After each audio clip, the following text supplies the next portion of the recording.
going through a hard time, right?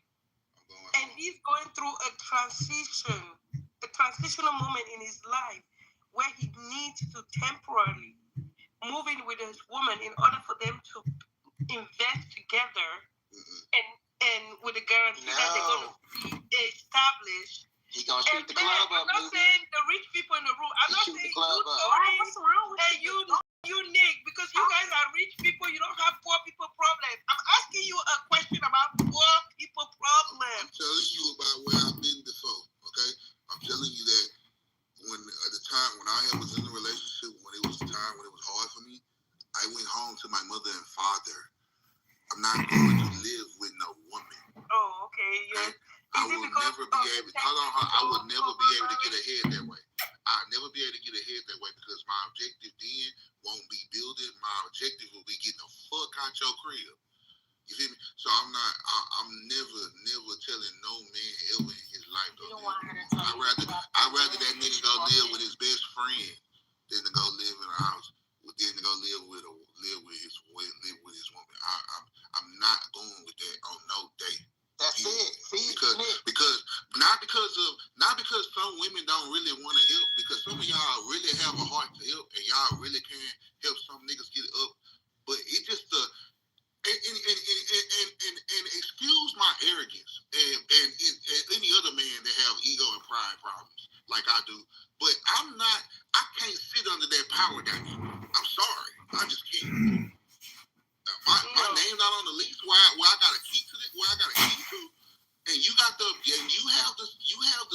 force to say, I can't come here, or if you mad or something. No, we're not doing that. No, I'm saying in a condition where you move in, hold on, let me say both of you have equal rights to the house. Whatever she owns is there ain't no equal. Listen, I'm telling you, there ain't no, dang well. Let me say this. Why he want to jump? Let me say this. They was having a dialogue. No, it's okay. Tony, go ahead. I yield to you. Let me say this. Who's that special ed Tony, person don't speaking focus over there. Why you? Okay. All right. So, again. He a big. You know. Okay. Man, stop disrespecting this man. When whatever you say. stop disrespecting this man. Like I said, y'all was having a dialogue. Listen. All right. So again. Okay. All I'm saying is this, man. Look, ladies, if you move a man in, all right, and he says, hey, I disagree with that. I don't think this should go this way. What do you think the first word, this is a test. What do you think the first 3 words are going to come out of her mouth? Most women are going to be like, this is No, wait, Nubian. This is a test. Men, what would a lady say if you try to put your foot down, okay, and you say, hey, I'm leaving. You can leave, or this my house. Wait, Tony, here's the thing. I know Nubian personally, nigga. She ain't gonna. Here's the thing. I know her personally. She not gonna do that because she even for me, totally different woman than ever met. Okay, like I know her personally, bro. Okay, so understand this. Now, what she might not do is one thing, because I know how she moves. I know what she believes in. I know where she come from. But that's not every woman's brother. No man can be to a place where he got the key to the house and you have the authority to say you can't sleep in here, or you don't come here tonight, or you can leave because you don't agree with something. Never doing it. Or not even only that, man. Look, a woman, even in that situation, she can say, you know, if she upset, right? And then I don't think a man's gonna put his lady on the couch. You know what I mean? We not. A man will sleep on the couch before he put his lady on the couch. Respectable man. But women, when they upset, man, hey man, it's my house. You can get your stuff and leave. I ain't gonna never be, man. Tell me where that leading in that situation. Like that. But there's a lot of women that are. Because I moved someone in, right? I moved someone in years ago. I was in my early 20s. This is before I got married. And I moved someone in, and it was my place, obviously. My place was better than his place. We wanted to both move in. It was hard to find an apartment. So I'm like, yo, move in with me. Right? We went Dutch on the bills, and I never made him feel beneath me, or I never kick them out the room. I never did any of that. I think it depends on the woman that you decide to fuck with. Y'all gotta work better to figure out like what works for you. I don't know, all that disrespecting a person just because like they're moving in with you and all that is fucking diabolical. I'm sorry. Greg is on stage right now. I'm asking Greg. That sounds like a roommate. Greg. I guess it was roommates. Fuck it. Would you ever? It's New York. Would you ever move in with a woman, bro? No. Period. Why? Right. Of course. Yo, that's just not my lane. I ain't gonna judge another nigga's journey. But yeah, no. Yeah, that's just don't feel right. Not to me. Now I get hard times and shit. Shit happens, and you know what I'm saying. But yeah, you always have to have a plan B. So fuck that. Go home, if your mother and father still alive, go home to your mama and your mama. That if something happened right now in my life that got crazy and I had to lose my house and my shit, I'm going home to my mama. And I'm not going home to the woman. I'm going home to my mother, and not mama. I'm going to my father's house. Okay, this is my mother and father. I'm going to my dad's home, and my dad, as a man, gonna help me get back on my feet and do what I need to do, and then I'm gonna get back on, and I'm gonna get my own crib again. I'm not going to live with no woman. I mean, so I would like to ask a question. So, Sling, have you ever fucked on Nubian before? Have you ever fucked her before or something? Why you ask that? So weird, man. I'm asking the question. Have you ever fucked on Nubian before? Yes, we did, and it was good. What do you want to do about it? Link, have you ever fucked on Nubian before? Oh, yes. You just answered the question, my nigga. Okay, you're going to let the woman speak. And she made food for him. Like I said, the reason why I can tell y'all why I asked that. It's no problem. Y'all the one acting goofy because y'all on the internet and goofy as shit. But the reason why I asked the man that let a woman answer for him, because y'all be wicked shit on here, and I work in real life motion. So if you don't get no real life motion, you thought we wasn't gonna answer. We grown, baby. And I'm trying to talk grown. You the one interrupting me. Shit. I'm just saying, you said it like you was. You the one interrupting me because you feel like putting me on pressure. Because you know I ain't no motherfucking goofy on the internet. Just make it quick, man. Can we keep it moving? Like, fuck out of here. Anyway, moderators, I was trying to speak and everybody got in shambles. Yeah. That's how people get popped out of Just make it quick. Especially the African bitch, she got off. Not too much. That's not. It's crazy. What happened? Why y'all mute? Don't be calling the You gotta stop letting shit like this fly. Isn't that true? What y'all? You gotta stop letting shit like this fly. Why y'all still mute me? Like, some people shouldn't have to pay to get moved. You ought to just kick some people, bro. Like, you gotta stop letting some shit fly. Not doing that. How am I 15 or 30, what is it? Hold on, one mic. How am I supposed to know she's gonna say call her a bitch? But that's what I'm saying. That's immediate. That's immediate. She should be kicked the fuck up out of here. You see what I'm saying? Like, I was talking to her. I was letting her know we don't do that here. Before that, we ain't even gotta talk. We just gotta kick her motherfucking ass out. Yeah, like that's what I'm saying. Like, I fuck with you, bro, but I swear to God, like, if bro, some shit, bro. Let's just move on. All right. Move on. Like the person that she called, she didn't even come off mic. So again, I have a question. I think the point Tony was trying to make was the variable dynamic. Rico, I have a question. Y'all let you right, but I'll let you right. So give 1 second. I think Jasmine and some women that may do that. Y'all may, but the fact is that you can't be a man in a woman's under her domain. Can't operate in your manhood. You cannot feel comfortable in a woman's place. You just can't. She may be the sweetest woman. I've seen women go from 0 to 100 super fast. When they get upset, they start to leverage the things that I can take away. What can I do? If you drive her car, she'll say, hey, don't take my car. You now got to Uber to work or whatever. In her place, she might change those locks. Your stuff might be to the left. Everything you own in the box. Yeah, so you don't, this whole thing about like that women are level-headed. No. They understand like when men are in positions that I would consider where they can't stand firm. And I'm not saying they have desperation. She knows, like, when it comes to think about it, children, when it comes to all these things, your emotional offset, things that she knows she controls, she levies that against men usually when they get upset. That's called you got on the lease. None of that applies if you on the lease. Yeah, I get it. If you, it can still be that. But in my place, I'm gonna talk like the fuck I want to talk. When I own something, this is my shit. Like, and that means that she don't have to go. But ain't no way I'm gonna humble myself in my shit. You just have a different mentality of what that looks like in that dynamic. Even if you're on a split lease, that's gonna be problematic because y'all gotta operate. She can get mad, but she can say, "Well, I'm leaving," but she can never tell me to leave out of where I own because the whole thing is my house is mine. I own it. I'm on that documentation. Any woman that would be in my home is still mine. And so shit starting to go left, Lord forbid, she can get angry, need some space to go to her mom's or go back to the law or go to her. That's fine. At the end of the day, I'm still where I reside, and I'm not going to be thinking like walking on eggshells. Puerto Rico, right? A man could do the same. Real quick. Oh, this shit nasty. I told you that shit was nasty. You no good cooking motherfucker. So, Young Splash in the goo. Unfortunately, you have been kicked out the room. You have confronted a one-way trip out to the hallway.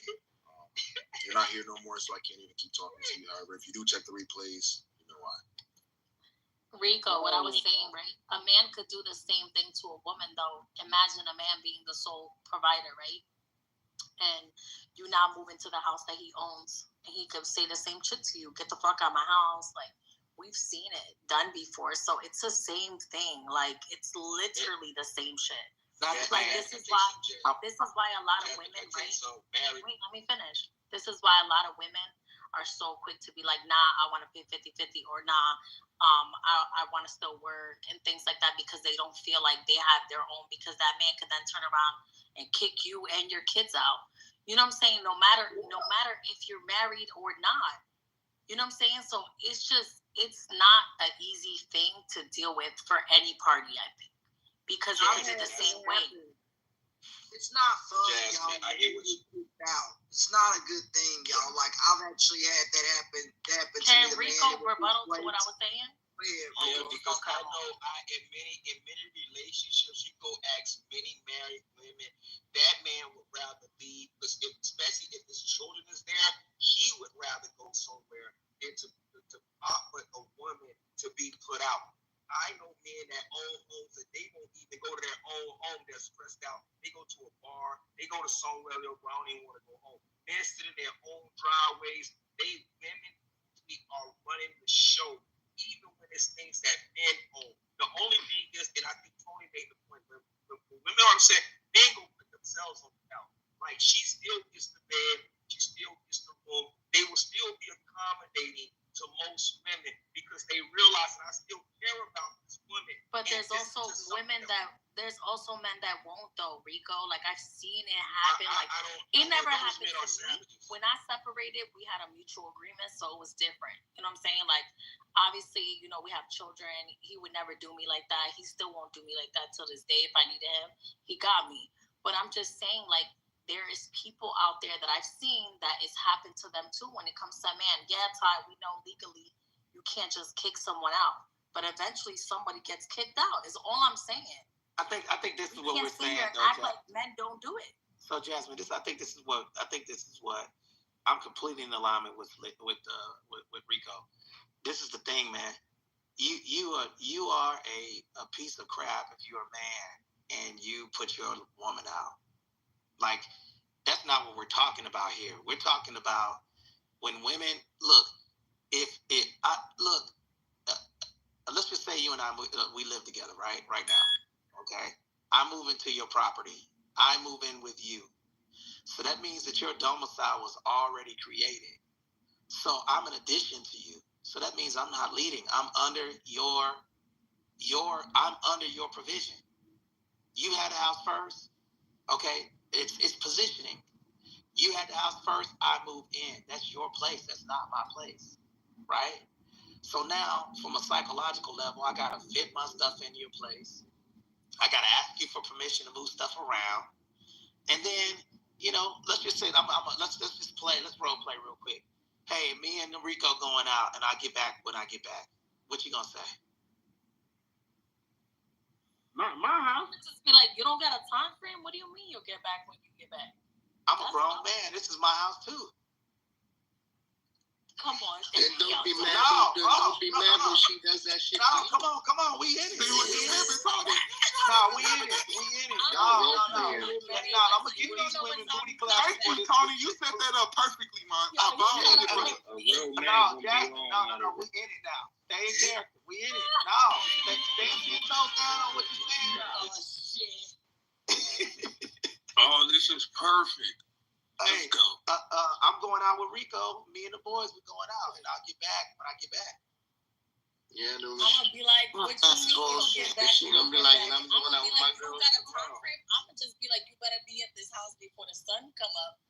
So you're telling me, okay, I'm a grown ass man. You can't tell me what to do. I'll get back when I get back. Nah, you tripping. We're gonna have a conversation. Ain't no way you leaving my house like that. Our house. My house. Bam, there it is. That's the same bullshit, the same fear factor. She didn't even laugh. Listen, she didn't even laugh. Y'all know I'm trolling, but still, like, come on. Tony. Ain't no come on. No. Tony, in a real relationship, you is not no. Okay. All right, let me give you another scenario. She didn't even turn up. Jasmine didn't turn up. Let me give you another scenario, Jasmine.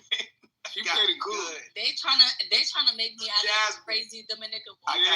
You gotta turn up though. What's the next one? Go ahead, though. Here's another one. Okay. All right. Hey, I know I'm moving in. Thank you for letting me move in. I don't like that couch upstairs in the loft. I want to put my game room up there. So I'm gonna move your stuff in the garage. Look, she's laughing like a Honda Accord starting in the cold. A Honda Accord. Not the cold start. Tony, that's a little racist. That's diabolical. That was wild. That ain't gonna hold Hold on, let me warm her up. Let me go ahead and warm this up 30 minutes. I'm gonna be like, nah, you're gonna take what out of what? I'm moving. I'm putting my game room up there. You know, I got I got the frat. I got the Omega Psi Phi couch. I'm gonna put upstairs, a purple couch. You know. I'm just like, we have to come to a common ground. Like, you could put your gaming stuff up there, but my couch ain't even. I thought it was our couch, honey. It is our couch, but you're not gonna sit there and just. You could have some of the rooms. But you said that I can move in, though. I don't. Your couch and my couch don't fit upstairs. Yeah, so but we have to come to. I'm moving in the garage because you told me I can move in, and that's gonna be my game room. I don't have nowhere to put my stuff. But you paying the rent? You paying the rent? What you got on it? Tony, what bills you paying? Let's hear it. See, Tony, this too much talking when you got Tony just Who in the hell? You gotta back them in, bro. You gotta box them in.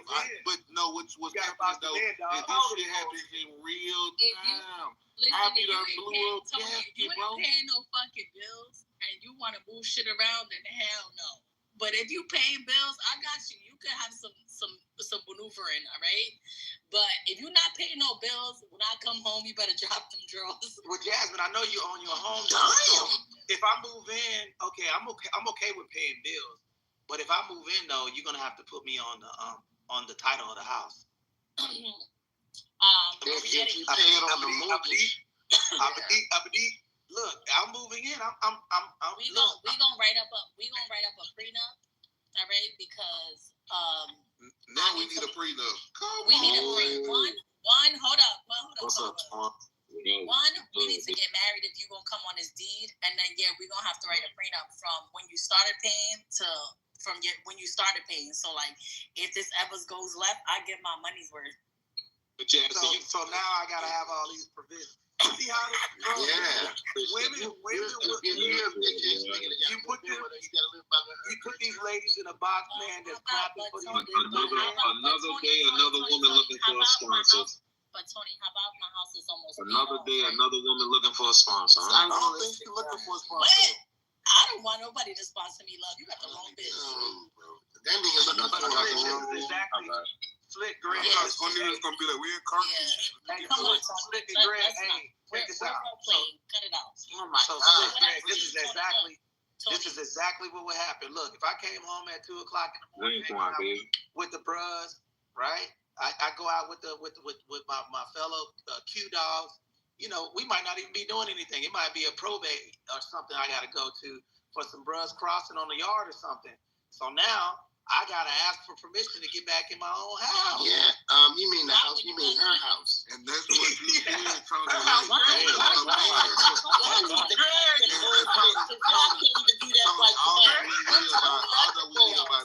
are trolling.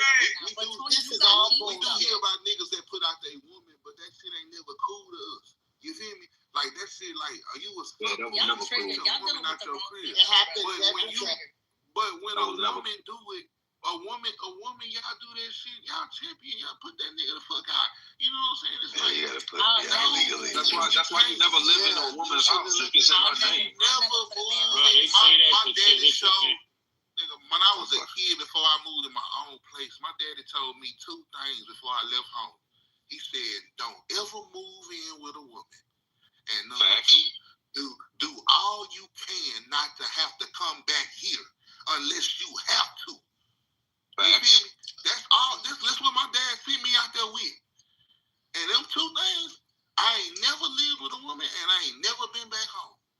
Not doing it, dog. All right, so I have a question, Slick. Well, right? You'd have been with a woman, you'd have been back. If you and your, let's say me and you were dating, you say, babe, I want you to move in with me. And I'd be like, no, babe, I think we should get our own apartment together, right? Or we go get a place together. But now my name's on the lease and your name's on the lease, but you're paying all the motherfucking bills. Like, I'm not paying nothing, right? You say, hey, I'm a provider. I don't want you to pay for anything. Now I start doing shit that you don't like. I'm starting to damn it. Get on your nerves. You're not gonna tell me to get up. I'm gonna put your ass out. I'm gonna put, man, let me tell you the truth. I'm gonna tell you what I'm gonna do. You gonna go to work one day, and I'm gonna come, and you gonna come home, and all my shit gonna be gone, and I'm gonna be done in my own place set up. I'm not gonna put you out and have you on the street. Leave you with the bill. Trying to find your own place to do. Are you gonna this? Oh, cool. We can't work together. And that's cool. That's why I don't agree with this. I would do everything but get married. Just like, look, if shit don't go right at dinner, leave them with the bill. You say it right. So what if you got a kid, though? What if you got a kid? Does that change shit? It's the same thing. I'm going to be out. Aunt, or whatever your name is, you can pay half the bill. Nah, if the date ain't going right, you leave her with the whole bill. I'm gonna pay for mine, but you. Yeah, that's some petty shit. I'll pay for the date and never. Because I don't want to pay. No. But you just say half the bill. You just ate half the food, and you're gonna leave. And I'm gonna pay my half of the portion. So that's what I just said. You can at least pay for your half the bill. You just say you're gonna. I'm not. Why would you do that? Let me say this. I'm not in alignment with leaving a woman. Look. Yeah, I'm gonna pay the bill. You're not making. Honestly, to be honest with you, I'm gonna tell you I feel like that's a young man's game, right? What's wrong with me leaving a situation that don't serve me? Hold on, young man. Okay, hold on, young man. The hell? All right. I think now I'm only speaking my truth. I'm speaking from Anthony Glenn's lens, right? If I don't have a good time, it has nothing to do. I'm not going to lower my standards of how I am to respond in a situation that I'm uncomfortable with. I'm going to do the gentleman thing to do. If a woman is crashing out, I'm having a bad time or a bad day, okay? If I invited you there, I'm not going to stiff the woman to try to get her back. That revenge stuff is a child's game. For me, I'll pay the bill because money is nothing. And I would rather keep my sanity than put some information out there. Oh, he left me with the bill. BAN. Y'all know what BAN stands for, right? Yeah, we know.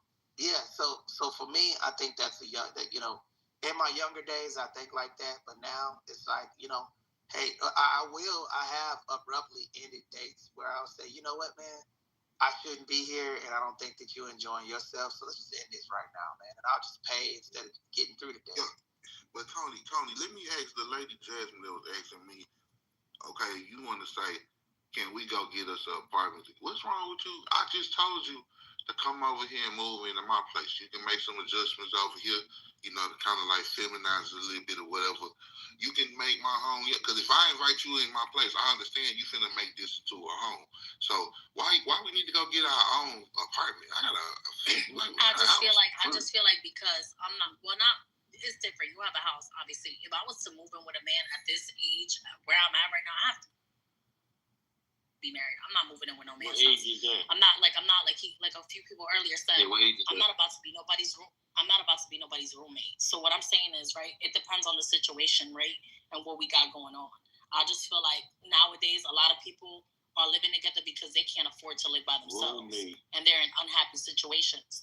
And I'm not about to do that with no man. I'm sorry, that's just me. The reason why I said that first, because I'm not going to feel like it's mine. It's just yours. So like I said, just like people were talking about in the room earlier, like, well, if a man comes and moves in with a woman or whatever, she could kick him out. It's not his. It's the same thing. I'm gonna feel the same way that a man feels, vice versa. Like, if I'm moving with you and you got your own shit, I'm gonna feel like, yo, you could kick me out. Like, unless we're married, I'm not moving in. Hell no. No, I think it's different for y'all because women know Can I say something to this? Leverage around the home. You feel what I'm saying? Like, I don't think it's that. A lot of women ain't got the mindset of, oh damn, I'm going to his house, he can kick me out. You feel me? Like, because a lot of men not just kicking you out. Like, we're gonna be honest about that shit. A lot of niggas ain't just niggas will leave first. Yeah, can I say something to this? Even though it does happen, we ain't saying, you know what I'm saying, but at the same time, it's just not the same way around on the other side, especially on paper. Nah. Yeah, can I say something to this? This is a control issue. It has nothing to do with a man kicking you out. Thank you for telling me. I don't know what niggas is throwing bitches out. I don't at all. Especially a nigga that you fucking. Like, you just have to be doing like some real scandalous shit for a nigga to kick you out. But for the most part, women just don't want that. Let that control go. Women are doing the most kicking out. It's not the other way around. So shout out to that queen for telling the truth. Shout out, yeah. That's a fact, Kim. Coming in for the 99 and the 2000. But women will kick. You gave me hope just now. There's really some honest women still in this world, bro. Women will kick. Women will kick your bald-headed black ass out. Your black ass out. Listen. I'm telling you. I know men right now. That's look. They on the verge of getting kicked out to that yesterday. Getting an argument. You can get out. I can't say you one argument I for put being your Jordans out. Hey, I had a homeboy call me. You one menstrual cycle away from being homeless. They said he changed the keys on the house. I'm like, bro, I can't like. Ain't no way in hell I'm gonna put myself in that situation to allow a lady to put me in that situation to where I'm on eggshells. You know. And the thing about women is when y'all got control, y'all, especially any little control you get over men, you hold that to your heart. Even if you don't say nothing about it, you know it's there. And I just can't live like that. Yeah. You one menstrual cycle and one PlayStation session away from being homeless, bro. I think it's really be playing the game, man. Like, I don't even own a game, man. I don't either, bro. I'm just saying. I know. Why y'all lying in here? Y'all know y'all be on that Game Boy all motherfucking On my mama, I don't own a game. Sit y'all asses down. The only game I got on my phone is day trade. Yeah, I got one. I don't own a video game at all. I don't got no Hey, look, I'm gonna hit you up in the back channel. You know what I'm saying? I'm in that game too. So Jasmine, check it out. Here it is again. Don't do that, Jasmine. This is business. So I'm gonna drop you off at work, and I want to use your ultimate go to work. With Bill, so respectfully, don't say my name. I'm gonna drop you off at work. I'm gonna drop you off at work, Jasmine, and I'm gonna use your ultimate. 15 or 30. Hold on, give me a second. Man, listen, it ain't no version of no man being no leader saying stuff like that, man. You know, I'm gonna drop you off at work, pick you up. You know, like, come on, man. Like, man, that sounds crazy, don't it? I don't understand how even niggas do this shit comfortably, bro. You know what I'm saying? Like, damn. Like, you know, you cool with being at this woman's house? You cool with all the bed shit being pink and shit? Like, you cool with that? All these, what's that woman name? These women be putting all over their house and shit. Listen, it doesn't matter if you and my shit or your shit. Like, if the band gonna be pink, it's gonna be fucking pink. These Marilyn Monroe pictures and shit y'all be getting from Ross, yuck. No. But what about the people that is working for? What about the people that is working for? I mean, I hear y'all. I respect you. I understand. You know, because some women don't want to move in with men, and some men don't want to move into women. But there are people that do that every day, and it works for them. So, you know, to each his own. More power to him. God bless him. Till that nigga call his home, brother, like, man, she finna put my ass out. That don't happen all the nigga, time. I told you don't move with. I know people shacking for 20 and 30 years, and they don't go through that. It depends on the people. That y'all That's a tough life. It depends on the people. Yeah, that's wild to commit yourself to somebody for 20 years and not get. Yeah, and don't have. Here we go again. That's their business again. Some people don't want to. You don't want to put their business out here. Yeah. No, I'm making a point, brother. Just listen. Some people have their arrangement and they don't want to be married. So we have to respect people's decision. We can't put our values of what we think on their life. That's what they want to do. And if it works for them, that's all I'm saying. I respect yours. Question. But I'm saying I respect your decision and how you want to live. I respect it. But I'm saying, let me ask you a question now. Okay, can I finish? Can I land first, please? Thank you. Yeah, of course. All I am saying is that when we get on these stages, sometimes we have a habit of not respecting what is different than you that's working for them. That's all I'm saying. Well, are you doing it? Yeah, that's what I was about to ask, dog. That's what I was about to ask. None of your goddamn business. Are you moving? That's not none of your goddamn business. I'm just making a point. So that's it. Don't be cussing me out. I feel triggered, man. My heart. That's crazy, bro. It's no woman should want a man to move in with her if she got her own shit. If you have your own shit, like, why would you want? I definitely do. I ain't moving in with a damn soul. Me neither. That's so wild, bro. Like, why would you?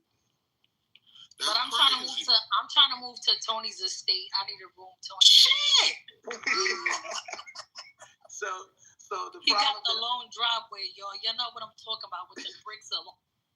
Man, listen, like I said, if your parents, what I had to do when shit got bad for me and I was in a terrible place in business and life, I went home to my mother and my father and restarted there. I had to go back and restart and do everything over again. This ain't no old shit. This recent. So I'm like, this ain't no bullshit. Like, I had to go home and start over. And I was like, oh, hold on.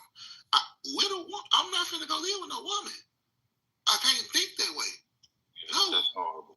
I can't just go move in with a man either. So I guess we're even. I was about to say this. I think, do you think that the women that will do that, that will allow that their fathers would condone, their absent fathers would condone that? Nigga, if I'm finding out my daughter had a man. No. What now? Let me ask that question again. Yeah, that's a damn good question. Do you believe that the women with their fathers or women are doing this because their absent father, like, do you think their fathers will condone a man moving in with them? Hell no. No. Now, wait. Now, do you think there's single mothers that will condone that? Yes. I think. Yeah. I There it think is right there. Why is that There it assumption? is. There it is. Tony, Okay, why so is that the How many of assumption y'all have that? grown children? How many of y'all have grown Why is that children? the assumption that the women who allow the men to? Yeah, I don't think they would, Tony, because a lot of these single mothers, they don't have men, bro. With their kids. That's it. That's the part right there. That's the point. That is the whole Okay, point. That's but the whole how point many? of the. My mom. Let me get my thought out. Sister, 1 second. I'm not gonna disrespect The those reason single why I mothers. asked that question is because I kind of feel like women will, if they have children and the father is not present, they're okay with allowing that man to move in. Fuck. That's not true. Or, hold on. Tony, I'm gonna drag you to the He's striking a nerve right now. He's striking a nerve. You got right. Hold on. Now, and I believe that a lot of ladies are, the hierarchy in their family is the woman, so they like that power. Mom is running the household, so they okay with being the head of the household because that's what they learn. That's it's inherited behavior.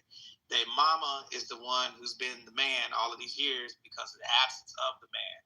So there's no type of standard for allowing grown-ass men to live with their mama.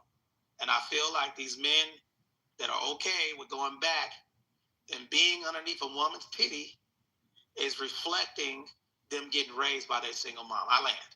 Yes, sir. So I have a rebuttal, right? Wait a minute, I gotta say something. How many of y'all have grown children? How many? It doesn't matter. I'm sorry, sweetie. Go ahead. I'm gonna go ahead. Look. Go ahead. Not every single mom is gonna do some disrespectful shit like that. Okay. First of all, I'm a mom that's single. I'm not a single mom because my kid's father is heavily involved. And I would never disrespect him by bringing some man around his daughter and his son. My daughter is 17 years old. There's men out here raping women, and I'm not with none of that shit. So I don't even bring men to my house when my kids aren't even home out of respect, right? I think there is women that do shit like that. Like I have a cousin, she consistently brings different men around her kids, and I be like, you be fucking tweaking. And I tell her about herself. There is women that are okay. For me, I was raised by my father and my mother, so I had both present. So it was different. I would never ever disrespect do some disrespectful shit like that. But there is women that are single and that will allow consistent men to go in and out their houses because they're not being helped by the father of their children. And this is why we have those type of situations. But not everybody's situation is like that. I want to go back to the point about our children. Okay, I asked the question, how many people in here have adult children? I do. Who said that? We don't want to answer that question. We're going to do you like you did. Tony, chill, brother. How many of you people, how many people here, not being disrespectful, somebody said they did. Okay. I got a 32 and a 25. Thank you. So, Archie, with you having adult children, you can guide them, but you cannot tell all those, I don't have bad kids and stuff like that either, but you cannot tell them how to run their life. You can live by example. You can say, they're going to make their own mistakes and they're going to do some of the things. And they can have their mother and the father. My children had their mother and father. I was married to my husband, okay? So at certain ages, children do what they're going to do. You can advise them. They're going to make their mistakes. You can't just say that this has happened because it's a one parent. If both parents can be there and the child can shack up. And that's just what it is. Well, I'll tell you what, soul sister. That is true for some. My son is just turned 25, right? He's engaged to his high school sweetheart when she graduated med school this spring. Now, they've never lived together. Neither one of my children ever. My daughter, which married her high school sweetheart, she never lived with that man. They dated all through high school, through college. I kept it real with my son. Like I said on the stage earlier, I told my son, never ever move in with a woman. Never. I said, because you're going to put yourself into some trouble. Because if you move that woman, you're going to be having sex, and she's going to feel entitled that you should operate as a husband. So, son, let me tell you something that your daddy did, right? Don't ever do that. I don't care if she say, well, we can split bills. No, don't fucking do it, son. And my son has never lived with the woman. Right now, he lives in one of our houses. Him and his fiance is getting ready to build a house. My children ain't never lived with no man or no fucking woman. Because at the end of the day, they're my responsibility, not someone else's. And I didn't want my son to be burdened with a woman that he's sleeping with, that is his girlfriend, to feel fucking entitled because we living together. You should operate as a husband. I taught my son, listen here, you don't operate as a husband with a woman you know you're not going to be with. Be able to be discerning when a woman is going to be there for a short time and not a long time. She doesn't have fun. Have fun. Y'all have your fun. But guess what? You ain't obligated to do anything for her. Same thing I told my daughter. Never take nothing from a man. Never live with one. And that's awesome. That is true for some. That's so awesome, Archie, and that's wonderful. That worked out with you. But let me just say this, and then I'm going to land. But didn't you have great parents? Yes, I was raised as two parents. All I was raised around my thinking and my morals and values. I was raised up with nothing around married individuals. And that's why I raised my children community. Okay, but let me make the point before you get into it, Archie. But the point that I'm making, did you do all the right things, even though you had the best of parents, mother and father? No, I had a child. That's the point. That's the point that I'm making.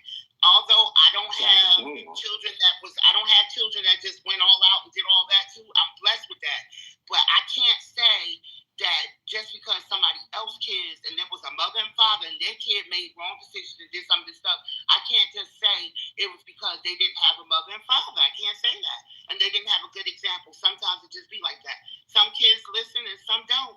And some have to learn their own way. So sometimes people just make bad decisions, and no matter how good the parent is. So I just wanted to say that. Let me say this real quick. Let me ask something real quick. Mine's gonna be quick, bro. Real quick. Go ahead, So, T. sister, I never was afraid for my kids to dislike me because I knew at a young age they never would understand in their teens, right? The structure and order that I brought.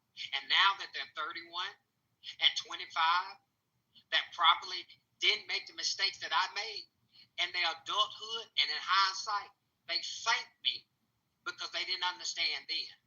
Because they see their nieces, their cousins, that have made that same mistake. And they are thankful that I was a firm father because I know the mistakes that I made and the hardships that it brought me that I still suffer with today. So yes, I didn't play that. I was a father that wasn't afraid to kill my kids and like me because I understood they didn't understand like I didn't understand. But because I didn't understand, I chose to do wrong. So that it's all how you parent. Go ahead, Tony. Now, Archie, bro, I didn't know you had a kid at 12, dog. Y'all both was on the big wheel. That boy was active. I'm talking about that boy was active. Yo, He was active. Everybody put active in the chat if you active right now. Put active in the chat. Active in the chat. Active. Go ahead. Y'all know active. I ain't got time to be. I wanted to say something to what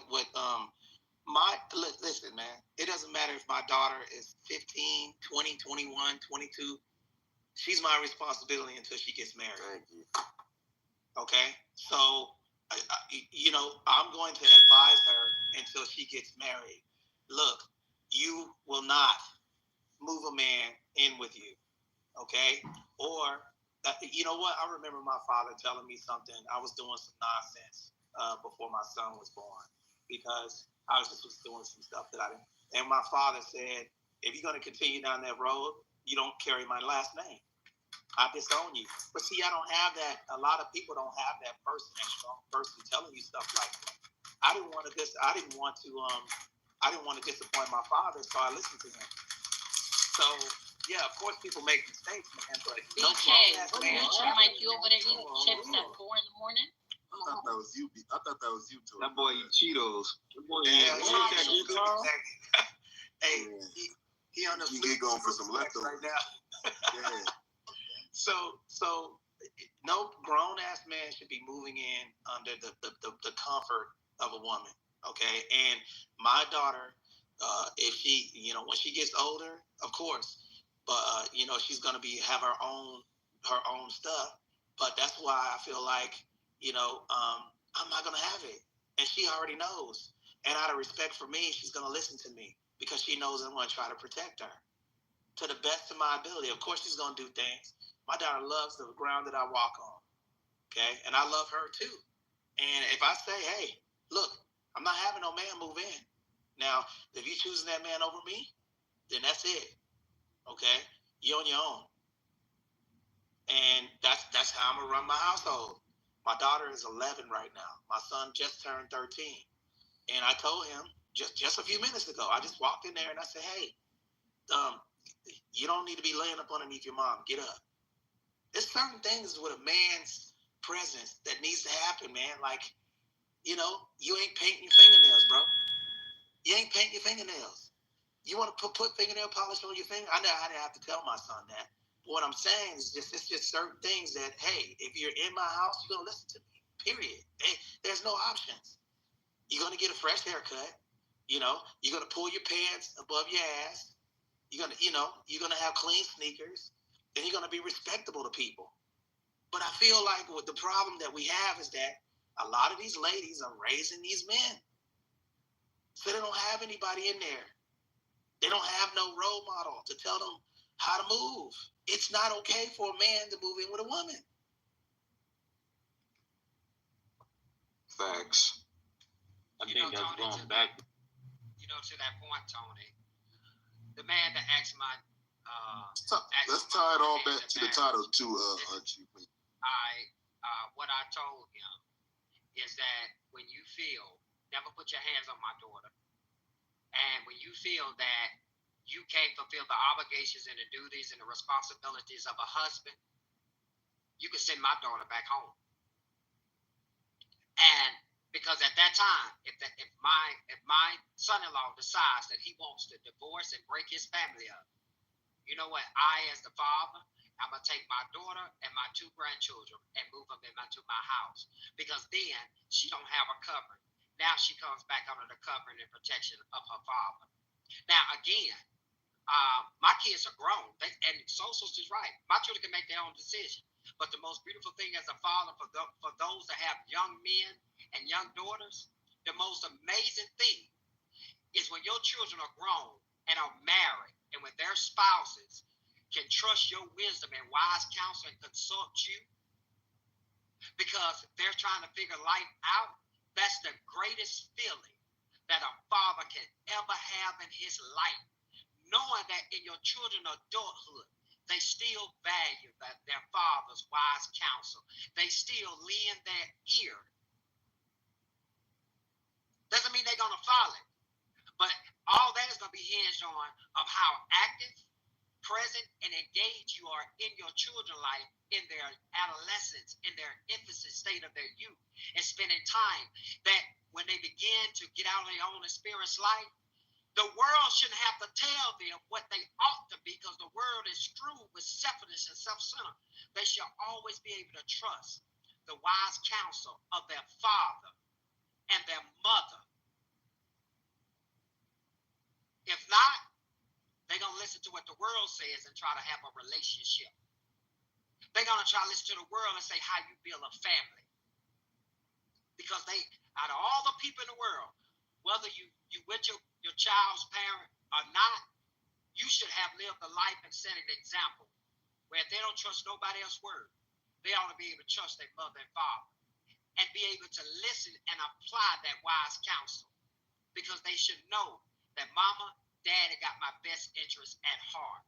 And to know that you will always be their covering. Gotcha. Preach.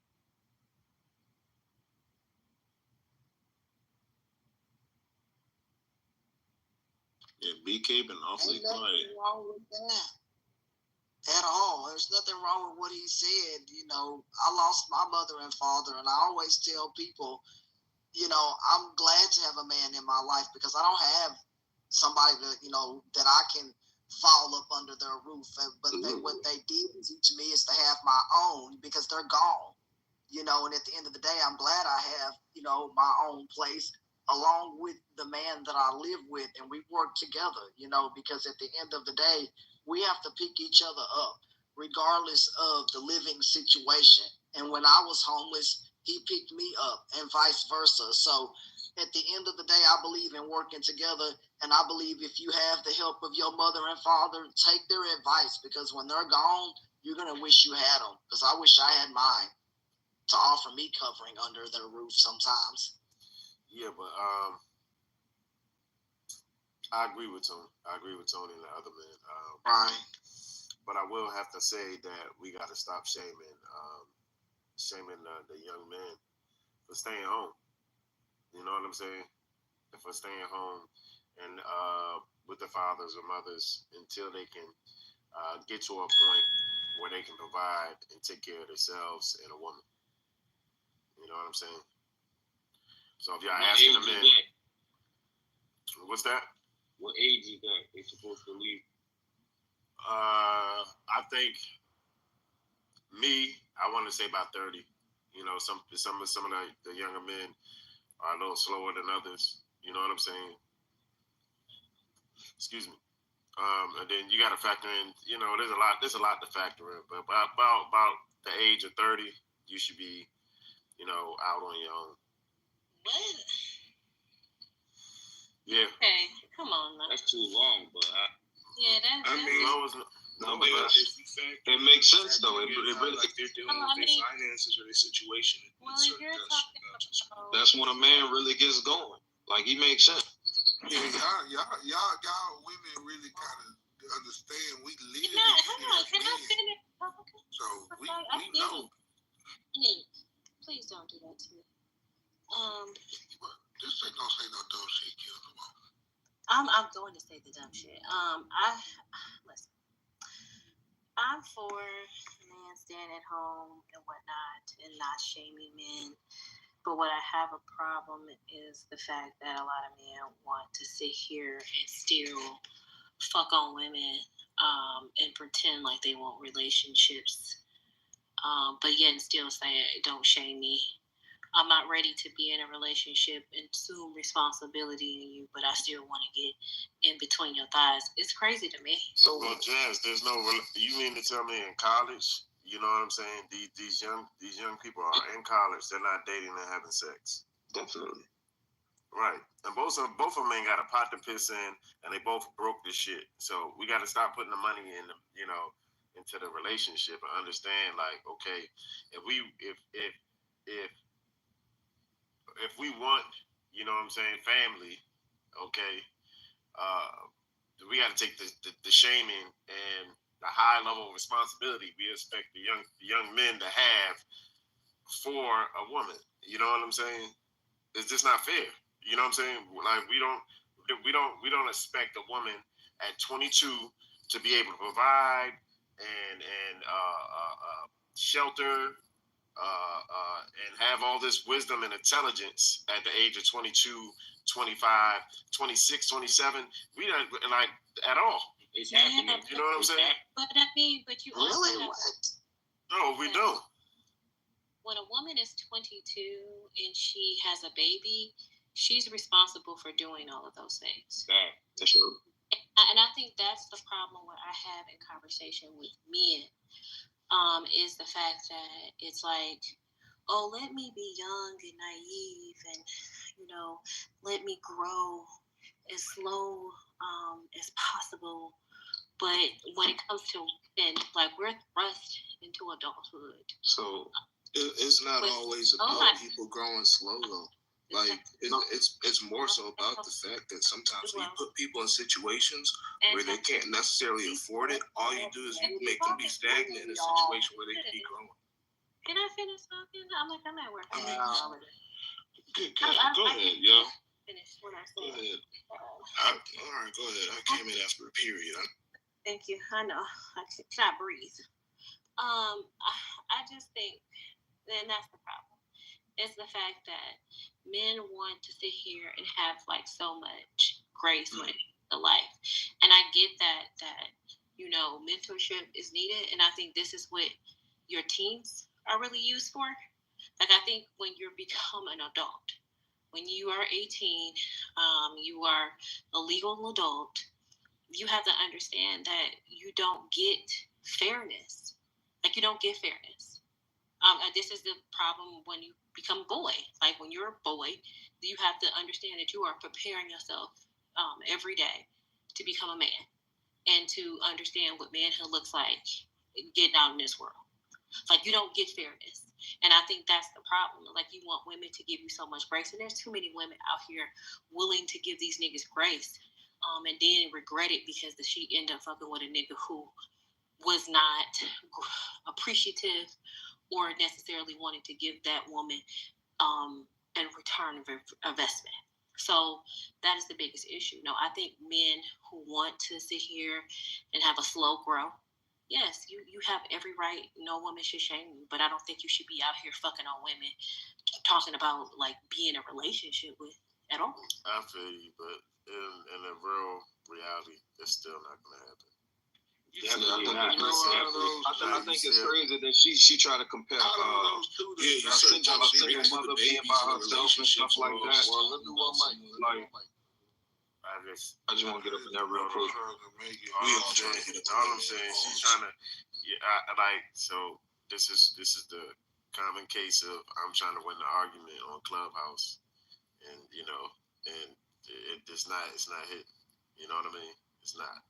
How you conflate the two? Like, that don't make sense. I mean, like she compared a single mother to a guy who don't have kids, who's still with his, in his maybe mid-20s with his parents, getting himself going. Like that ain't just because you made that mistake don't mean he needs to be held to the same standard as your fast ass. Like what we talking about? It's not about being held to the same. I ain't even listening to that part. I'm listening to the part about men not staying where they stay at home, and then men staying at home and still want the nigga. That's what hotels for.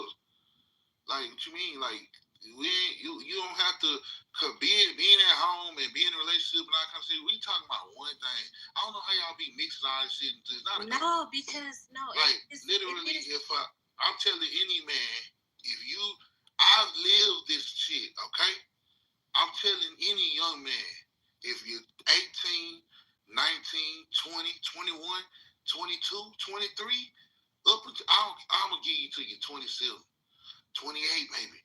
Stay home if you can. Because and then when I say stay home and help your parents with the bills if you bring some money home. Help your parents. Give back to them.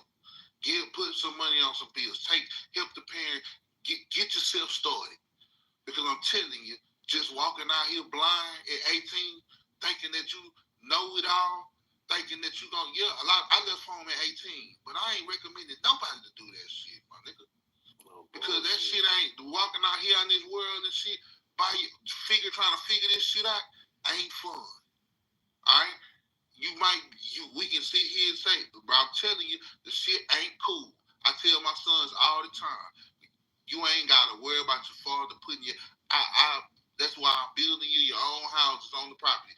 You stay here as long as you want, because I don't want to throw my kids out there to be. Y'all know how it was paying rent in your 20s.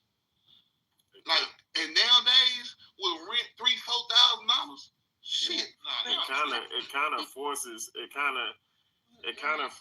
the girls. And some of the boys, young men, I don't want to call them girls or boys, but kind of force the men and the young men and the young women to rush into relationships. You know what I'm saying? To survive. Because they need help. Right. So, it's a bad idea. I mean, people are not rushing into relationships because they need help. Most people are crazy. People say they co-parents. Because when I had stuff out in my 20s, every other homie that I was talking to was telling me, "Oh, why don't you just get a girl? Why don't you just get a girl?" Like that's really how people get a part-time job. They even showing statistically that the people that are getting separated and divorced are still staying together because the cost of living is too fucking high. Right, so like, come on. Like, so I'm not telling my son at 21 years old, when he get 21, that's the next 8 years, man. That nigga, you know how much rent gonna be then? You know how much? No, but you're talking. I don't want to send my child out there trying to make him work all day to pay rent. I did that. But that's right. Robbing Peter to pay. That's robbing Peter to pay Paul. But we're talking. They don't understand it. That's why a woman keep talking. Yeah, but I mean, because I then can't. you want him to pay for the dates and your hair. The only thing a woman could leave you is to the end of something. I'm crying. The problem is the fact that as much as y'all want to sit here and say that you want things to change, y'all do not want to necessarily do the things to make the actual change. Y'all think that just because you have a penis that you are Cam, go to work, man. What the hell are you talking about? No, I mean, no. You don't want $15, $30. Like, you want to sit here. The goalpost has been moved. It's not. She did move on the post. Listen, I'm always going to move the post because y'all don't want to sit here and be real responsible. Like, y'all want to be able to sit here and live with your parents, fuck on bitches, sit here and be and engage in risk. We're not even speaking about us. Most of us is over 30. We're not necessarily talking about us. We're talking about us as men. When I say us. But this is the biggest issue. If you're going to sit here and talk to the youth about what is best practice, what actually makes sense, it does not sit here and make sense to sit here and tell them engage in risky sex because the side effect of sex is pregnancy. So this why are we talking about this though? So this is the biggest issue that we have in this situation is the fact that instead of just sitting here, hey, don't be fucking on bitches right now. Really stay focused on taking care of what you necessarily need to do. So tell a grown boy to be a virgin. No, it's not about being a virgin. And my whole thing is, what are you rushing to fuck for? Yeah, we can talk. But why that's what I'm about fucking. We're talking about people moving in and out their houses. Thank you. Can I say something? I'm not moving. Can I speak? BK backs up. You're not making sense. Y'all getting me tight. I'm about to pay that $15, $30. Sex and supporting yourself ain't the same thing. Okay. All I'm saying is, Somebody call her HR. Yeah, Josh. For real, she needs some coffee. You on mute, guys. I can't get the fuck off of you. My fucking phone is freezing up. Shit, tweaking out. Can y'all hear me? Yes. You got cricket. So what I'm saying is, right, I agree with the men. I'm not telling my son to get out. First of all, my son has 2 homes to go to. He could go with his dad or he could come over here. He already has property under his name. So respectfully, I don't want my son to be struggling. Look, I moved out on my own when I was 19, right? And that was probably the stupidest shit I've ever done. Because just like everybody said, instead of me stacking my money at my mom's house, I decided to be fucking grown and go pay fucking rent like a fucking idiot. You know what I'm saying? So all I'm saying is, I could have my daughter's about to go to college. When she's done she's going to go be a doctor. When she comes back from college, I'm not expecting my daughter to just get up and move and go fucking buy an apartment. That's a dumb ass move. So what I'm saying is, I agree with everybody that's talking in here. That is fucking dumb. Right now, taxes are fucking crazy. Where I live, the taxes are $15,000 to $25,000, and you're not really getting no fucking land. So what I'm saying is that would be a stupid move for you to tell your child you got to get out as soon as they leave college. That shit is fucking stupid. The college rates are fucking high. Everything is high. You're talking nonsense. You're talking about people fucking. Let me tell you something. I had my daughter when I was 19, right? 19 years old. So I moved out on my own because I wanted to have my own space, right? Dumb, okay? I was fucking dumb. You was acting grown. I was acting grown. Right? So I did the same thing. But I also had at the time a great job where I could financially support myself and my daughter. I wasn't struggling. So what I'm saying is, right, after that, me and my daughter have conversations now, and she says to me, Mom, I appreciate everything you ever done for me, sacrificed for me, but I never ever want to have a kid this young. Ooh. Like how you had me. I want to be better. I want to get married. I want to do everything right. And that's because I explained to her the life that I had growing up, struggling. Luckily, I met my son's father, right? Got married to him, and he's the best dad to her. The best dad. The most amazing person to her. That's right? Yeah, we got married. And I'm no longer married though. But it doesn't matter. That's not first story. That's not story time. But at the end of the day, right? That would be dumb if we told our children they have to get the fuck out just because they finished school. They need to save their money to the point where they can go out and buy a home. Like, we need to, this is the problem with a lot of us minorities. Like, we have shit so fucked up. But it don't go that way, though. Look at most white people. They'll give their fucking kids properties and all types of shit. And we don't do that. We have to do better as parents. We can't keep blaming others. We have to blame ourselves for why we're in the positions that we're in. That's it, I'll end. Again, that's why they don't be want to hear shit my nigga Tony be saying about property and shit. But this is why, to protect our kids, because nigga, rent and mortgage and shit in the next 10 years gonna be astronomical. And if you ain't got something to protect your motherfucking kids, or you can build something on to protect your family, you're fucked. You feel me? I don't know why we gotta keep saying that shit over and over again, but I'm telling you, I'm not sending my kids out in the world for a nigga for them to be working all day long to pay $4,000, $5,000 rent. You crazy? They not like even working for themselves at that point. I remember getting up 30 days working every fucking day just to make sure I had in my time I was paying $2,000 to make it, bro. That shit is crazy. Oh yeah, you're gonna lay your head down. You're gonna have a nightmare about your job. You either was a truck driver or you worked them plants. You worked them straight days.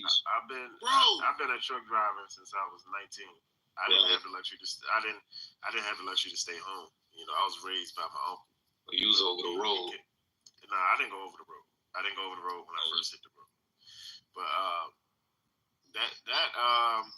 I'm gonna tell you, I didn't really get to have a vacation, right? Time for myself and enjoy life until I was in my late 20s, early 30s. You know what I'm saying? I didn't go nowhere. All I did was work, pay bills, fix the house. You know what I'm saying? That shit ain't the way. You know what I'm saying? If you are in a position, you know what I'm saying, to allow your son or your daughter, you know what I'm saying, to stay home, you know what I'm saying, until they hit their financial stride, that is the best way to do it. And that way you can make sure that they have a adequate savings, you know what I'm saying? Because when I left home, I had about $250 in my name and a truck that not a truck, but a car that was getting ready to fucking break down on me. You know what I'm saying? So yeah, I would say going into this, like these children, you know what I'm saying? Every generation is supposed to be better than the last generation. So us knowing about finances, us knowing about home buying, us knowing about credit and stuff, you know, set your kids up for success. You know what I'm saying? And make sure that before they leave home, if they're not married, you know what I'm saying, that they are protected financially. That's it. Don't be telling motherfuckers in here not to put these kids out. No, that ain't. Because at the end of the day, I don't think niggas really putting kids out. Oh shit, raise back. That's respectful and doing what the fuck they supposed to do. The problem is when you around this bitch when you turn 18 and you thinking that you pay mortgage like I pay mortgage in here and you gonna do what the fuck you want to do. Hello, somebody. That's when you get the fuck out. That's when you think that you gonna be getting pussy in here with me. If you thinking you're going to be getting pussy in here with me, running all in this bitch anytime you want to, no. You don't pay the bills I pay to do the fucking you want up in this joint. And I see it all the fucking time. I don't see kids who really respect their parents and doing what they supposed to do. Their parents press to put them out. No, y'all gotta stop that shit. And everybody's household a little different. So this is personality based. I see the most worst disrespectful kids you ever seen in your life. Yo, so you ain't got one, cool, good for you, right? But some of these motherfuckers need to go and let the streets teach them because they feel like they too grown. Boy, go be an adult the fuck out there. You ain't gonna be talking to me like the son or the daughter. So it is what it is. Are you referring to a son or a daughter? Look at that. Hey, damn, Slim. I don't even know you. Why you just interrupted me like that? I don't know you. You don't know me. 1 second, Slim. You don't know me. I'm just asking a question. So at the end of the day, that's why I say if your kid is good and respectful, you raise them right, and they doing the right things, cool. I'm with you 100%. But these motherfuckers are a piece of shit. They want to talk any type of way. They want to move the type of way. Get the fuck up out of here. It's cool. Because like I say, I ain't gonna feel sorry for you. I got it out the mud. I believe struggle builds character at the end of the motherfucking day. So a lot of y'all, I'm gonna be honest with you. I hate to break it to you. Some of y'all raising pussy ass kids anyway. Experience is the best thing. Yeah, are we kicking out the daughters too? Are we kicking out the daughters? That's what I want to know. We ain't saying spoil the kids. We ain't saying. Are we kicking out the daughters? Play games all day. We saying prepare them. Watching y'all sit around playing games. But be honest, I just want to know if you kicking out the daughter too. Oh my God! Man, why she getting the fuck out too? Fuck you talking about? You get your fast tail ass up out of here with that baby that you breathing. Yeah, you know what I'm saying? You out here sucking dick in the Camaro. You get the fuck up out of here. Camaro. Yeah, I just want a clarification, big dog. Can I say this? Thank you, Dahom. Because the thing that I don't like in this conversation is the fact that y'all act like y'all are the first generation that actually passed something down to your children. Like, we have met so many people who have gotten their grandmother's house and lost it. Like, if you cannot teach your children discipline, it doesn't matter what the fuck you leave them. They're going to lose it. They're going to be homeless. They're going to lose your legacy, all of that shit. Like, this is the problem that I'm necessarily hearing, because it's not the fact that I want to sit here and be able to really teach my children, because when children, everything is learned behavior. So if you're not sitting here teaching your children to be disciplined, teaching them the importance of money, how money is used, the importance of having better discernment, and on top of patience.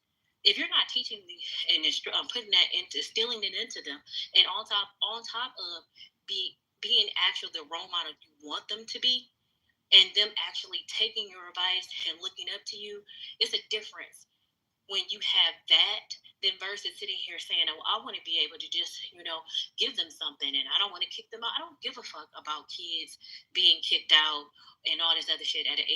I mean, at all. Do you think they know? Do you think most kids know what you're speaking about at 18? No, I know it. Anything is taught. Like, if you can fucking read, you can be taught. I think that's the biggest issue, is the fact that a lot of people, parents are not teaching them shit, and then you leave your children and you because I don't like to rush in conversations. Absolutely true. Continue. Yeah, the biggest Kim need to take her ass back to work. No, I'm a little hyped up on coffee. I ain't gonna lie. The biggest issue that I see with parenting now is the fact that y'all parent y'all kids too long. Y'all treat them like children, and y'all wait till they're 18 and then expect them to make big girl, big boy decisions. And this is the fucking problem. If you are sitting here teaching your children the importance of doing things in each mental style, that they are actually moving forward to being an adult, because you are raising children to become adults. Y'all think that children are supposed to be kids and forever. And now, of course, you can't kick them out at 18. They don't know shit. They don't know how to do nothing. They don't know how to take care of themselves. They don't know how to open their own account and nothing. Some kids don't even know how to fucking properly clean their room at all. And I'm talking about detail cleaning, which means everything, every aspect. So it's a situation where if you're not teaching your children about the importance of being an adult, it doesn't matter what you say them. Even if you sit here and teach them, okay, well, we're going to save, and then on top of them, not teach them life skill issues where people that you need to watch out for, they still going to get tricked out of this shit. So I think you're not going to sit here and actually be parents, because parenting, and it's not tough luck. Parenting is the hardest job you can ever do. And a lot of people take this shit lightly. This is a fucking a thankless job. This is a situation that is tiresome, that you have to clock in every fucking day and try to make sure that you're doing better than what you did before. And on top of understanding that this is the product of you. Your resume as a parent is the most important thing that you have when you decided to have children. Yes, and that's the reason why we say that they need to stay home longer. No, that espresso on that coffee is kicking your ass, Kim. It is. But I do not think it's our parents, our grandparents that left us shit. My grandmother actually left her kids. I don't know, Kim was dumb, but left her kids 20 acres of land, and they fucked over it. All right. Can y'all let her finish though? She been going for 5 minutes. What we talking about? Nobody keep hearing that bullshit. Okay, because it's your bullshit that you want to hear. Like I said, the biggest issue. Just everything somebody say positive, you want to bring some negative. I am not. Hold on.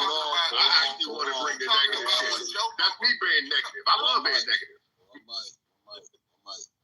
Don't mute me. Yeah, let her land. Yeah, y'all can, if y'all want to get off the stage, y'all know what to do. Everybody gets Listen, a chance to share. Yeah, and I'm not being negative. The biggest issue with these conversations is that y'all just want to sit here and, I want to do this, and everybody's supposed to jump on it. And it's like, are we talking about solution things, the things that are actually practical? Because we understand that Anthony will talk about the fucking tax shit and doing all this other shit every fucking chance he get when we start talking about real shit. But people don't really want to talk about the other aspects of that. If you're not sitting here, if you cannot implement this shit when you're talking about discipline and what real discipline looks like as an individual, it doesn't matter what the fuck you leave them at all. They're not going to know what the fuck to do with it. At all. They're not going to abide. They're not going to appreciate you. I like to talk about you. It's a thing though. Like, leave Kim alone. Listen, y'all. This is what Kim is saying in real life. Some of us have property. Listen, some of us have property that has been passed down to us. Hold on. Some of us have property that has been passed down to us that we can't pay the taxes on. And we're too ashamed to admit that we need help paying those taxes. And as a result, we lose that land. That's your fault, bro. That has happened. That's your problem. No. Whoa. Ray, hold on.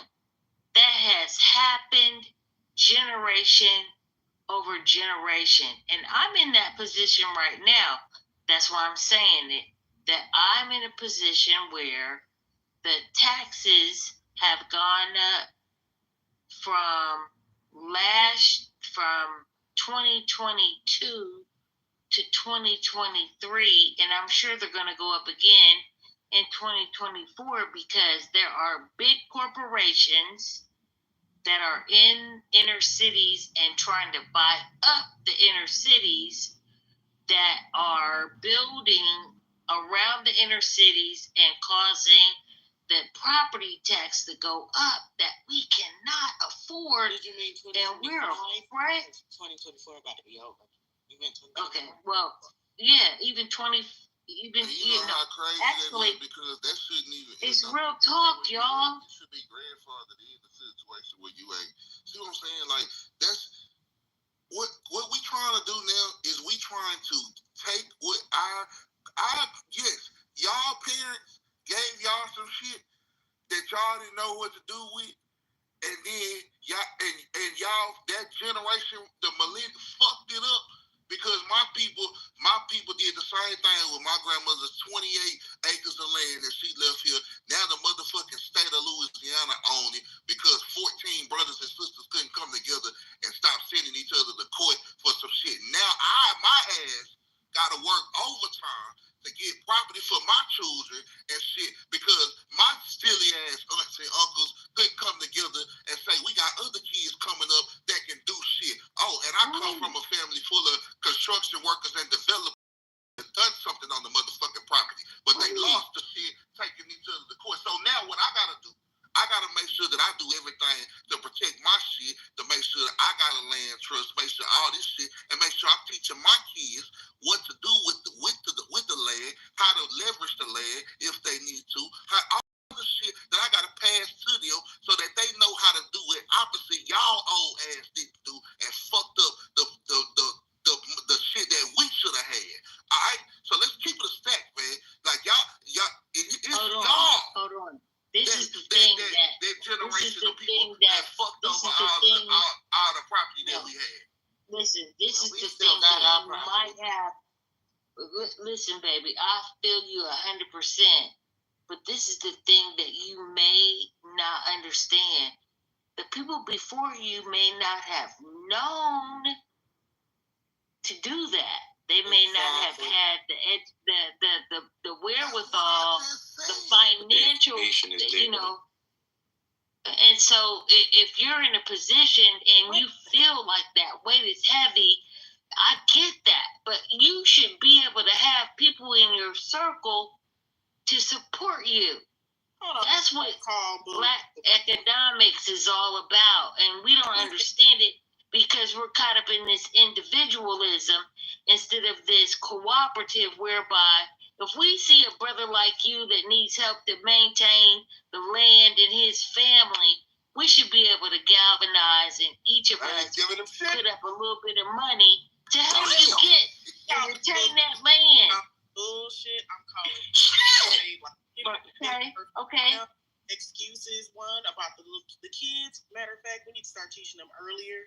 A lot of these children out here, different cultures and everything, they are getting it, okay? 5, 6, 7, 8, they are getting it. I mean, I don't know what's going on to this. Oh, we need to hold them. No, these kids are graduating 14, 15 college. They already got master's degrees. They are way ahead of what our generation used to be. So I don't know what's going on in our culture where we're not doing this. And no, we're not holding our kids at home until they're 28 because they don't make enough money. No, what you do is, an alternative is, those kids you keep kicking it with, y'all gonna get y'all in a little apartment together. You gonna learn how to roommate, how to cook, how to clean up behind yourself, all that. At 18, they ready to go off to college. At 18, they can join the army. At 18, they can do all this other shit. You can fucking be grown. You can go buy you some titties, some ass, some dick, and whatever the hell you want to at 18. Stop pandering to these kids. I don't think none of us pander to the children. That's not what you said. Children. Will y'all listen to us? Because she finished, brother. You ain't even let her finish, brother. You gonna talk over. Hold on. I got you. Just let her land. I be waiting for people to just hop off mic, so I gotta get where I fit in, dog. That's all I'm saying. Niggas, your dick don't fit, nigga. Shut up, Ray. I think that I'm not saying let your kids go out there and fuck up, because 18, we all know that you don't know shit. You out here still trying to figure it out. You ain't been out there for real. When you really find out when you out here for real is when mom and daddy go. Then you will find out who your real friends are and who you really got going, okay? That's when you really find out what's real. Lord, his mind gone. What I'm saying is, these kids, we got to get them ready. And whatever that means as a community, if you don't have the money to send in a private school, you better get damn sure, you on this app all night, y'all need to get networking, find out with somebody, let me get my kid involved in this, let's buy an app for this, and this, that, and the other. You got to get your kids ready for what's coming. And my last thing, and I'm going to land, that was some bullshit talking about the land. Because we know Big Mama plus Big Mama, and we've been buying land for the last 400 years, and we have seen how it has been stolen, manipulated through eminent domain, through wills, trust, etc., etc. We not no damn fools. I'm not pandering to our people. Do we know everything? No, we're all learning. But damn it, you can't sit here and keep falling for the damn okie doke when we've been seeing this shit happen to us for the last 400 years, and we keep losing generational wealth. I'm not with the shit, and plus we got the internet for the past 30 years. Get your ass on there and figure out how the hell can I keep my property? How the hell can I keep my family wealthy? And shit like that. I'm not giving nobody no passes. I done. First off, see, the homies want to be sliding in whenever people be like, that's exactly what, because I was actually trying, they told me to stop talking. So, I would appreciate that. Let that man talk. Yeah, so I'll keep it simple. Thank you, Ray. Appreciate it. No, all I was going to say was this. First off, the situation with the land, that's Nick's situation. I don't think it's anybody's place to speak on that. Secondly, the whole point that we're making is that whether a kid leaves home early or leaves home in their late 20s or whatever, like they have to be educated. Like the whole frustration of back and forth about this conversation is that points that could have been a yes and people have been responding as a yes but. Like we really could have just been like, hey, you can also do this, that, and the third. Well, homeboy, like your son's living with you, but you guys just automatically assume that people are going to coddle their children and act like they can't teach them nothing because they're living with them. And in reality, when you go and put your kids out the house early, you'll be so inundated with the responsibilities of life that you really can't teach them shit because they're too busy working to pay their bills. Like, let's just be real about things for once instead of just assuming the worst case scenario or assuming the worst out of people. It's better to just put people on game and be like, yeah, you can do that, but just know like you still have to teach them these responsibilities versus just shaming people for like saying, hey, I'd rather have my kids stay with me for a certain period of time because life is hard and it's better to get them ready for that shit to be able to deal with life when it's hard versus like just throwing them out there with a paddle and a whatever. Like we didn't say y'all be throwing folks to the wolves. We're the only ones that do that bullshit. No, a lot of the people that responded, they like you guys responded in a fashion where it was dismissing the initial point of the importance of actually trying to keep the kids in the house for a little bit longer so that they can learn things. I'm all for teaching them earlier. That's great. Wait a minute. At the end of the day, they need to be educated. I'm with you on that, brother. Hold on, Lululemon was a child and they taught her how to make a business. You had Buffett that was investing at 10 years old. You had Mark Zuckerberg starting Facebook in college. They had the knowledge early. Everybody don't have the knowledge. But everybody has that. Yo, just let Early Bird get in there, y'all. Everybody has that access to. Hold on, Lyric. Y'all hear Early Bird trying to speak? Just let her get in. I want to talk to Nick. You there? Slick Nick. Is he there? No. That nigga Slick. Yo, what up? Okay, so my dad is the Edison 14. So the land that I own in North Carolina, they were fighting too over the land. So by the time it got to me, it was a headache. So I ended up having to get an attorney, a realtor attorney. And it was so frustrating. He said, you know what? Just let me handle it. So he ended up sending everybody everything by mail to take them to court. It's difficult trying to figure out what to do when you have aunties and uncles that are fighting over the land, especially when there's a lot of money owed on taxes after you find out a parent has died. And you have wills that are needed by your grandparents, and your uncles and aunties aren't trying to give up the will. And you have different aunties and uncles on parts of the land. So I ended up with 2 attorneys. A computer won't let you know that, will it, Nick? You there, Nick? I mean, it can if you do the proper research. That's why you have he's kids. 100% correct. I've been in that situation. Yeah, but it takes forever to do that, especially if you don't have all the paperwork in hand. It's a lot, especially if you don't understand the process too. And it's that long. There's tools to do research to get that information. Right, That's what I'm saying. But if you don't understand it, it's a lot. Hold on 1 second. The only thing the computer helped me do was show me the lots that were there and the numbers and which ones were applicable to each one of my aunts and uncles. I ended up even having one of my dad's cousins and horses on my lot, and dude had been living there for years and paying no rent. So now I have to figure out how to get he and the horses off my lot. So it can really be a headache. It's a lot. So I just wanted to learn. I just wanted to tell you, Nick, that I understand what it's like when you're dealing with uncles and aunties and brothers and sisters that fight. Because there's some hostile brothers and sisters. And I ain't gonna deal with it. I'm just gonna let my attorneys deal with it. And I yield. That's all I want to say. That's smart. That's smart. No, it's not smart. Here's the deal. Okay, because I'm in the same situation. What you have to do with those people is, and I'm not saying this is easy, and I'm not saying that you're the one, but they have to come to terms with the history of the reason by which your family came to acquire that land and the importance of preserving it for not necessarily them, but their children's children. And I'm not saying that's an easy feat. I'm saying that we who are of community and understand the importance of holding on to land bond together to support this sister. And her challenge to help her people understand, because we've lost a lot of land because we haven't operated as a collective. We've operated on some kind of individualism that has hurt us in this country as far as land ownership, when we should be working together as a collective to preserve it. And if a person that has land isn't knowledgeable and we have the knowledge, we got to support them. That's all I got to say.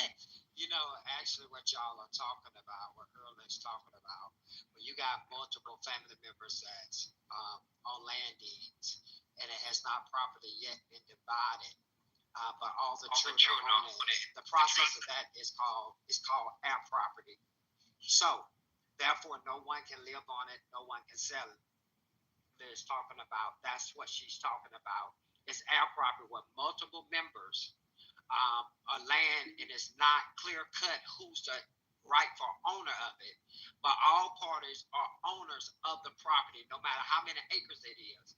And now you got an issue when you want to try to do something with the land. Archie, let me interrupt you. It's split up, so the realtor knows, the attorney knows who owns which part. It's just that a cousin is on a part of my parcel with horses. Gotcha. Okay, he's on a part of one of my many parcels. Gotcha. So I'm my largest parcel. So I'm needing, we're gonna get him off that parcel and the horses because I'm needing to put trailer homes on that parcel, so the Campbell University students can be. Right. I'm sorry. I misunderstood you earlier. Yeah. But I misunderstood Miss Early, but the point that I'm making, this is what happened to, I think Carla's point, what happened to a lot of black families. You got multiple members on this property.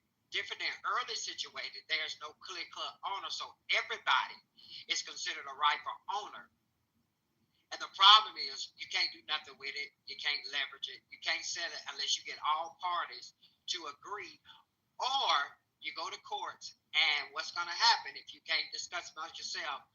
You have to buy whoever that family member is, right, that property. That's the other two parcels, exactly.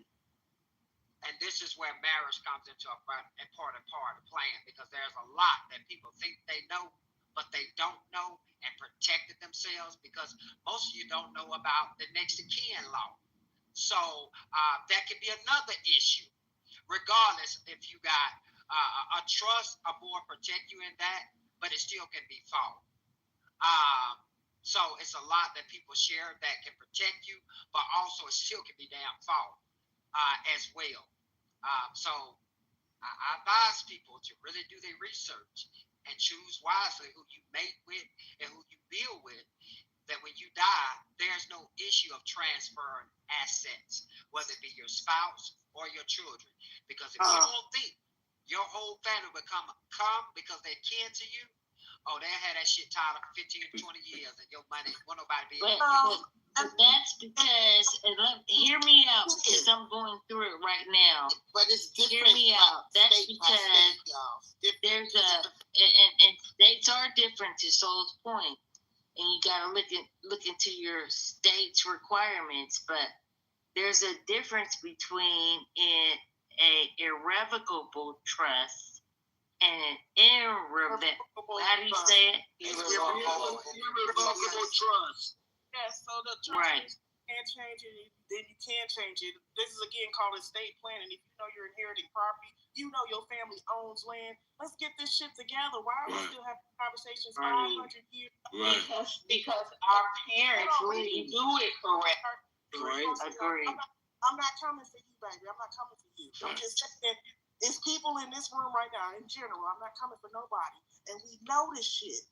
And I'm pleading because I work in this industry and I've seen, and you know what, it might be just intentional and God's blessing that it has all heirs. All heirs usually is the typical language. That means it keeps property in the family in case somebody, an investor or somebody comes through and they find a loophole or a title issue, a quiet title issue, and they take the property from you. They can claim eminent domain, but it's harder when you got 20 other people and all heirs on that title. So that might be your blessing, sweetheart. And I don't know your situation, ain't gonna get in there. But I do want to stress is that we have these same damn conversations 500 years later, and then my heart breaks when I see the shit because I'm working shit. And hold on. Did you see that Silver? I think it's called Silver Lake Lane or something like that. It's that documentary, but I'm just saying. Yes, but you see how they fucked over them, and they're still in court.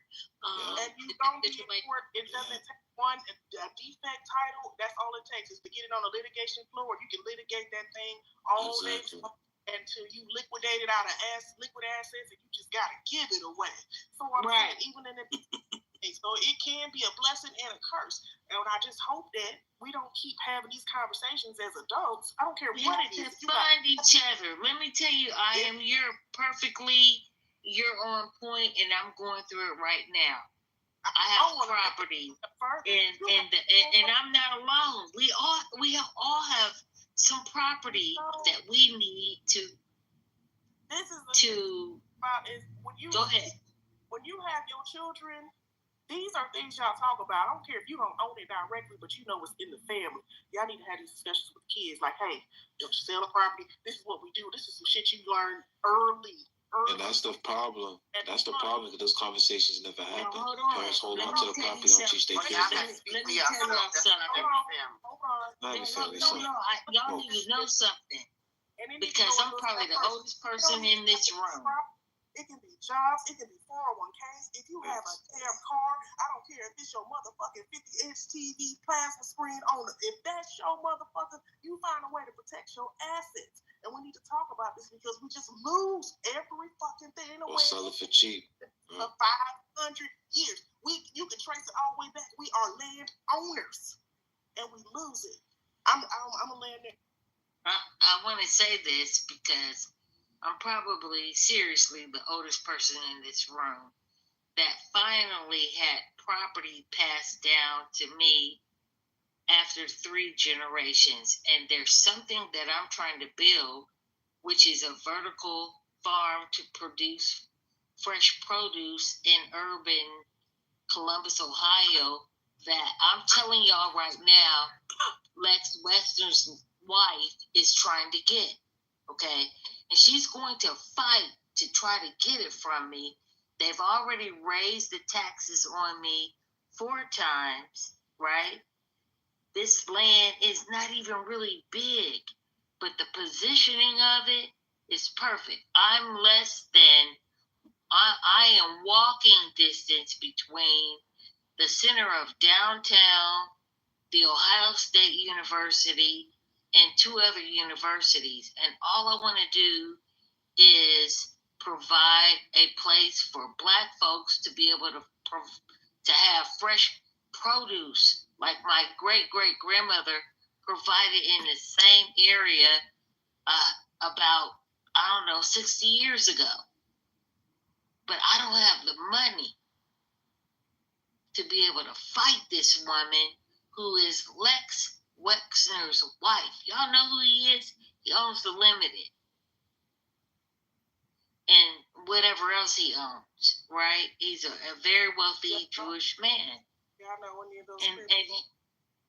And his wife is a large contributor to Children's Hospital, which is about maybe 15 or 16 blocks from my property, and she's been calling me, and I haven't been answering her calls because I'm trying to build on it, but I don't have the cash to build the way I want to build. And all I want to do is build a local farmer's market, a vertical farm that can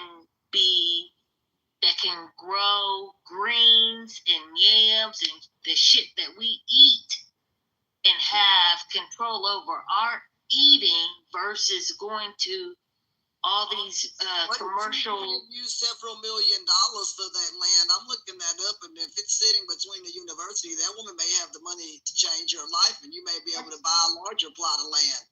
Wow. We may want to look at that, Mal, because you're sitting between. Right, to find some investors. Right. Right on. You might as well go there. But why should I give that up? No, you don't give it up. Okay, let me ask y'all this. I hear y'all. But let me ask y'all this. Why should I give that up when I know that area and I know that our people are suffering from lack of nutrition and don't food? have the resources. The money. What? You're not listening to them, Carla. They're saying if you sell, you may be able to find something that may be a little ways out and buy it for less and have enough money to build. Or not even that. Just form a corporation and find some investors, and y'all just build each other together as a business. You know what I'm saying? So angel investors. You have the property, right? Angel investors or the people that have money, right? You join them into the business. That's all. Even go through the SPCA. They've got stuff for folks who have land, property, all that stuff is viable. And if I was you, I would take what is viable, that is the land between the city in which you live, and you have all kinds of infrastructure there. I would take that lady up on her offer, and I would move to a plot larger. I mean, people have done that in Texas. And you take the fence and the dollars, you move that land, and you buy something that is viable away from the city. You're going to get a lot more. People have done it out here in Texas. 79.9, they bought acreage out here. Okay? So you take that acreage, and now you can section that land into whatever you want. 79,000 acres. This guy was like, hey, I went from this to buying this because somebody gave him billions of dollars for this other plot of land, an oil company. So if I was you, I would take that woman up on her offer and answer the phone. Come on. Baby, they're not offering enough. Well, Carla, you got offer. Carla, what you do? You got to get your praise out there. My homework. What I'm saying to y'all is where I'm at is an opportunity for everybody who is within the voice of who is in the room right now. This is an opportunity for us to do something different in terms of farming and what farming looks like in urban areas. And I have all the expertise. I just don't have the money. Now, they done gave you the answer to get the money. You can lease the land if you want to keep it and collect the money on the lease. And then you can build. When the lease expires, kick them off the property and build. I mean, other than that, you're making money. If you want to just hold it there, then you're just losing money. If you don't you have to make the land useful. If it's just sitting there and it's not making any money, then what's the point? What's the point of holding it? I don't understand. Hey, Carla, how many acres? You ain't got no investment. How big is it? You don't know no investment. It's really very small. It's a small plot, Less than 5 acres, 10 acres. It's not even an acre. How much do you want for it, Carla? Carla, I think you need to take the suggestion. I want to. Because if it's not an acre, from the location where you're saying that, you first have to do your research, right? what are the stipulations when it comes to the city ordinance about forming? Because you might, not to discourage you. I'm not discouraged. Y'all not listening to me. She's done all what I'm telling you is I've already had that discussion with the city. They've already given me permission to make the property commercial. All I need is money to be able to make it happen commercially. Right. Here's another. And hold on. I got some information for you. I'm trying to pick your brain because I can tell you how you can get the money because we got a cattle farm. I've been around farming my whole life as well outside of trucking. So I got 90 herds of cattle, okay, that I inherited from my father. So, Carla, what I'm telling you, there is money out there. That's the reason why I asked you for the acreage. Because depending on your farming, and you said it's less than an acre, where you're not going to need machineries. Because I can tell you how you can get all the grants from the federal government, and the government will pay you to farm. And if you lose your harvest, they will give you supplements for things that you have lost. I've been in this industry. But it's not enough acreage, Archie. Yeah, that's what I asked. Right. It's not enough acreage. So that would be something that you would have to personally invest in yourself. But the land because has the acreage is not there. The land has the value. You can borrow against the land and go and do what you got to do. Right, do something. Call me. Carla, just call me. Carla, how much do you want? Call somebody. It's just sitting there. You're losing money sitting there. Carla, how much do you want for your land? Leverage the equity in the land. Can you guys get one mic on the question? Like, y'all want one mic on the question? Somebody asked the question.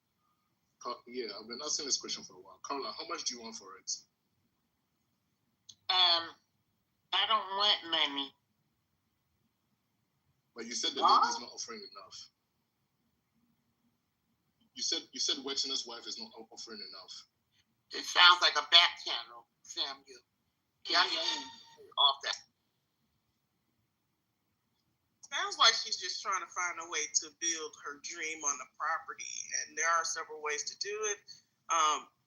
Hopefully you don't have to leverage the land because we know what happens, and business ventures are not always successful, and that's not, being negative Nancy or anything, but there are several. No. And you're keeping it real, and that is exactly what I'm not trying to do. I don't want to leverage the land. So what you can do, if you have local farmers or whatever the case may be, you can definitely reach out to them in that area and see if they were willing. If you said the property is close to a college campus or something near, it's zoned commercial, so there's other businesses around. See if you can work with them. It's not zoned commercial. She has to zone it commercial. Okay, so if there's a possibility to do that, you can lease the land out. That's the easiest way to do it. You can lease the land to other farmers or whatever the case may be. They can set up shop there if it's commercial. And that way you make money and not lose the property. Once the lease expires, it expires. You can renew it. You can renegotiate it. You can see if it was profitable to you. You can come up with any numbers and no negotiation, especially location. You can have vendors on the property. So it will make you money to where you can actually fund your individual dream. It's all in how you do it. I don't recommend you leveraging the property, though. Ashley, you got your mic, sis? Yeah. Okay, I was just checking. How you doing? Good morning. Oh, I'm good, y'all. I wanted to actually introduce y'all to my hometown friend, Amanda. I don't know if she had her mic, but y'all can follow her. I'm gonna have her put a pink ticket in. Y'all with them pink tickets, y'all could turn your tickets in. But yeah, my friend, that's my best friend from my hometown. What's up, Amanda? Hi, Amanda. I'm not sure if she had her mic. She probably fell asleep, but yeah. No, I'm my here. best friend. Hi, everyone. Oh, she there? Hello, sweetie. How are you? Hi, how are you? Sorry about that. I'm losing my voice a little bit, so I can't talk much, but nice to meet everyone. Oh, yeah. Oh, but you wanted to say something to me, Dr. Holmes? Oh, no, I was just seeing if you let your mic. Oh, yeah, I'm here. Amanda, when you get a chance, click the thing at the top. I'm trying to take it in. She look like one of us. She look like one of my children, just like you. Yeah, people think me and her look alike. Yeah. I know when I was talking about my friend that's Jamaican and Puerto Rican, that's what I was talking about. Yes, she sure does. BK, you at your mic? Yo. So wait, so what was y'all? Okay, I was just seeing BK. But what was y'all discussing with the Ohio State thing? Because I'm in Columbus right now, so I know what she talking about, or what the location she talking about. You know? Like near downtown. So I'm at the corner. Okay. So I'm at the corner of Ohio Avenue and East Long Street. Okay. That is in proximity to, downtown Columbus, Ohio, the Ohio State University, Capital University, Franklin University, and anybody that works downtown going out to the suburbs. Okay. And my idea was my great grandmother had a fresh produce market in that general area. And then she turned that revenue into buying some property in that area where she had 3 separate, I guess you call them brownstones, that were connected together on that street on Ohio Avenue. And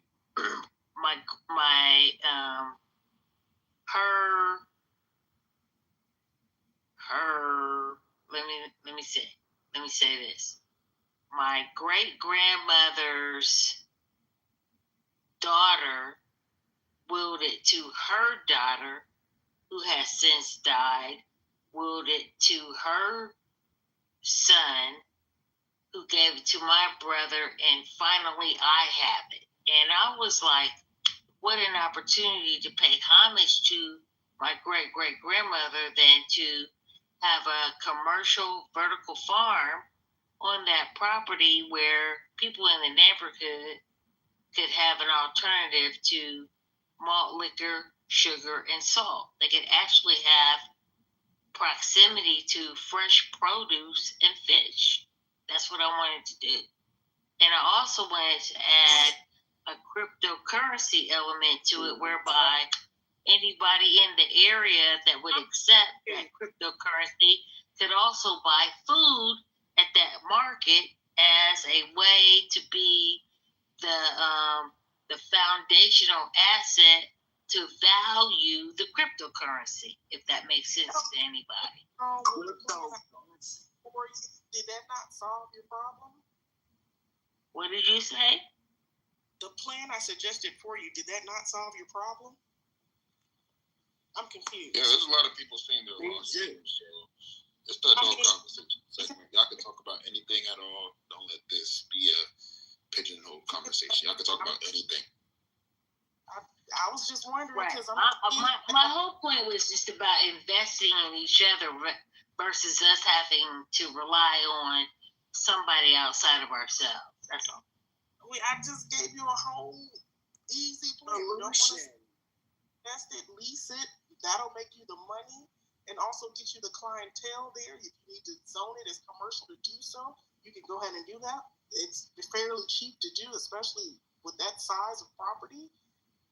Find you some people to put on that property. That'll get your traffic going for your future business. Once the lease expires, build your business. I understand what you're saying. Do it every day. You're missing a big one. Someone could build a structure on your property, lease that property for 30 years. Now you own the structure that is on that property. Now you make money from that. I don't have 30 years. Well, it don't have to. But the generational money, whether you have 30 years or not, that property can make money over and over again the way that you structure that. So, for you, getting a structure on that property can make money for you many times over. Really, seriously, churches do it every day. Exactly. So, if that's what you want, there are several ways to do it. We just all gave you solutions, like real life solutions. You can lease it out to a lot of people. That way you don't have to worry about or incur any costs. And you can lease stuff. That's some easy money to make. Easy contracts, easy money, and you can terminate at any time and do whatever you want to with the property. So, I mean, I'm confused now. That just gave you the capital. If you want to keep those businesses there, come or not, you can let the lease expire and build your fruit stand. I'm confused now. Yeah, I could switch topic. Y'all confused. Yeah, literally, at the top of the morning, y'all can talk about anything. Let's switch. This conversation. That channel, get the phone numbers. No, I understand everything they're saying, but they don't understand where I'm at. But it's good. It's all good. There's nothing you all have said that isn't relevant. Let's move on. Well, I think probably what you're going to run into, that's the reason why I asked you what your acreage was on that. When you say it's not even an acre, the issue that you're going to run into is the return on investment if you do find an investment. I'm not trying to discourage you. This is just my business mindset. Because there's not going to be enough acres to produce the harvest that you want. Vertical. That's why I'm doing vertical farming. I can go up to a certain height that supersedes acreage from the traditional sense. But Archie, I hear you. We've talked about this before. You know, this is a new way of thinking. I'm trying to be innovative. I'm not trying to be traditional. Farming. Gotcha. Yeah, I know exactly. So y'all don't want to bring up any other thing to talk about. Did you get it? Did you actually get it zoned? I know it's commercial. You I said. did. Hello. Yes. Y'all don't want to talk about any other thing. Yeah, he wants it, y'all. He wants to move the conversation. I was just asking if y'all want to talk about commercial vertical farming. Go ahead. Call me. So there's over 100 people in Let's talk about how many. Let's talk about the home being a father of 10. I wish one day. One day or father of 10. One day. I appreciate y'all. I love y'all. I hear everything y'all saying. I ain't messing with you to home. I haven't been on the app in a minute. I'm about to go to sleep. I got so much to do tomorrow, but thank you for having me. I might not see me for another few weeks. I love you so. You know you my girl. Love you too, dear. Just call me, okay? I'll call you. I can't be on this app. I'm going into my busy season. I got too much to do. It's on here too long now. The times are truly changing, y'all. For real. If it doesn't matter who's president, it matters the people that understand that we have the power to be the people to push the bullshit that we have allowed to distract us out the way. We got people like Archie, we got people like Soul, there's a number of people who are here. They ain't hearing the right kind of rhetoric to be able to, and Tony, I mean, there's so much. I don't know, y'all. I don't know if y'all don't see it. I don't know what it is, but I'm going to keep doing my thing till I get there. And I appreciate y'all listening. I think I heard someone talk about the rental market in 5 to 10 years. Those that are real estate, if you know anything. Tony, what's the name of that company? What is it? Blackstone? BlackRock. Yeah, BlackRock. BlackRock. Within the next 10 years, the landscape of America as we know it as black people are going to change. Because it's going to come to a point where you're not going to be able to build a house. You're not going to be able to buy one. If you don't own the land, this world's going to turn into a rentals market. And if black folks don't get their shit together and learn how to come together, you're gonna find yourself forcibly being with someone you don't want to be with. If you think right now people are getting together because they're struggling, wait till this world and this society becomes a rental market. Y'all ain't paying attention to this world and this landscape. By me being in this industry, I'm here to tell you, some of you, it's already a rental market. Y'all ain't, no, it's gonna get worse. Y'all would never ever get an opportunity to build a goddamn house or buy one. Because this world is going to go to a rentals market. And we sit here picking it back and forth instead of trying to find you someone you can get together with and equip yourself. And before you know it, you're going to be forced to be with someone because rent is going to go up higher and higher. And these white folks are silently buying up this buying up this land and throwing up luxury apartments. This is when it comes to a rental world living. And you're going to be working just to pay rent. And you talk about you want to build legacy. Are y'all paying? Do anybody sit here and study economics of today's society?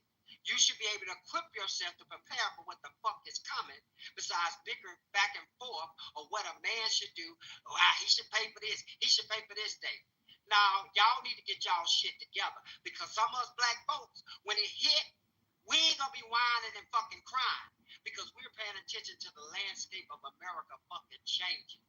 And they finna change some of us black folks back into slavery, where you're gonna be working to live and not, living to work and not working to live. So y'all keep all y'all bickering back and forth and all these goddamn topics and not getting your fucking house in order. And when that time comes, don't come crying and fucking whining about shoulda, coulda, woulda. Because society, you're seeing it every day.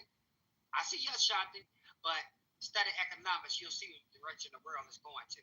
If you think I'm lying. Since y'all worried about stats, study economics, and you'll see the landscape of America fucking change, where black folks ain't gonna be able to own shit because they bicker back and forth, and these white folks and these Jews are slowly buying shit up, and you won't have nothing that you would call assets.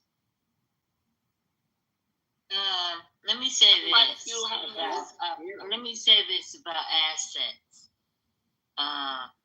If you are selling off the land of your ancestors, then you are selling out.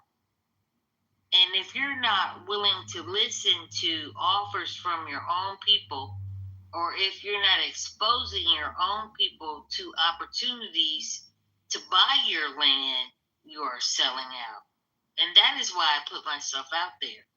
Because, listen, we all we got. Ain't nobody trying to support us if we don't support us. And I heard that from a white man.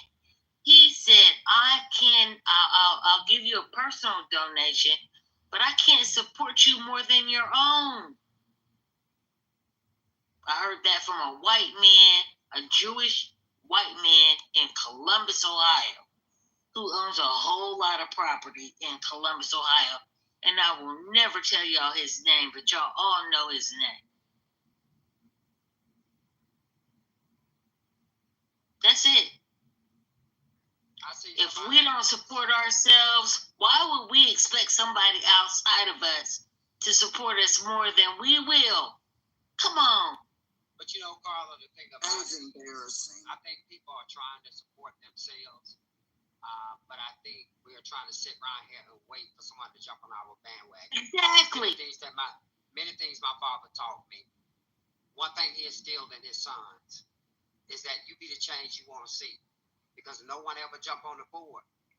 Your ship will keep sailing. Because it reminds me of the story of Noah and the ark. You tell people there's a fucking storm coming. They sit here, don't think it's coming.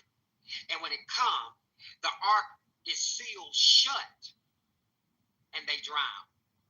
This is how some of our black people gonna be, because they won't heed wise counsel. And somebody in chat say we telling them things that they already know. Well, don't be like the motherfuckers on side the ark when God sealed the ark and they died. So if you know this shit coming, why you're not trying to find someone to pair with? First of all, work on your fucking self. Get a direction. Get foundation. Get stability in your life first before you can go. Because I don't give a fuck if no black man or black sister follow me or jump on the bandwagon of the vision that I have for my black community. Build what me and my wife is implementing together for our community, like an education center that is a brick and mortar place. Using our resources. I don't give a damn if nobody get on board. But I know what I'm gonna do. When that goddamn ship come and it's sealed, don't come fucking looking at me. Because we all got the same opportunity. But we want to bicker back and forth, talking more about relationships and what men and women won't do for each other. And we all sitting here and we telling y'all, some black people are telling y'all there's a fucking storm coming. And it's like never before, because history is about to repeat its fucking self. And some of y'all gonna be outside the ark, knocking on the door saying, fucking let me in. This is not me belittling anyone. This is fucking reality appealing to your fucking logic. So if you want to be a black man or a black woman standing outside this ark, when this door's shut and you haven't equipped yourself, prepared yourself, you can't fault another black man or black woman. Because though you do what you're supposed to do, you do what you're supposed to do, and other men and women would jump on board, just like this educational center that me and my wife started. And guess what? We got more than all the assistance that we need, more than all the resources that we need. We about to hit 3 more counties. And it started with us. But if you ain't got a foundation and footing and stability, how can you expect anybody to invest in you? That you empower you, that together we come to collective and empower the community. We think ass backwards. We want looking for help from everybody else, then first helping ourselves. You got to be the change that you want to see in your own life first before someone say, you know what? I believe in this brother. I believe in this sister. I'm willing to tap into my resources. I'm willing to tap into my network to help this young black man, to help this young black woman, to build and empower their family, that we can empower the collective as a community. But we so educated. We got all these goddamn degrees, but hell, we can't think. We can't think from the left to the fucking right. That's a because fact. We love chaos. No, this is what it is. We want the white man to save us before we save ourselves. We think that I don't know what that is, that we're like looking for the white man to be the righteousness that we are for our freaking selves. And we're so blinded to that we are not seeing the boat that crosses our path when we're stranded. All the boats that come by with black men, because we're looking for the white man's handout. We don't need the white man's handout. We need each other to stretch a hand out to each other. But because we are so much in that mindset of crabs in a barrel, we can't move beyond it. It's time to move beyond that bullshit. Hey, Archie. Archie, are you there? Yes, I'm here. When in the world did you start all this cussing, Pastor? He's a passionate man. I'm passionate, but you ain't never used to cuss like that. I remember when you first came on the app. So, sister, listen. What the devil did God go clubhouse that done about? So, sister. So I came up to one of y'all. I came up. This is Curtis. I came up to hold Archie accountable. Brother, you curse it, you carry it on. You need some coffee. Passionate. That's not. You need some breakfast. He's passionate. Listen, Archie and I have had real conversations. That's a real nigga and a real businessman and a real matriarch of, not a matriarch, but a patriarch of manhood in terms of understanding what it is to be a man and be family. He has nurtured and cultivated a mixed idea of what it is to be family, and he's still standing tall. Am I right or wrong, Archie? I get it. He's speaking from the book of Nicolation. I get it. I ain't take none of that away from him, Paula. I know who he is. I know what he stand on. But I know, but I'm just giving it to him because I give him a hard time like you do. So I give him a hard time. He'll be a mother. Because you know why? because he understands that the niggaology of the situation requires you to be on that level, but that ain't the real.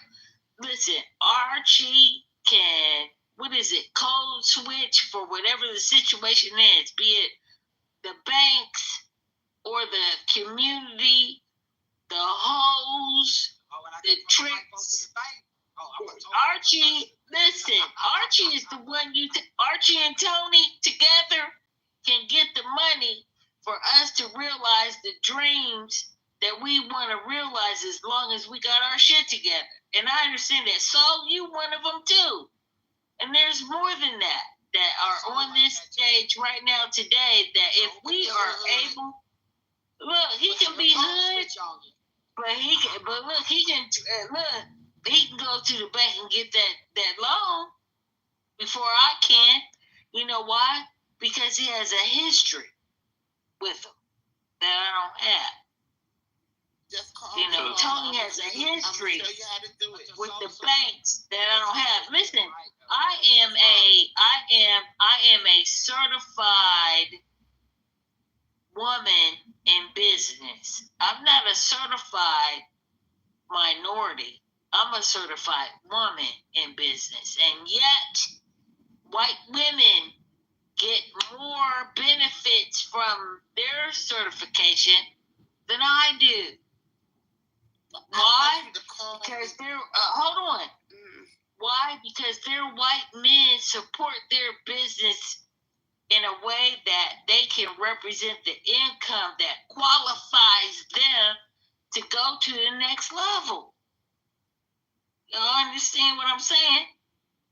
I want you to call me. You know what I do, Archie? I'm going to say this. I don't really discuss my moves and my next move open on the app. I just found that it doesn't work for me. You know what I mean? I know how you move in. I like you so much. We need to talk more often. Yeah, just call me. I'm very. Yeah, I will. I found that. Do you know I have more trouble when I put my stuff in the open airways? Archie, I know you know what I'm talking about. Yes. Just like when you was building your thing, how you wouldn't put it all out there. You need to stop hating on each other. It's like it just doesn't.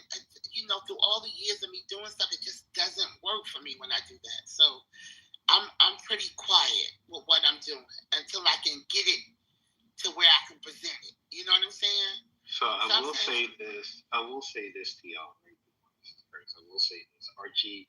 All y'all are making good points, right? And I'll share very quickly that unfortunately, as far as this app goes, there's not too many spaces where people are collaborating like that on a professional level. I mean, Clubhouse year 1 and 2, you kind of saw that with the career rooms, tech rooms, business rooms. Now, every so often, like, somebody will come back. Shout outs to Business Over Breakfast if you've been in that space. They did a lot of business in real estate rooms.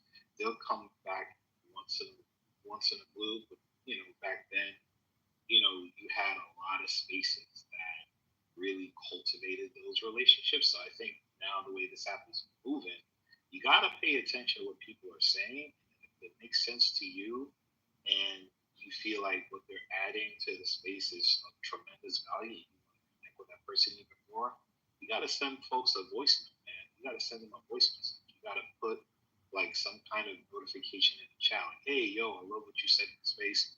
Let's talk offline. Like that's what you got to do now, because unfortunately, folks ain't making spaces like that. So you have to really pay attention to, what people are saying, who's saying it, and then just do the work and network offline, because can't really do that like that as much here, because but Curtis, let me tell you this about what you're saying, and I appreciate what you're saying, Curtis, but I don't have the what did I say, the je ne sais quoi, I am an analytical person. I'm not somebody who has that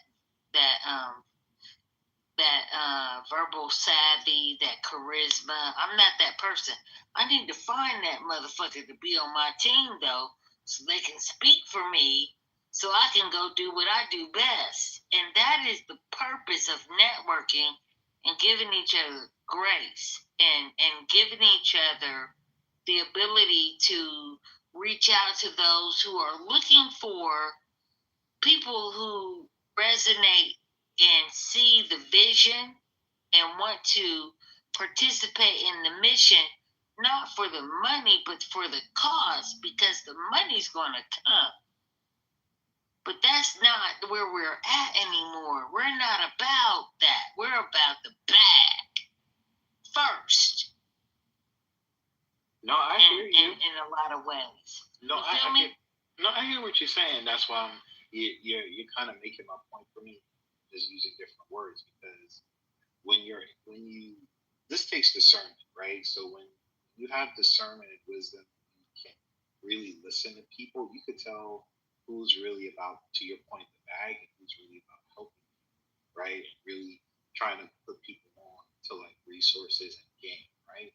So you just gotta have discernment and listen very, very closely. And then when you reach out to people, then you'll really see like what they're really about, right? Are they giving you resources for free? Are they charging you? Like, there's so many things you gotta look at. You know what I mean? Because some people are for themselves, and some people are for people. You know what I'm saying? So you got servant leaders and you got takers. You know what I mean? That's how I see it. You got givers and then you got takers. My solution is find people who are givers. They're giving to you and you're giving to them. That's the whole aspect of networking, is that we're both adding value to each other, right? I may have a connect over here that helps you out, and you have a connect over there to help me out. And we're helping each other's businesses and platforms grow. Like, that's the whole art of networking. But that takes a conversation first, embedding, right? So you have to, again, listen to what people are saying, and if you fact check, you correspond with them, and if it makes sense, it's like, okay, let's see if we can build something. That's the whole essence of networking and building a partnership from the jump. I think, to your point, I think a lot of people may not know how to do that, but I encourage people to just talk to people, take the conversations offline. Don't necessarily have them here. It's good to have them here, sure. But I'm just saying the way the app is moving, you have to be more intentional than ever. Because truthfully, a lot of us don't really know what each other do for real. For me, I'm in education. I'm a career brand specialist, and I have a real estate networking platform, right? I'm getting connected to people that are in accelerator programs. What is an accelerator program? That's a program where if you're a business, you sign up and now you're getting access to funding to scale your business, right? Like, Black people need to know what that is. Like, accelerator programs, incubators. You need to know these people. You need to know these programs that are out there that are helping businesses grow, right? Because truthfully, a lot of other cultures, a lot of white folks, this is what they're doing to build their stuff. So you got to be in those spaces too, right? So again, it's networking and building a network of people that can help you grow, and you can help them grow. So I hope that makes sense. Curtis, you said something about education, and it's something my wife been an educator as well for 20-some years before I say you need to leave the school system and do it for yourself. We always talk about empowering the community. We always talking about the youth. For those that love children, those that love to teach, have acquired a lot of wisdom and knowledge from their studies of grade school to college to undergrad and to further their education. You want to know how you can empower the community and make money at the same time? But don't do it for the money, because you're going to make the money. Education. Offering education services in your community. Early childhood STEM program. My wife has that as a program for the early toddlers there at our school. That is a great way that you can buy back up your community, empower your community, without charging so much to the families. and there's grants. But this is something that you got to be diligent with, because you got to constantly be online looking for those grants that offer programs for educational, tech, STEM, et cetera, et cetera. People don't know there are millions of tens of thousands of dollars. But not all Black people know about it, but we harp on education so much, Curtis. We don't want to open our own education centers in our own communities. That also allows you to build wealth, to buy back up your community, and be able to empower the young people, whether they from broken homes or dual parent homes. You can give back to your community, and there is funding for that. Archie, you know what blows my mind about what you're saying is that oftentimes we as Black folks, we see each other as the competition when none of us have a goddamn thing, right? We're not the competition. The competition really is us having the ability to galvanize and pull our knowledge and resources together to be a stronger, united front against the competition that has been in existence since we've been here, since we were here picking fucking cotton, developing the sugar industry and the cotton industry to make America what it is today. That was us. And I think we forgot who we were.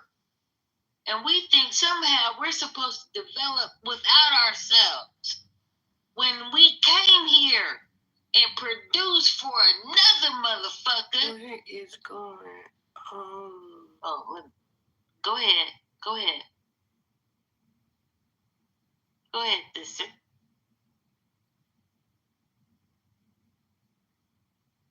On. Do you understand what I'm saying? Yes, no. No, I get you. Like I said, it's first of all, it's a mindset, Curtis. I think that you're in a generation that understands the old and the new, and maybe you're the one who can bridge the gap for us. So go ahead, Curtis. No, I mean, no, listen, I'm just a man that's just trying to live in this perfect How is space. Curtis going to bridge the gap when he's been sitting down 4 years with that pad and pen in his hand? Yo, listen, man. Curtis, that ain't even funny, bro. He asked you a direct question. Listen, I had to get. Archie.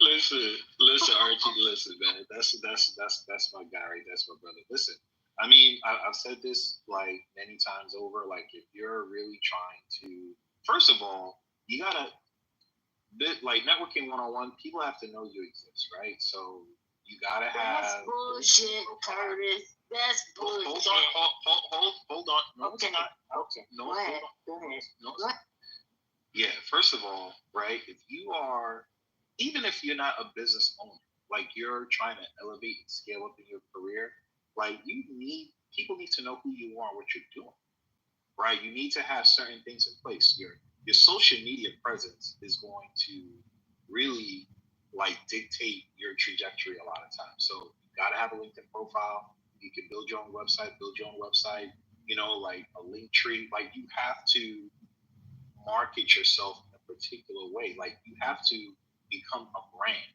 Like you have to become a brand in essence, is what I'm saying. Right? Because how else can people know about you and work with you if they don't know you exist? So you have to, however it looks for you, you have to like incorporate a social media presence that says, hey, this is what I'm doing. This is my specialty. This is my area of expertise, right? Subject matter expert or whatever. And now you're saying, hey, I would do this for you. I will create these opportunities for you, or I'm looking for these such and such opportunities, right? Like, I'm sorry, like Clubhouse, respectfully, it's not necessarily that place anymore. I mean, again, we've seen business rooms done here and there, but if you're really trying to network for real and get in different spaces, you have to move like in person and digital. The way you do that, I'm sorry, you got to be on LinkedIn. Like I have, for me, for example, I have a LinkedIn community of almost 150 professionals in different like career sectors. Like I built that. Why? Because I want to spread my brand and my awareness to different people in different markets, in different areas. Like you gotta think not just nationally but globally. Give you some stats real quick. LinkedIn, the LinkedIn platform itself has almost over 2 billion users. 2 billion. That's a third of the world's population. 2 billion people in over 200 countries. Yeah, I'm gonna be on that platform and I'm gonna network and market. Absolutely. If everyone in this room should be on that platform. Everyone. There's banks on that platform. There's programs on that platform. You need to be on there. Networking digitally, like reaching out. What platform? LinkedIn. Man. Hey, what's up, y'all? I like to join in as well too, right? So I'm working in with several organizations, right? I'm doing stuff like at Keene University. I also did work at Yale, right? So one of the organizations that I work with, right? How they get a lot of the contracts, and we had like a meeting, right? One of the best ways of getting the contract is set up a curriculum, with your organization, your foundation, and nonprofit. Set up a curriculum, and then what you do is you approach to some of the schools of the community and speak with the principals, because the principals is the ones who controls the budget. You got to speak with the people who makes power moves and who's in charge of a lot of things. You speak to the director of like any facility or the principal of the schools, and then you present, and you can negotiate, and if they're looking for something, then you'll be able to have a curriculum within their school, and you'd be like an independent contractor. You'd be contracted through the school, and the budget stuff going directly through the Board of Education. So that's one of a way of doing it. So check it out. I agree with you. I believe that at this moment in time, we have an opportunity to change the trajectory of what we have traditionally known as education. He's right about that. We really can do that as Black folks and individuals, all folks, as individuals who are maybe experts at a certain, as it relates to a certain topic or what do you call it? A topic or a subject matter or acumen as it relates to, a certain subject. It could be anything. If you feel like you are a subject matter expert and you're not submitting, yourself as one, and taking the opportunity to find out what the requirements are and trying to see if you match those requirements as an educational subject matter expert, who can you blame for not doing that? Okay, even if you get a no, you're not qualified, and you have the nerve to say, okay, what do I need to be qualified the next year, and you get there, that's the effort. Am I right or wrong? Hey, you got some validity to it, right? So one of the organizations that I work with is with Be the Change Makers, right? So this is what happened, right? During the pandemic, right? there was like a lot of issues with the schools in reference to like having classes, and it was trying to figure out something online, right? So I have experience of like, doing film photography and doing stuff like, online as well too. So I found like a unique, cool way of like having presenting class in Zoom with, multicam stream and all that before things end up becoming like, very popular. So I was ended up doing it at first at Seat in the Hall with the organization that I was working with. And I ended up doing in like other organizations in schools, like Essex County and Newark, New Jersey. Then I ended up going out to like, Yale University as well. So now we're doing like documenting like a lot of programs within Keene University out in Newark, New Jersey. So the thing is that if you have like a certain skill, if you not comfortable in like having your nonprofit organization or your organization to set up the curriculum, you could go in through an organization and everything, and you could contract through them, and through them, they'll be able to like present certain things within the schools and everything. But like I said, also with the organization that I work with, they have classes and everything. So like throughout the summer and also throughout the year, we do entrepreneurship. So we teach kids from like early as 12, 13, all the way to like, their early 20s entrepreneurship. And we do it like in the college environment and setting so that they could be exposed to the college environment, which is like, Seton Hall, Essex County community. And it actually branched out all the way to like, Boston, Massachusetts. We have like, students out over there and everything. And then a lot of us. With the college environment you're talking about, what does that mean?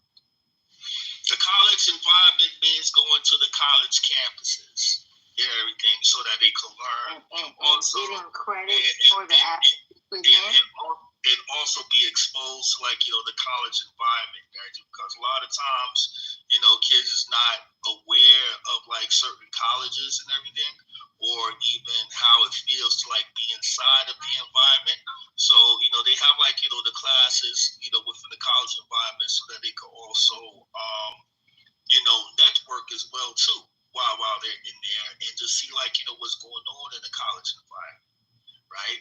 So what the classes is, the programs is, it's like teaching kids entrepreneurship in reference to like setting up a business, starting up a business, turning your skills and how to like benefit and capitalize off of it. Right. So like last year, for an example, right, at the end of the program, and when we did a wrap up out in East Orange, New Jersey, we had like a nice show, a performance outside. We had Lauryn Hill's son, Marley, over there to like perform, and Lauryn Hill liked what the kids was doing, so she liked what the kids was doing so much when it was having like their little pop-up shops, cutting hair, graphic designing, and them selling shirts, all types of things within their business they was doing, making cakes and stuff like that, all different types of things. She invited the students over to like her concert to like present their businesses and sell their merchandise and products and services at her concert and everything. So this is the type of opportunities we have and give for like these children, for like have exposure, starting up businesses and doing the network and everything, and all those type of things is important. And also earlier this year we had like a 17-year-old, one of the students, open up his restaurant in East Orange, New Jersey, with his family as well too. So all of these type of things is just like really new and innovative. Very important. Very important. It's new and innovative. Let me tell you what else is important. And I've been promoting this during this holiday season.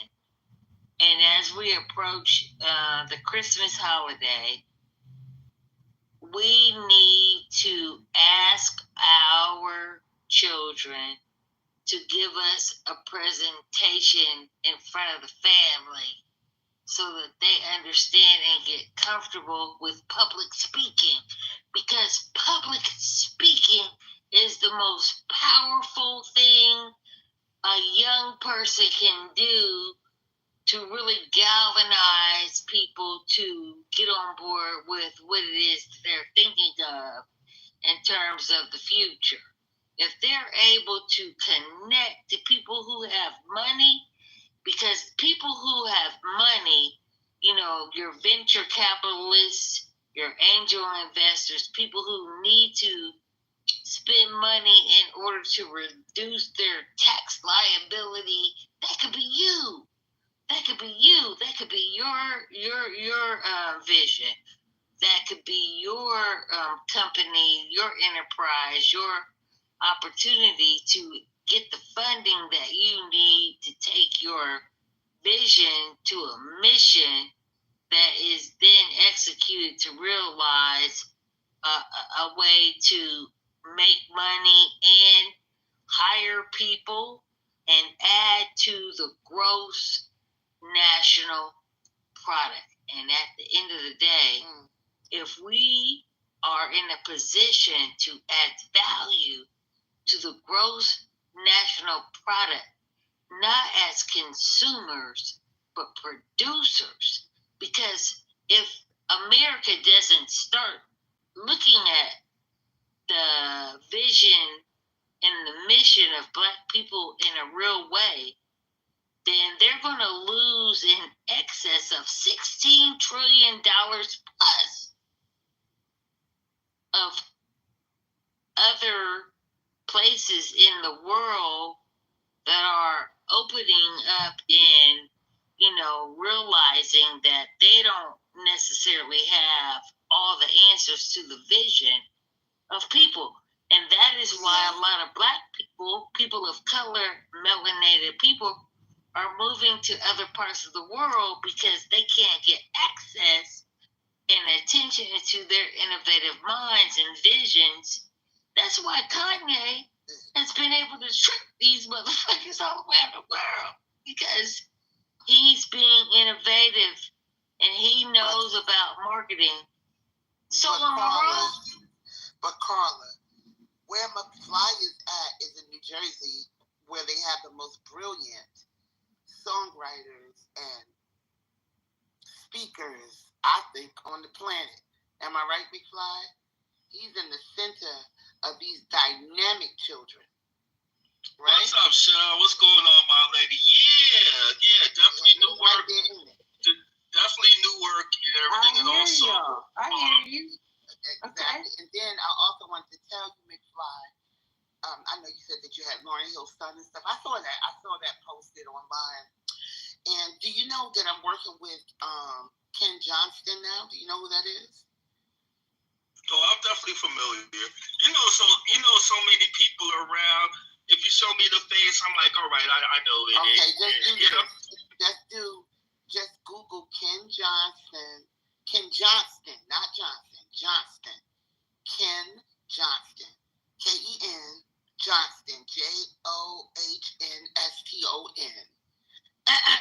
Johnston. Put engineer, because there's somebody else with that same name. Just put Ken Johnston, engineer, and connect the dots. Just Google it. Yeah, I just wanted to say really. Yep. I see. Okay, now who is he? East Orange, baby. That's right. And who did he do the best album? They said the best album of all times with who? Lauryn Hill. See the Grammy, he did all the engineer work on it. Wow. So you are a information and a source of knowledge that we don't acknowledge enough, sister. But I see you. I see you, and I know that about you. I do. To toot no horn. I'm just a regular person on the app. I don't. No.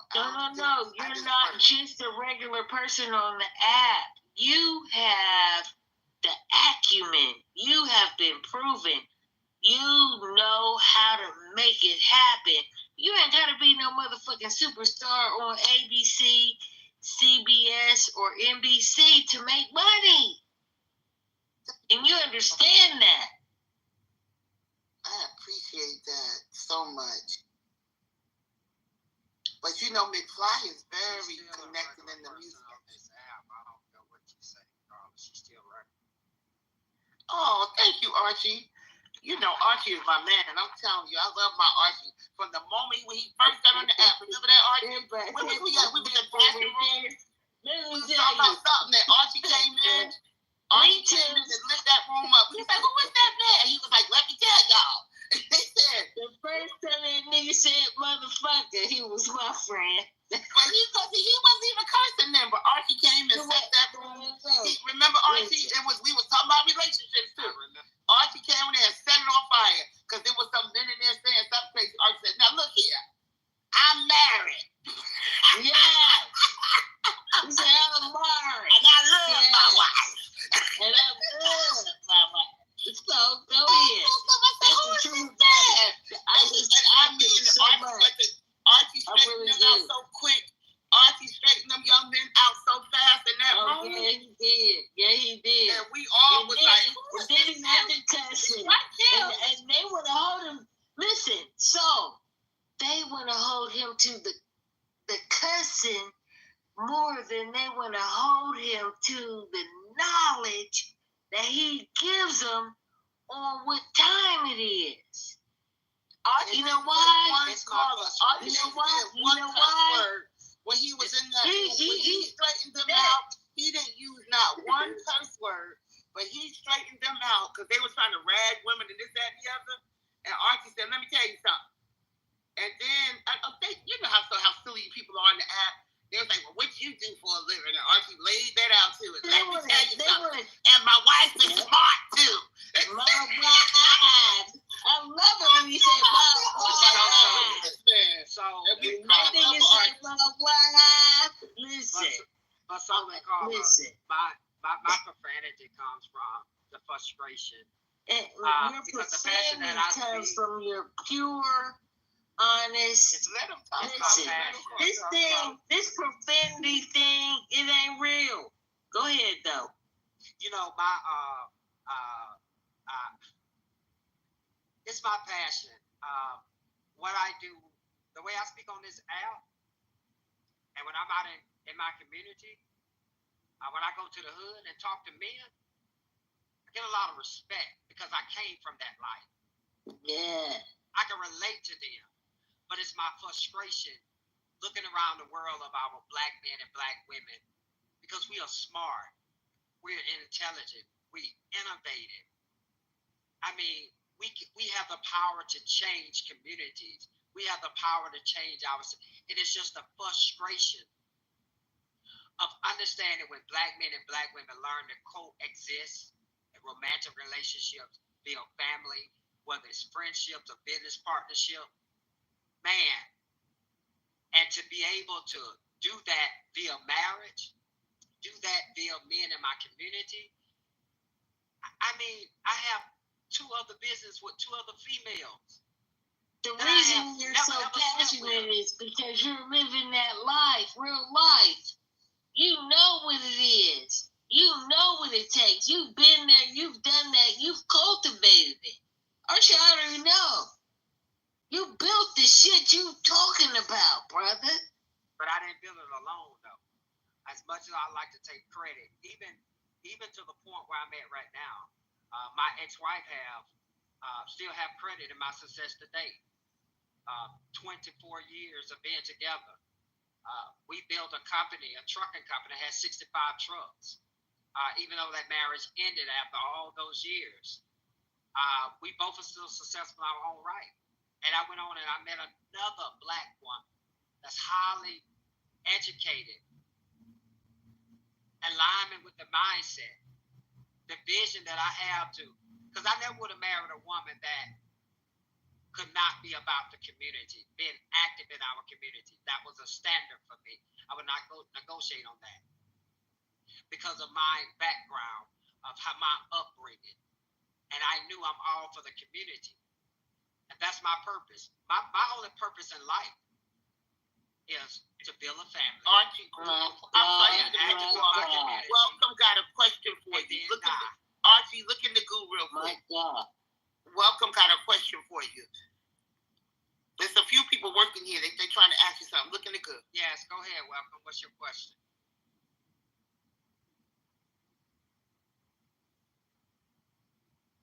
She said for Curtis. Curtis, you woke? Now Curtis know how to shut a room down too now. Curtis probably She She wants to know if Curtis is married. No, I'm saying Curtis know how to intellectually silence the room in a heartbeat. What y'all having church in here?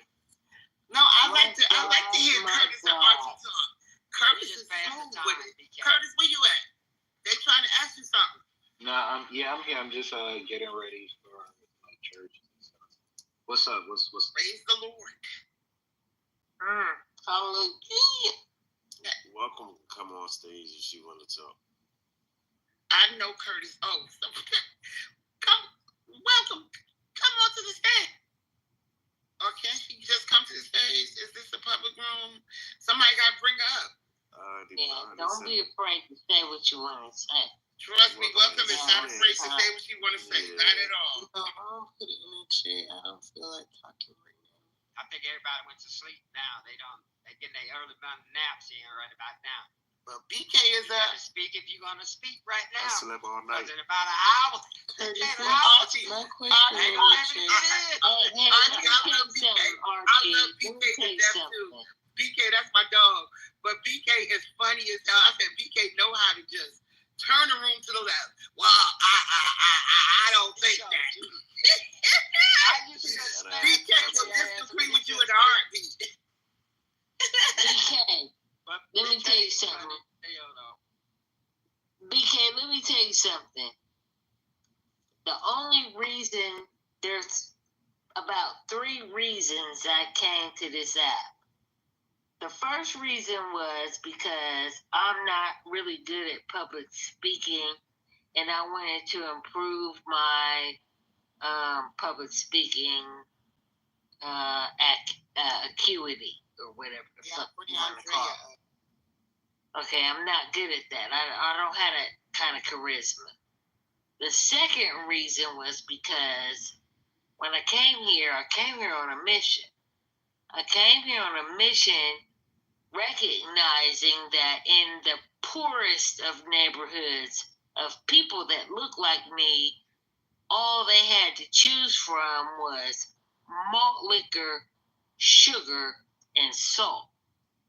Okay? I knew that because I lived that life for a short period of time intentionally to experience what it was that I didn't know anything about, because my parents sheltered me from that, moving into the suburbs, trying to block me from having that experience, even though my older sister, because of my mama's cousin, became a crackhead for a short period of time. Carla, what you sipping on? What you sipping on, girl? I'm not sipping on nothing right at this moment, but I've been sipping. But I'm telling the truth. I'm telling the truth about it, and maybe I shouldn't be. So I'm gonna heed to your business. That's your business. Do your thing. It's the weekend. No, it's a real talk thing with me, because now I'm in a position to make moves, okay? And I want y'all to be beneficiaries of the moves I'm about to make, or not. But I want to give you the choice, okay? And I don't know what that's going to look like, but this is what I'm peeping you to. We have to be in a position to feed from our farm to table our people, because if we don't, we're allowing someone else to provide us with what they call nutrition. That's not nutrition. It's processed foods. And we, as melanated people, don't process foods like other people do. And we need to We need an alternative. Hold on. We need an alternative in impoverished. Okay, I yield the. Hey, welcome. Can you ask your question? Yeah, I did ask my question with your smart remark. I heard you. No, I was saying like welcome, like your question was intriguing and everything. No, you said Curtis is married. Oh yeah. But no, I was talking about the one that you talked about with the trade in the school and everything. Can you expound on that? Yeah, I'm halfway woke. Like, y'all keep putting me to sleep with these conversations. So, Look at Breezy, beautiful. Go ahead, Curtis. Thank you. Yes. Breezy done put that alcohol down. They got herself straight. Oh my God, y'all just be Okay, don't start. Hey, yeah, what is wrong? Good morning. No. It would have been good if you wouldn't have talked to me. Can Curtis answer my question before y'all start? Go ahead, Curtis. Your long-windedness. It's all good. So welcome. Yeah, I think what you can do, well, multiple ways, right? Number one, you could become what we would call an entrepreneur or education consultant. You would basically go to different campuses and promote different opportunities that, you could do this on high school level, even college level, and like promote like different programs and resources for students, and those colleges and or educational institutions would pay for that, right? So does that make sense? Am I answering your question? Does that make sense? Yeah. No. Yeah. So a couple of things with that is you got to be obviously a registered business, and then the next step after that would be looking to become a vendor with these colleges or high schools or wherever you want to work at in terms of building those relationships. So you have to do the paperwork on how to become a registered business / vendor. Curtis, this is what I want to say to you about me. I am a certified woman in business through the SBA. Okay? Not only that, I'm engaging with what do you call them?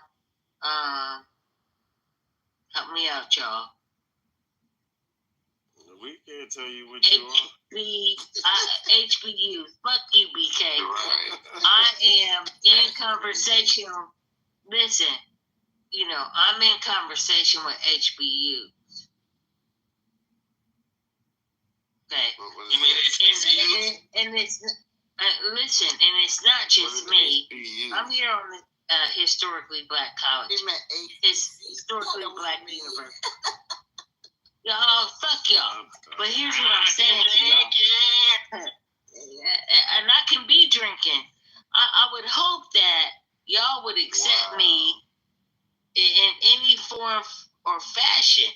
No. Otherwise, I don't need to be here. I'm gonna do my thing anyway. We don't even step out. Because the point is this. Sound like Kamala. She does. She sounds exactly like Kamala.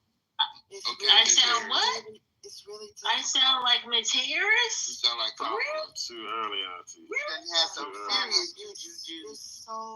It's so hard for us to understand you in this state. And she's asking us what she is. For real? Can we help her out with it?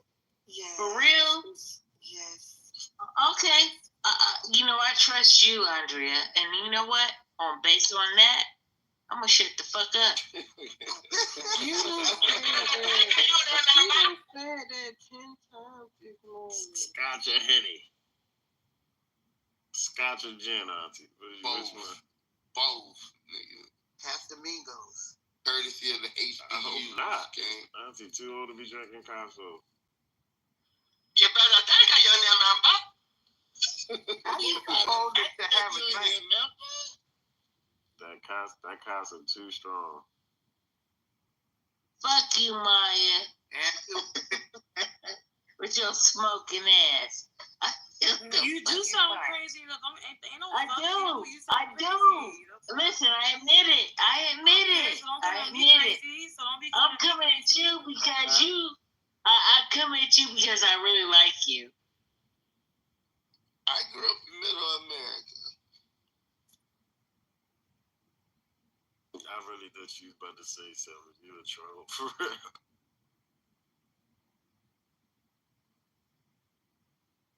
So, what's the conversation about? I don't know. It was all over the place. We had went to the HBUs and she wanted us to figure out her No, job. I was drunk.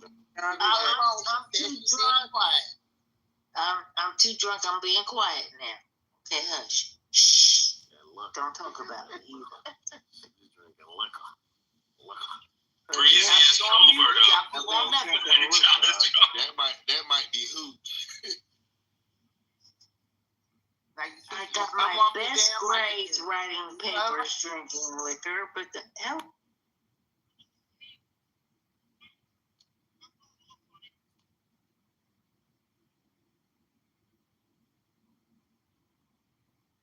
McFly.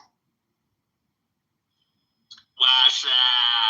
You said you Googled it, right? I just lost what I forgot what I was talking about. Yeah. You was just talking about like, him being an engineer and stuff like that, and working with Lauren, and then you was just like, just connecting the dots and all that stuff. But I think let's roll back into like what you was talking about. Like with I remember you before you got interrupted, you were saying like, just being connected in the music industry.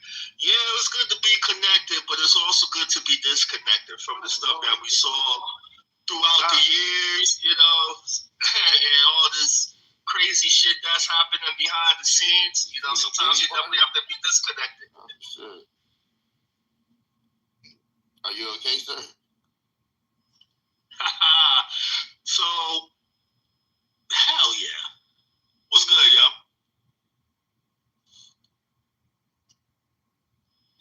Hold on. They ain't trauma bonding and shit. This is crazy. Trauma bonding? Who's trauma bonding? What you talking about?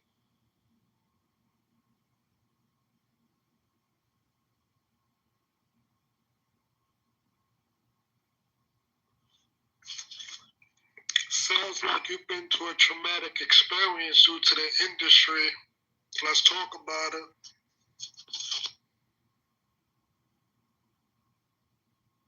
Sounded like a lot of y'all had a great Saturday night. Right? Hey, y'all pull yourself together. Let's get some coffee going, some tea. I'm like Nick Nolte for the next 48 hours. Come on, man. Y'all got to be adults, man. Pull yourself together, man. Why you have to bring up this trauma stuff in the music industry? You know that they still traumatized from the Diddy thing. Why you have to even say that? Yeah, anybody that was traumatized was doing some of the Ditman, so let's not have too much sympathy for people that say they were traumatized. Yes, that's not everybody knowing the Ditman. You only knew how many Ditmans it were. You probably did it. These are grown individuals. You right, girl. He ain't the only one. Yeah, not by far. Thank you for that. Because he learned that from somebody else. Got that shit right. That's what I mean. So if you're rich and famous or you were around these people, you could have walked away, but you didn't because money and opportunity outweighed. Exactly. You like Casey. You was an opportunist. You're just like Casey. I do know what I'm talking about. Opportunist. Yeah, all right. You don't know what we talking about. People like opportunity. It's like that in every field in the world. People would sit here and tell us. People would sit here and tell us, yeah, Diddy was a monster, and he was a bodyguard for 15 years. You just exactly. He was a culprit. You were a participant. Exactly. A willing You were a participant, sir. You mean to tell me why Gene Deal? Lock up Gene Deal. Right, Curtis? Lock up Cassie. Wait, hold on. Cassie, in her own report, exactly. Lock up Casey. She told us that she fucked other other sex workers with Diddy, and guess what? She even gave him a scapegoat. She said, "Yeah, he would just watch while we would have sex." What the fuck, Miss Cassie? That means we're involved, Miss Ventura. That means she was involved, but she was also drugged up. Don't do that. Don't do that, bro. Don't do the shit you don't think, because she was wait, ma'am, you don't think rich people do She went to multiple parties, cut it out. She stuck around for 15 years, and they warned her about Diddy. She was originally with Ryan Leslie, and that was her boyfriend. And Diddy came around, and she seized the opportunity. That's her fault. She got $30 million. Now her and her boyfriend are dressing like Puffy. Cut it out. Yeah, her whole claim to fame is she was a model. Ryan Leslie found her in a mall, right? She went Ryan Leslie, writes and produces a song that was so great. And she then meets Puff Daddy, backstab Ryan Leslie, gets with Puffy, and then he takes the publishing for the song. Then you telling me the person that already had a coke problem? That's why I love that. We can't hear y'all. We can't hear y'all talking at one time. Oh, now they're saying, okay. We can't hold women accountable at all. Sorry. I appreciate all y'all, because y'all are helping me realize that drinking is terrible. Terrible. I would never drink. Right. Especially it is horrible. We better look over the world. Drinking in Arabic. Don't drink no more. There's the women. These are women. No, there's people that's drinking, smoking, all that shit, vaping, all of that stuff. It's not even just drinking. Sorry, welcome. What'd you say? I agree. It's unhealthy consumption in general. Yes. Even the food that you eat is killing you in America. What'd you say, welcome? Oh my God. They don't want to talk about that. The women are trying to deflect. Because smoking weed is horrible. Y'all are Thanksgiving food, they just ate it. The Thanksgiving meal that you ate is the highest in cholesterol in America. That Thanksgiving meal they just had made them very low vibration. It's going to take at least 2 or 3 weeks for them to get that out of their system. No, I give them like 3 months. They don't exercise. Oh, yeah, they don't exercise. Properly, don't rest properly. It's going to take at least 3 to 9 months, maybe a year. Damn it, man. And if they got that COVID shot, it's going to be even longer. Oh, my gosh. Y'all got me cracking up this morning. Guess what's going to... And the scratch from Kamala losing? Oh, my God. Hey, God bless black women right now. Shit. Y'all, why y'all? One thing to another. The women bastards are in the room. The black women y'all really want to be. Woman bashers are in the room. Yeah, it just happens every day. This is my first season. I've been on here for like 5 years. Come on, man. You is jingling, baby. You jingling, baby. Hey, Michelle, I wasn't driving. All right, y'all need to band together. Hold on. I'm gonna talk to your cute self later. All right, take care, Michelle. Jingling, baby. You Hello? niggas is jingling. Hello? Y'all gotta stop her from talking. Hello? If y'all want us to take y'all serious. Sir, I'm speaking to you now. Y'all want something from the stop? Mute up, please. We need to hear from new speakers, okay? You guys are speaking over each other. We don't know what you're saying. Like, either take turns speaking or we need to hear from new speakers, okay? DW, I saw you coming off mic. Excuse me, ma'am. Yeah, it wasn't a man. It was the drunk women. That includes Jingle all the way. Oh my goodness. DW? Can you demonstrate what you're trying to do to her? Oh my God. Oh my God. Yeah.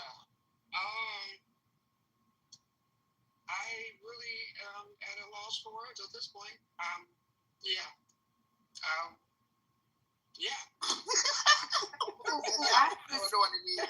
I have a serious topic that I want to bring up. Okay, so during the holiday season, it's especially hard for a lot of people.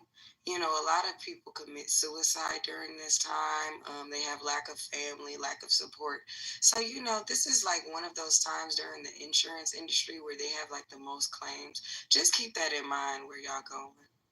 Here we go. Who cares about somebody having a hard time? She's right. No, she's right.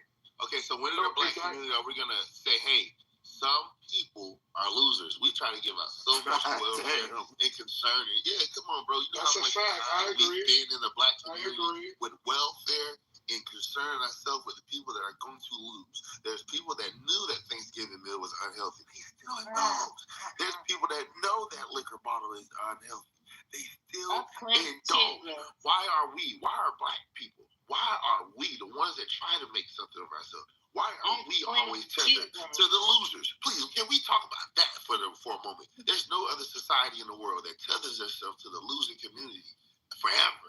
You can be a billionaire black man, move to the suburbs, get your whole family out of poverty, and you're still tied to the If you eat chitlins, you're still in the slave mentality. If you eat ass, you're a loser. Pedro, did you not have a Thanksgiving dinner? Yes, I did, but I didn't sit there and indulge in the BS that I knew would cost me later. You know what I'm saying?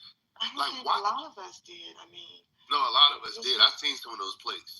You watching niggas' plates now? If you got on Clubhouse on Thanksgiving, everybody was PTRing their plates. It would have been very disgusting. Yeah, what was disgusting? I mean, I don't eat chitlins either, but how do you know what was I've seen a lot of uncooked things that like Hold on, man. God damn, only one person can speak at a time. You keep cutting a nigga off. He trying to talk to Andrea. You shouldn't mix meat with vegetables at all. Nigga, mute out. Consumption. Google it. Yeah, that's something too. But I seen a lot of uncooked meat. I seen a lot of piling of the meat. If y'all could put land on y'all phones, you know, and lay back on the pillow, like scoot back a little bit. What do you mean by put meat on your bed? I ain't gonna hold you. I had a Caesar salad. I had 2 Caesar salads. Nigga, you gotta. DW, don't respond to him. Andre, what was you saying? Don't respond to him. I was asking, what did it mean to put meat on your vegetables? Are you talking about cook your vegetables with meat? Whoever said that, I wasn't looking. He knows cool. Us as human beings, we're not meant to consume meat in general. We're omnivores.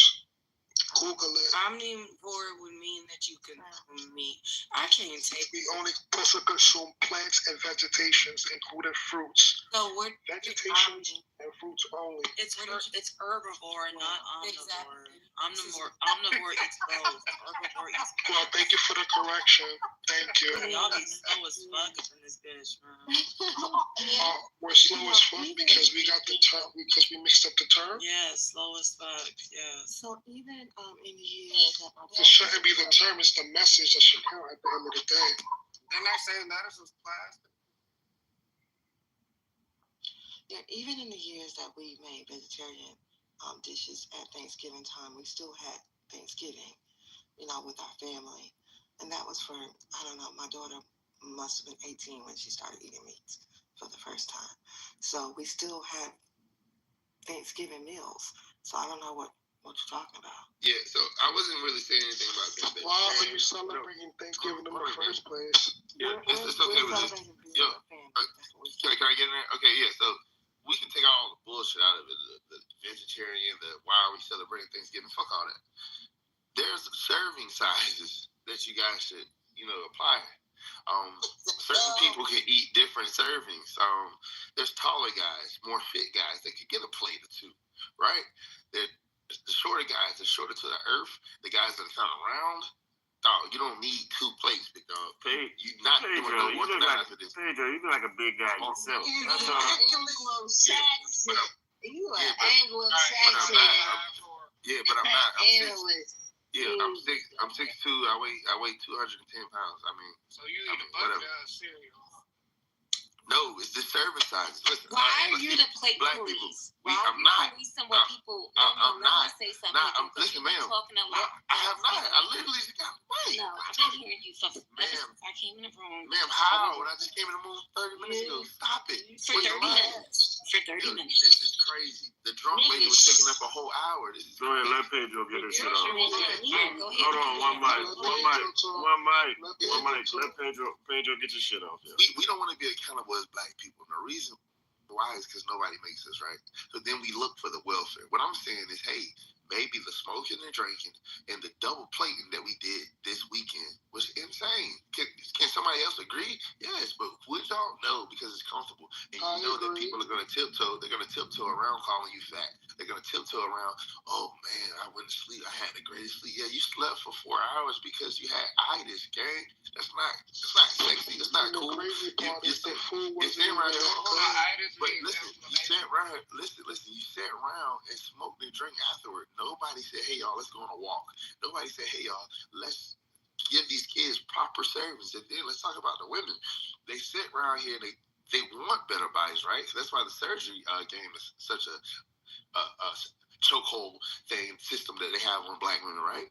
But why don't they have any walk clubs or jog clubs or exercise clubs? Because nobody can hold black people, especially black women, accountable. We sit here, we wait for the welfare. Hold on. This woman, I'm about to lay here. Breezy just said, hey, y'all know during the holiday season, a lot of people are stressed out and a lot of people may kill themselves. Why do we give a fuck? Why do the people that want to move forward and the people that are healthy, the people that are striving to do better with themselves, why do we always have to be tethered to the people that do things to inflict harm and bad decisions and health on themselves? Like, that is crazy. Sensitive. So. No, it's not insensitive. What's insensitive is, hold on. What's insensitive? I'm landing here. What's insensitive is knowing that your lifestyle is going to cost me to help you. What did you eat on Thursday? That's great. Okay. Y'all got it. What did you eat on Thursday? Be honest. Big watermelon with cucumber water and salads. Oh gosh, when we talk about like what's going on, I don't think that we should like exclude any of the ailments that actually face our community. So as much as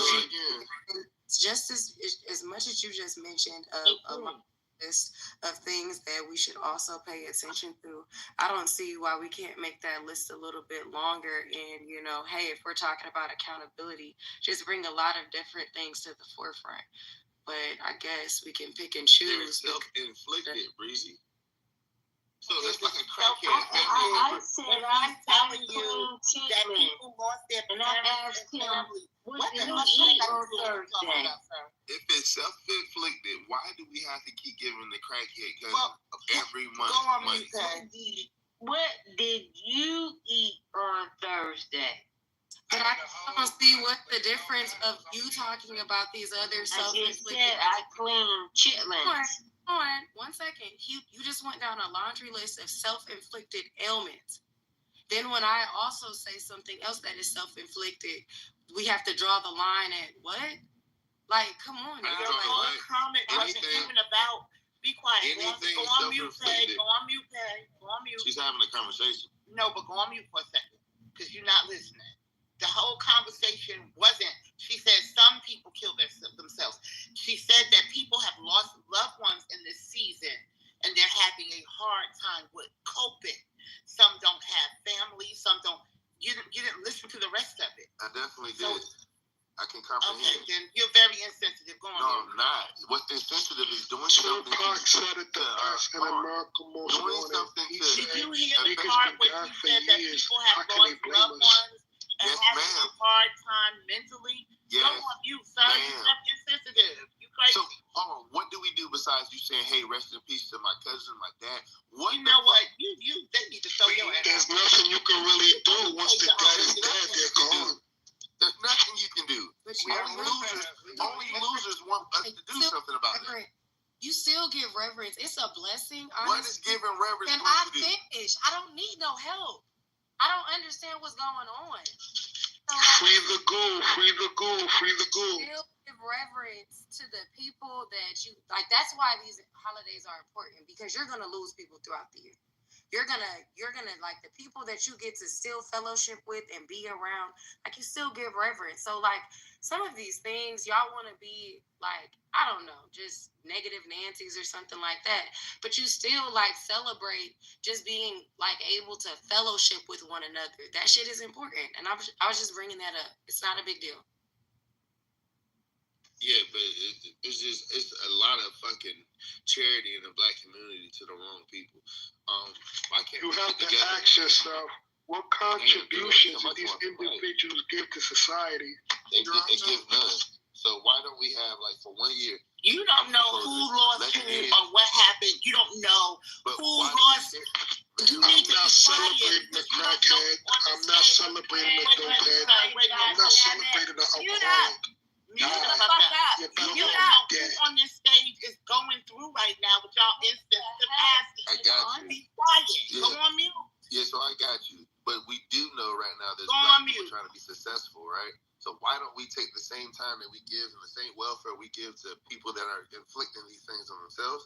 Why don't we do that to black businesses and the black entrepreneurs? Why don't we do that?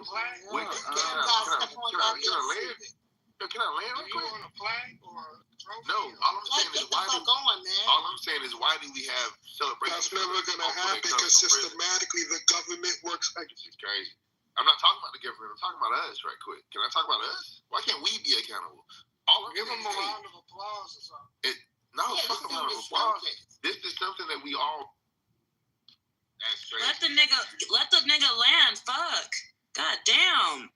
Y'all sound like fucking elementary ass fucking daycare motherfuckers. Let the nigga land. Thank you, First of all, let me say this. They don't want to be held accountable. Let the nigga fucking land. Fuck.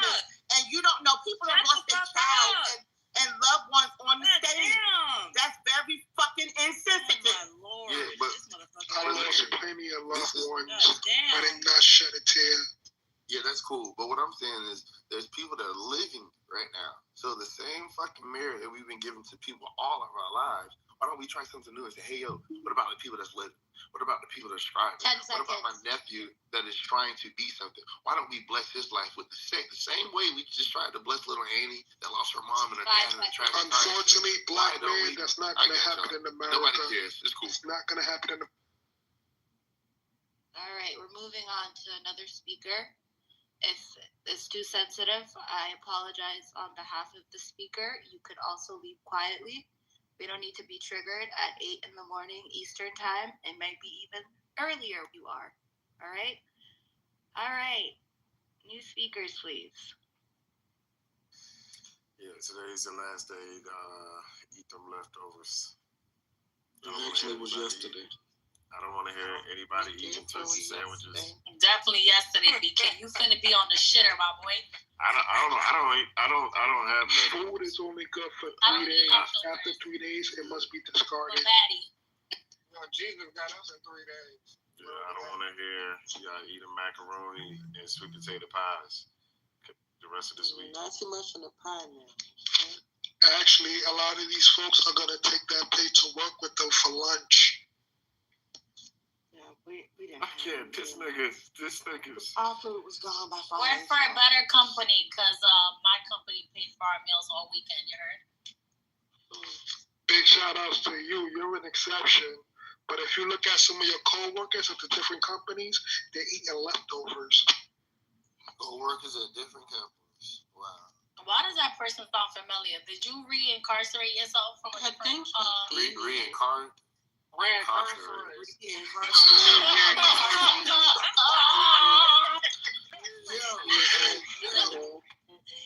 too much on me. Y'all know I'm Dominican, okay?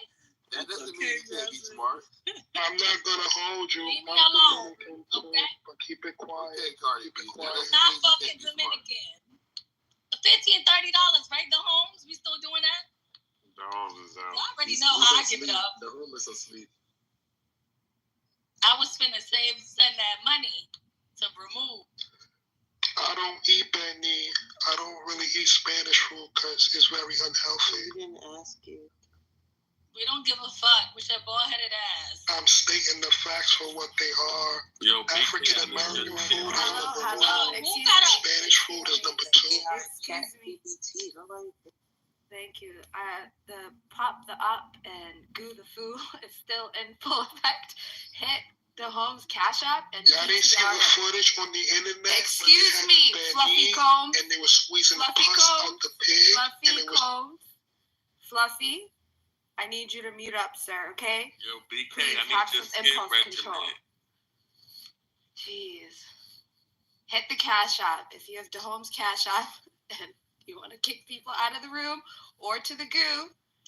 Hit the Cash App. Hit the Cash App because I know I'm enemy number one. So hit the Cash App. Just roll over, bro. Who asked for BK's skincare routine? I'm crying. I think I got better skin than some of y'all ladies in. I am crying. Y'all, Leo, not too much, my boy. Not too much. That's not weird, but hey. That's hella weird. Hey, yo, BK, watch your back door, BK. Watch out. Yo, what the fuck is going on here? He asked the next man for skincare treatment. From last night. He looks better yo, Puff Daddy in the building. No, I'm sure he okay with it. Hey, BK, bro. This is some next level trolling. What about what's going on here? Yo, Puff Daddy in the building. Hey, BK, niggas is on your edges, gang. Hey, niggas is on your edges, son. What? Somebody? What A gentleman asked you what your Hey, yo, skincare Puff Daddy in the building. A gentleman asked you what your skincare routine was. Yeah, he said you was kind of purdy. And he said you got better skin than these women in the room. That is wild. That's wild, zesty. Wow, zesty. Ustedes son bien paticos. This is an equal opportunity room. You know, black women fought for the LGBTQ rights, right?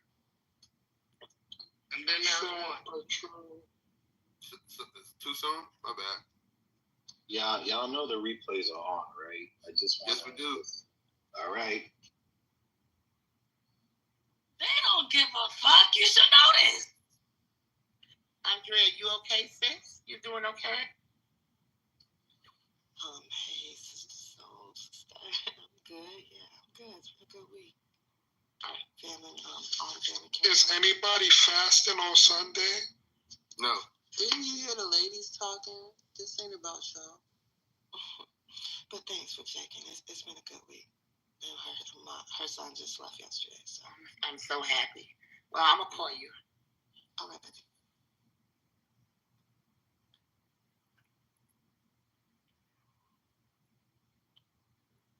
Y'all be saying stuff when people talking like y'all can't get each other number and shit. That'd be so funny. I love the ladies in the room. I'm gonna call you. Yeah, girl, I'll call you too. I'll call later. Well, we love you too. Yeah, oh, please love me down. Just be a little accountable, you know? That's all I ask you.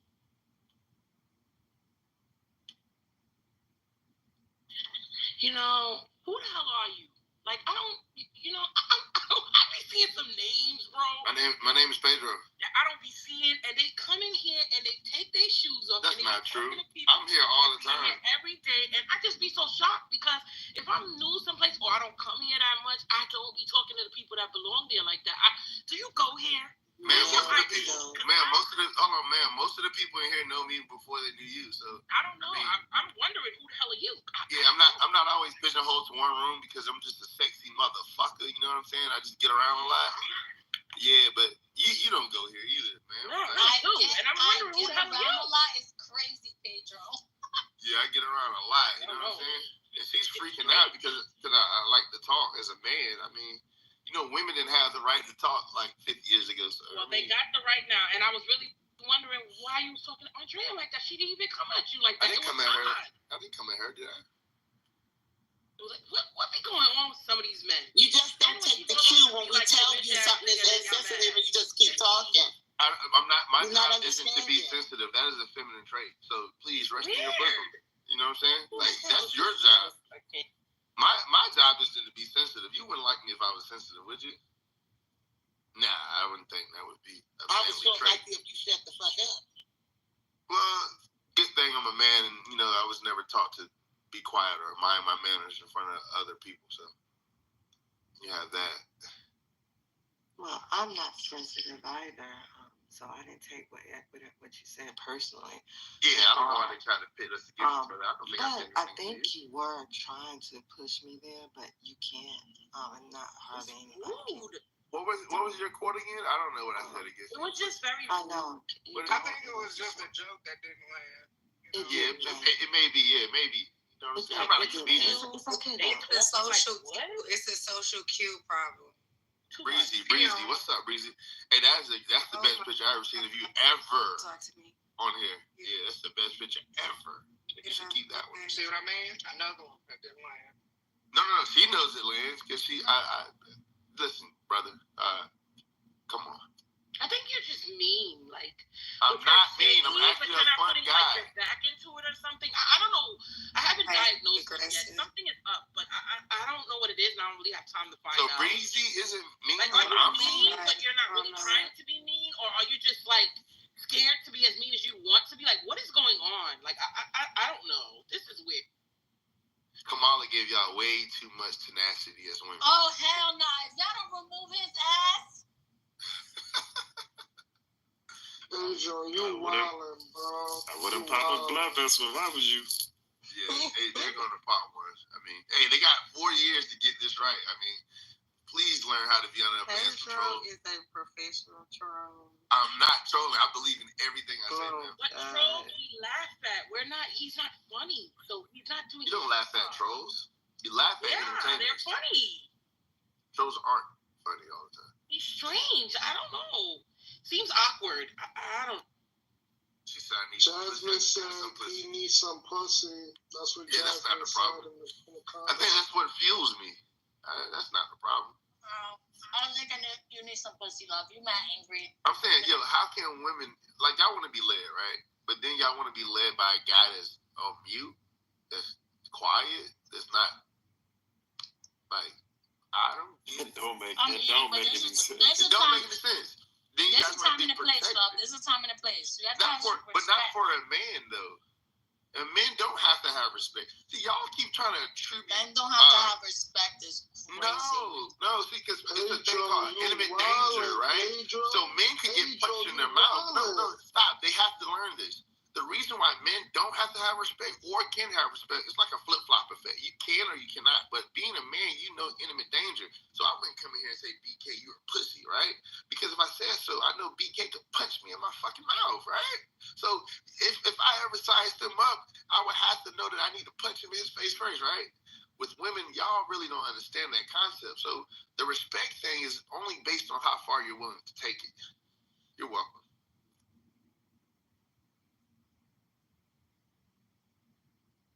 Kind of got a point. Sit your ass down. Yeah, because a lot of women, they say weird things on this app, but you can't punch them. And if you slapped her, oh my God, people would be up in arms. But like in the 60s, that shit was fly. Oh, a woman couldn't talk around some certain type of groups of men, they would get slapped. So do you believe in hitting women? I don't believe in hitting women, but I believe women should know when to leave. The fact that you paused a little bit is a little concerning. Yeah, because in 2024. It's a little concerning. Yeah, because in 2024. You one of those, for sure. I would have been one of those, but in 2024, I'd not, or I'd be a felon. I think you still are one of those. It doesn't. It doesn't weigh itself out. The fact that y'all are allowing this, as men in this room, allowing this man to basically I told that gentleman he's wilding. I'm trying to give him a heads up. He's wilding. He's wilding, bro. So how do you? Basically said we should get our asses beat. That's not what I said. No, you wilding, Pedro. Men, wilding, we Pedro. have a sense of enemy. Yo, moderators, y'all are. So what? Yeah, y'all fucking up. That's you fucking up. I agree with y'all. I see that though. Y'all moderators disappointed me. I ain't gonna hold y'all, but I'm gonna hold y'all. So hold on, you just let women just run all over you as a man. See, you either get away from her or what's the other? Beat her. I would get away from her. There's no way I would have a woman. You just gonna beat her. All I'm saying is, if we were two men, listen, if we were two men, right? Any of you women are talking to Pedro, Hydro, Cortisone, whatever the fuck his name is in the back channel. You can't pronounce words that well. Run, sis. Run. You really should stop talking because you can't pronounce words that well. It doesn't matter. My first language is you gotta English. stop My first language is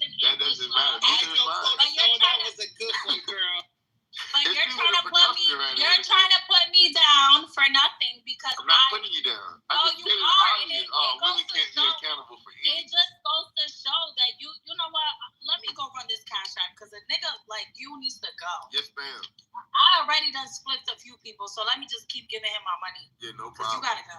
I think he's asleep though. Yeah. Yeah, say a PTR and they'll take care of it. Yeah, PTR, man. Look at Now, that. that's just crazy. For any of you, Cash out. Cash Cash App out. is PTR, and take a screenshot of it and change it to your PTR. Instead of helping some of the people in her family, the guys that want to actually prosper, she's gonna get me going. Sorry, people in my family are doing great with their Cash out. Cash out. great. Not Not the sitting here. not the Cash App chat. Yeah, I want her to actually Nah, stand cause on Mike, business. we gotta go. No. Why is he doing so much talking? Yo, Pedro, once you get exiled, where you gonna go? There's plenty of other rules that He's gonna go to fried ribs, TDT. Fried ribs, TDT, so a whack 100. He's gonna go to fried ribs and she sleep all the time. Or you can revive. Second Or you can cash out. I done said that. Or you can pay. Shut up. You can revive Yo, this. listen, I done spent $60 to get niggas removed out of here. So like, PTR. She's a boss. She's a That's $30. It was. I didn't even hit him with a 15. The homes are made $60 off for me today. Your mama's a candidate. I'm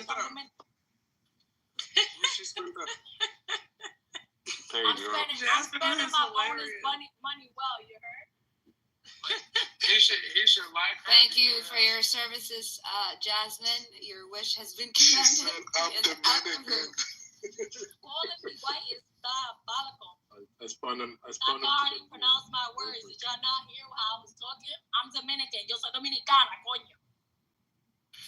But you killed me with that Pedro, whatever the fuck you She sounds like she's from the Washington Heights. Why would y'all? This man done told everybody that he would beat bitches up. And y'all was Wait, did he really say that? No, he didn't really say that. Yeah, he did. He said, and paused. I said, would you beat women? And he paused. He said if it was back in the day, if it was back in the day, he would have been beating on women still. Nah, he said It's not really what he said, Jasmine. And it's what he said, Samuel. Probably still. Yeah, what's up with all these profile names? Mind you, I'm Nah, about he to didn't go say to that. work. They spinning it. My payroll. What's up with all these profile names? Like Pedro. Pedro. So we're gonna see who protects. Have a nice day at work, Jasmine. You called him Pedro Hydrocortisone. Hey, Lady O. Good morning.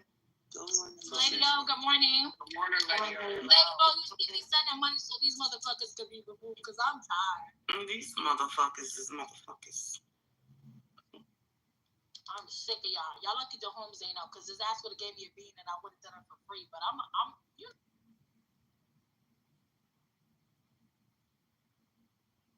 You still the haters ain't say good morning. I'm fucking crying. Nah, I said good morning. It was that I didn't notice my phone was on. Good morning, everyone. They know who I'm talking Yo, somebody said I took the cash out of the bodega register.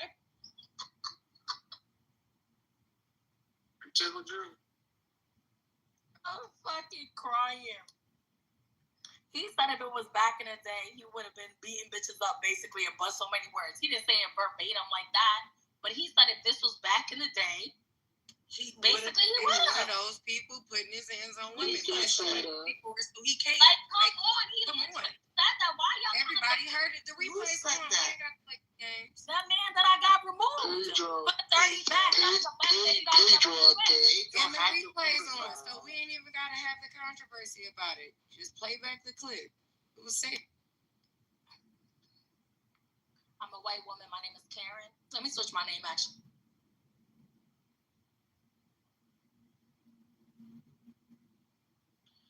Yo, Taff, you almost look innocent in this picture.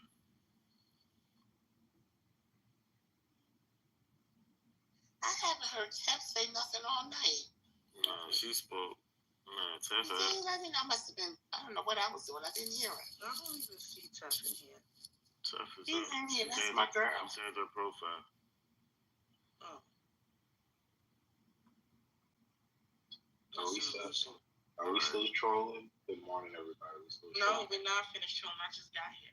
Oh, okay, in that case, I have 6 we didn't even start yet. Hey, just getting started. Where Ray at? Where that nigga with the Beijing in his head that asked me to rate him yesterday? They're looking like little scrappy arch nemesis and shit. What was his name? King. Mm-hmm. Yeah, he like, lady, yo, rate me. He like, oh, I asked her to rate me because I know she a troll. But then when I look, he had edges and everything.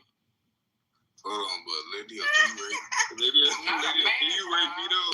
Dumb shit to a slave for the gods.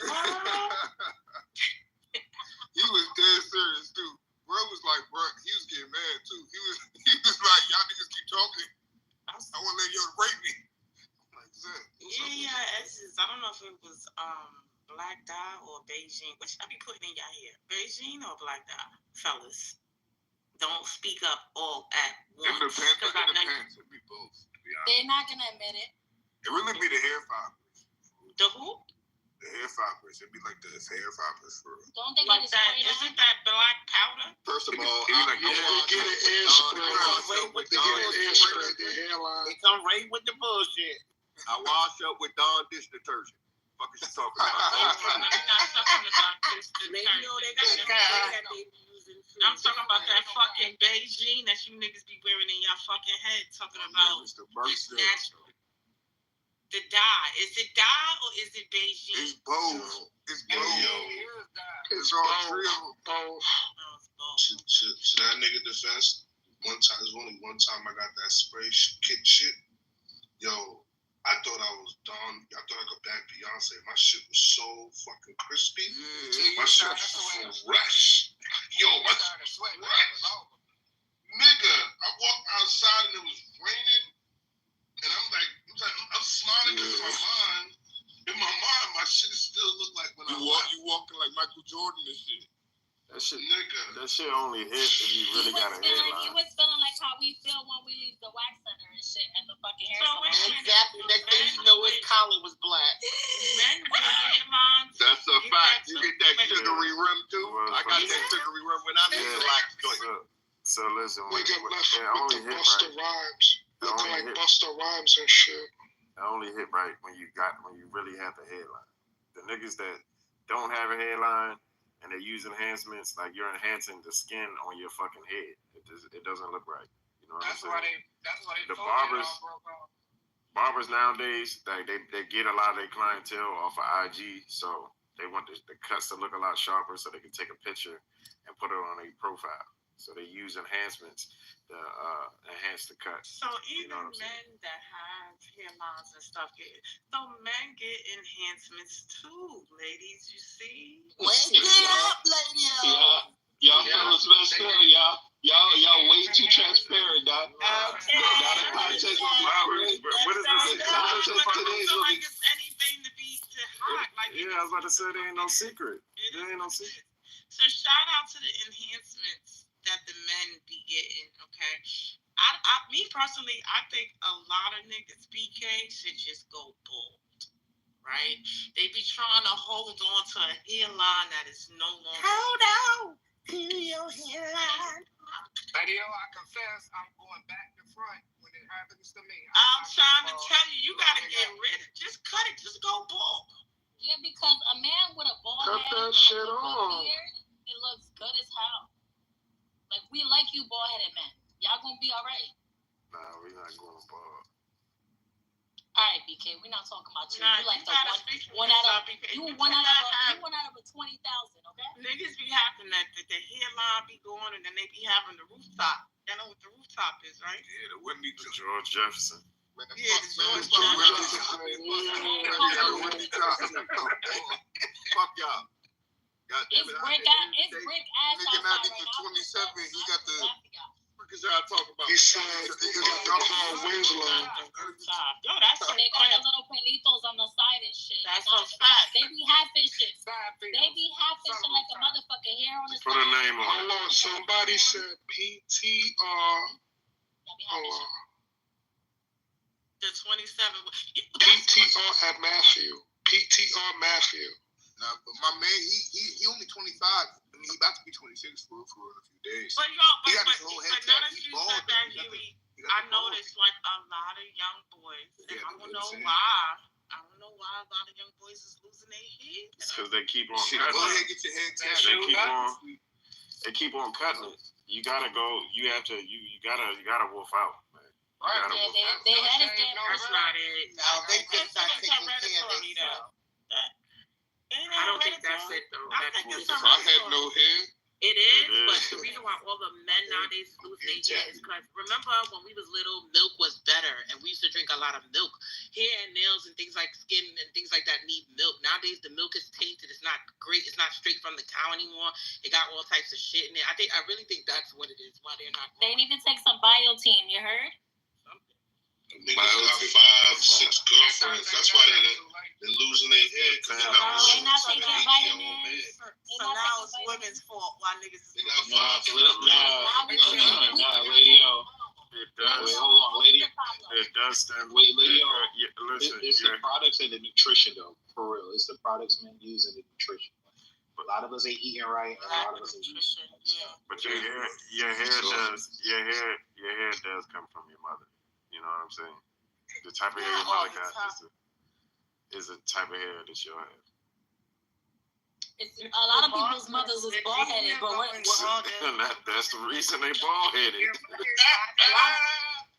lot of women bald headed. I ain't That's not necessarily. No, I can't agree with that because I know some women, some people's moms who's bald headed and they got full heads of hair. So exactly. I don't know. It's the generation, maybe. You're more like Nah, so what other enhancements men get, BK? That's their it. dicks.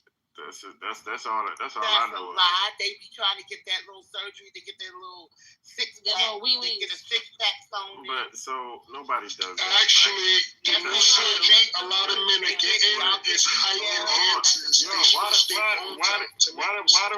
Wait a minute. Why do everybody gotta talk at once? It's okay. Listen. Like that's a thing. That's a thing, but not a lot of men are getting fucking ab enhancements or ab replacements. They also getting the ab tattoos too. A lot of men are getting lipo, but they don't really talk about it. It's not something that is put out there. I know a few people that got that shit that are like upper echelon people that are BBL Drizzy. Not a real common. And it's not a now thing either. It's a now that people are starting to talk about it. This is since the 90s. So a lot of niggas. The only thing I see men are doing that's just out of the ordinary is getting veneers. They're getting fake teeth. You know what I'm saying? But I was gonna say that. Yeah. Stop it, BK. Please stop. They are. I just want to say too, with them veneers, right? And if it don't apply, let it fly. A lot of y'all that got them fucking veneers in your mouth, your fucking breath stink. Okay. Oh my God. And I thought it was just me. I thought it was just one person. I'm like, And I had to tell my homegirl, like, yo, your breath stink, Frank. She like, for real? I said, yeah, some fucking veneers. Then I started to be around a couple of more people, and I was like, and then I was speaking to my man, and he was like, yeah, I had to tell my homeboy, I'm in the car with the nigga, I had to open the window, I had to tell the nigga fucking breath stink. I said, he got veneers? He said, yeah, it's the veneers, yo. Why do y'all get them veneers in your mouth and not go to the dentist? They don't sell them properly. Hold up, there's a difference between compository. Exactly. The people that are getting compositories, because that's the cheap shit. That's some shit that be looking like fucking chiclets. Okay? They literally, that's why their breath stinks, because it's a compository. It's not a veneer. A veneer is very, and I'm only telling y'all this because I have veneers in my mouth. Veneers are very expensive. Expensive. Wait, veneers for each tooth is like $1,000. Like if you go to the right dentist. I have my top 6 teeth done because for a while, like I had Invisalign and I just really hated my teeth. And my dentist was like, let's do veneers. teeth down, and they put the veneer over it. So like my real teeth are still exposed in the back, so I'm able to floss and do what I have to do. So the compositories, what's the difference for that? Compository is almost like a filling. It's almost like you ever got your nails filled. Yeah. It's literally like a filling that they put on your teeth. It's very cheap. It's very cheap, and it corrodes your real teeth, and it that's why people your real teeth out. They have composite. They have another one they call resin. That resin one is what everybody has that they going overseas to get for $2,000. Now, porcelain is when you get the right material that you're supposed to get. That veneers is really made out of. That process takes about 2 weeks. You see how these people be going overseas getting their dentist and dental work and come back in 3 days? Yeah. No, they got that cheap shit. When you get the porcelain, the real shit, you have to actually get fitted for it. They have to try it on you. That shit takes at least like probably 2 weeks. Look at my teeth. Let me see. These are porcelain. These are expensive. Jasmine right there. Oh yeah, your teeth look nice. Like nobody knows that my teeth are. Can I give you a number? No, you cannot. I got my number. You can't have it. But I'm just saying, there's a big difference, and it is very expensive. Who like got rejected? People that know me, that know what my teeth look like prior. Son. A lot of people don't even know that I have them, like at all. Like they look like my teeth are nice. They're pretty. But that's because I paid for that. Like, yeah, I know. So when they pay like $5,000, you got to pay like $17,000-$20,000 for your mouth, correct? Pretty much. Because a lot real money. $5,000. It takes a long time. Like basically, I had to get my teeth down, shaved down, the 6 that I did, right? Mm-hmm. After that, I had to wear those stupid compositories for like 2 weeks until my veneers actually came in. Because they take a machine that lasers your mouth, and they basically imprint the machine to basically make your teeth. They send it out, and then they get put back in. How many people do you know that they, like she said, they get their teeth done all in one shot? That's because it's compositories. It's cheap. Yeah, and like that's why bitches, when they go bite crab legs and shit, them shits break. My shit is not breaking. Like there's no way. I could bite whatever I want with these teeth. Crab legs. Yeah. We know you got the good shit. But I'm just saying, that's why bitches bounce. Yo, BK, you. Nah, BK, what are you talking about? I have no money. I make $40,000 a year. You know what I'm saying? I live in the projects in New York. I don't know what you. Them teeth look nice, Jasmine. All right, so quote me. So when I talk shit, because I need to be accurate, so it's the compositories, not the veneers. So I'm gonna be like, yo, your compositories stink. No, your composite veneers stink. That shit sound like an ass or something. I'm trying to say it right. I think it's. I was watching a chick do an interview. They said when they don't seal them right, it creates bacteria, which leaves your breath stink. Yeah, they breath be stink. I'm a friend that you want to have. Because I'm the friend that's going to tell you that your breath stink, you got a crust in your eye, I see a boogie in your nose, like that outfit don't look right, your lace front is lifting up, friend here, take those shoes off, put these shoes on. You know what I'm saying? I don't like how that look. If my breath stink, tell me. You understand what I'm saying? If I don't look right, tell me. I don't like people just walking around with people and you be like, you was with this bitch all day and you didn't saw her breath stink. And you know, lady, because if you get your teeth done correctly, the dentist will literally tell you cannot miss a cleaning session. You cannot. You have to go every 6 months. Regular teeth are supposed to go every 6 months. Like y'all men be out here rocking $1,000 jeans and that back tooth is screaming. And she can't smell her mouth. I can't either. I can't go around with my mouth hurt. I wanted to just also add, not take away or push back, but a lot of it really just stems from poor dental hygiene. A lot of times people with new money will go out and get a quick fix, whether it's veneers, composites, whatever. It's poor hygiene. Niggas are not brushing and flossing twice a day, bare minimum. And so a lot of that is just gingivitis, or what is it, periodontitis, which is the worst form of gingivitis or whatever. People are not using their basic benefits. Your job will pay for you to go get your teeth cleaned and just a regular X-ray checkup twice a year. I recommend 4 times a year, especially if you smoke. You can go get your teeth cleaned. You can go get a whitening. Okay, you get you an HSA plan, health savings account. It's very basic. It's not something that's like only for the elites or the affluent. You have to just go and get your teeth cleaned. It is very basic, and it's only $100, even if you're doing a cash pay. So we're just talking about poor dental hygiene. You can't clean your teeth if they have the cheap veneers on, Ayana, because it rots their teeth underneath. The cheap ones, when they're not done and not purchased properly, world ain't gonna get rid of that steakness. You're gonna have to take those teeth out. A lot of it though is preventative care. Even I get that. I'm not saying that, but I'm saying we're talking about those cheap veneers. They literally look it up, Google it. It literally rots their teeth. No, I know what we're talking about. I'm not knocking that. That's why I said I'm not taking away from that. What I'm saying is a lot of times people, it's just like the women that go out and get the BBLs and they on their 4th round because you never fix the root cause issue. A lot of times when people do temporary fixes, okay, I'm speaking on the new money concept in particular, it's because they had years and years and years of poor dental hygiene. You're right. I don't even know what the pushback is for. I talk to my dentist all the time. You're right. So that's really what it boils down to. So even if you tell somebody they breast stink, they're not willing to put in the work. And do you know gingivitis is reversible? You can reverse gingivitis in 3 weeks. Yeah, I wasn't pushing back on you. I'm just making clear that what I was saying about those fake. No, but I knew that. I said I knew that. A lot of niggas. Gingivitis, halitosis, that's from the gut. A lot of y'all don't take washouts. It just be a lot. This is hygiene, and furthermore, we just went to the museum.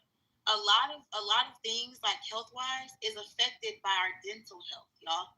So it actually starts with the bacteria that's in our mouths. So like even like regular cold and flu and things like that, when we put those germs in our mouths and we're not brushing, you could eliminate a lot of your chances just by brushing your teeth and flossing regularly. That's all I just came up here to say. I'm gonna let y'all keep on. But that's really what's going on. Niggas ain't brushing and flossing for real. Niggas be they definitely ain't flossing. I knew this was true when I saw people in our 20s. You ever like you went back to the reunion or the homecoming game and you be like, yo, why are your side teeth missing and we're in our 20s? Like people's teeth was missing. But that's because that's years and years and years of neglect. For real. Big ass cavities and shit. Yeah, every time they laugh, I got a bad habit. When people laugh, I always make people laugh. And they open their mouth, I can see all the craters in the back. I'd be like, oh my God. And for the record, your first 6, that's actually just for cosmetic. When it comes to eating, and you need to get your side teeth is how you chew. You don't chew with your front teeth. So I'd be like, yo, this is sad. You in your 20s and 30s, what you gonna do? 5 minutes and 2 mashed potatoes. I'm side tooth detector, and I know a lot of them side teeth be fucking going, yo. A lot of them. On both sides. Yeah, them side teeth be dissolving. That's the hardest place to floss, and a lot of food get caught there. No, you gotta go to the. But even if you go to the dentist, you could still save your side teeth. I feel like I'm with Ayana. I agree. Niggas is not going to the dentist. They're not. They're not taking care of their mouth. Niggas ain't got health insurance. You know, most entrepreneurs, they got these small businesses and shit. Yeah, they making the money or they got their little business thing going on, but they ain't got no health insurance. Cleaning costs about $100. Talking about teeth. Yo, need insurance to get it cleaned in 6 times. I mean, but we talking about teeth. Niggas ain't even going to get a regular checkup. That's a fact. Forget the teeth. Niggas is not going to be healthy. You can't tell me, and these is not like, I can understand if these were people that were like not fortunate. No, these is niggas that drive nice cars, dress fly, got jewelry. You can look, you pay it. Ladies, next time you come across a dude that's well-to-do, pay attention to his mouth. It's something about these niggas that they don't like taking care of their fucking teeth. They don't. The side teeth be gone. The fucking it be rotten in the. I'm gonna say something else controversial, and I'm cool. If I don't, we are at a big grown age where I expect everybody to have an electric toothbrush. I don't give a fuck if you don't know that the benefits of an electric toothbrush versus this. And I know I was stubborn for a long time. I didn't want to give up my regular toothbrush until I realized how much cleaner your teeth get. So I ain't gonna hold you. And if I judge a nigga, if I go by your bathroom and I see that basic ass Oral-B that look like it's 6 months in, because you ain't even replacing it in the 3 months that you're supposed to replace it, and after every time you get sick. You're supposed to replace it every time you get. If I see, and then it got the crust all in the damn toothbrush holder, and I don't see no charger with the real Oral-B electric, I'm judging you niggas. And I don't kiss in them. This is why. I'm not getting your bacteria in my mouth because you's a nasty motherfucker. That taco meat was from last week, nigga. You only brushing the first 6 teeth. You're not even brushing the back. That's why when y'all do the toothpick floss, it come out a whole meal on the motherfucking gums bleeding. Your gums are not supposed to bleed, bro. Your gums are saying it's weeks and weeks of plaque done built up there, and they struggling. You done pushed them back down where they supposed to be. That's what's going. It's gingivitis, fam. You gotta fix that. You're not supposed to have all that yuck come out when you rinse. Listen, damn. These niggas walk around here tongue stink too. Niggas don't even brush their tongue. No, it's I got a tongue scraper. Nobody brushing their tongue, no. It's when the toothbrush is all over the sink for me. So you're just not gonna put a top over the brush. Like you're just gonna have the toothbrush just laying out all over the sink like that next to the toilet. You done flushed the toilet 100 times and the toothbrush is right there. You just gonna sit this right here, huh? You're not even gonna try next to the toilet. I'm sorry. All the niggas that got their toothbrush next to the toilet right now. That's crazy. Yes, I'm judging. I want y'all to know that people like me judge. Sure do. Yep. I don't have to go to your medicine cabinet. I can look at your countertop and it tells me everything I fucking need to know. First of all, you ain't even got no soap over here. You still on bar soap. I know you nasty. Where's the hand soap, nigga? Okay. Bar soap to wash your hands is crazy. Ain't nothing wrong with bar soap now. Had a little nugget too. Like you should have been through this bitch away like 2 weeks ago. And you still holding on, and it's all we use. I ain't gonna lie, women. And you're not even putting the bar soap in a washcloth. You're just putting the bar soap right on your body. All right. Now, women bathrooms be a little bit more dirty than the average man. I don't know. Y'all be having lashes, hair everywhere. That's nasty too, bro. Like, come on now. That's nasty too, bro. It's a whole lot of dirty ass, nasty women for real. Yeah, that's nasty too. Nasty ass people. Not too much on bar soap neither. That's nasty too. You go. I have a problem with bar soap. Let me tell you something. You go and when you on your, it's probably gonna get a little nasty for the men right now, but pardon me, ladies, when you on your menstrual, you're supposed to take the dirty pad, wrap it up in tissue, put it in a fucking plastic bag, and throw it out. Get rid of it. Not put it in the garbage bag. It should be disgusting. Should be sticking to the can. Shit is nasty. I know it's too much, but I'm telling you, some nasty ass bitches out there. They nasty. My mom always said, she said, no one should ever be able to tell if you are on your side. That's how inconspicuous you should be with everything, from your trash. You smell like a pamper. A whole fact. Y'all walking around smelling like a pamper. Well, then that means that something is wrong. That means that something is wrong inside BK, and that means that, you know, because if you're with a young lady and you could smell her through her pants, that means that you should probably tell her that she needs to go to the doctor because maybe there's something else going on other than her menstrual. Because you're not supposed to smell a woman when she's on her menstrual, and if you do, something is off. Something is very off. And I would advise you not to put your face down there when she's off her menstrual. Most times, it's too late. It started on his top lip. If period stinks, is because they're not changing the pad or the tampon fast enough. That's the only time it's gonna stink. You have to continuously take your little. I don't know if y'all know what this is. My mom be like, "Yo, take a whole bath, even in between regular baths. When you have your period, you still sit on the toilet. You take a cup." You take some wash and you wash your shit in between. Even if you go to the bathroom, you could do that during the day and you have no period. I don't know. This is how you keep your area clean. Keep it clean. Yeah, you have to keep it clean at all times. You have to keep it nice and fresh. You don't know when homeboy gonna stop by, sis. You don't know. Keep it clean. We don't care, Tom. We don't care. This is not your room. This is not your room. Y'all need to keep your penis clean too, though. This is not your watching football. Some of y'all is old as hell. They never had y'all prostate checked. Go get what y'all need to get to. Go get your colon checked. Shout out to my health insurance. That's it. Speaking of bad health, Toss, since you want us to shift the conversation, them skid marks in y'all drawers not too fucking healthy. All that fecal matter at the bottom of your joint. So let's talk about that since you want to move the convo. I'm cool. Let's talk about how y'all fucking up people pH balances every time they get intimate with you. Okay? She drinking lemon water double time fucking round. Let's talk about that. Let's get to the dirty ass nails. Y'all got all that damn dirt underneath y'all nail. You want to come talking the whole man rough ass, callous, filled ass nails. And hands y'all got look like you've been working on the railroad all the days of your life. Let's talk about that, Ty. Let's talk about the plaque. Oh, that's a fact, lady. Let's talk about the plaque in y'all's teeth. So you don't wash some dirty drawers before? Y'all be talking about these dirty ass niggas that y'all don't fuck with. Yeah. You wash some dirty drawers before?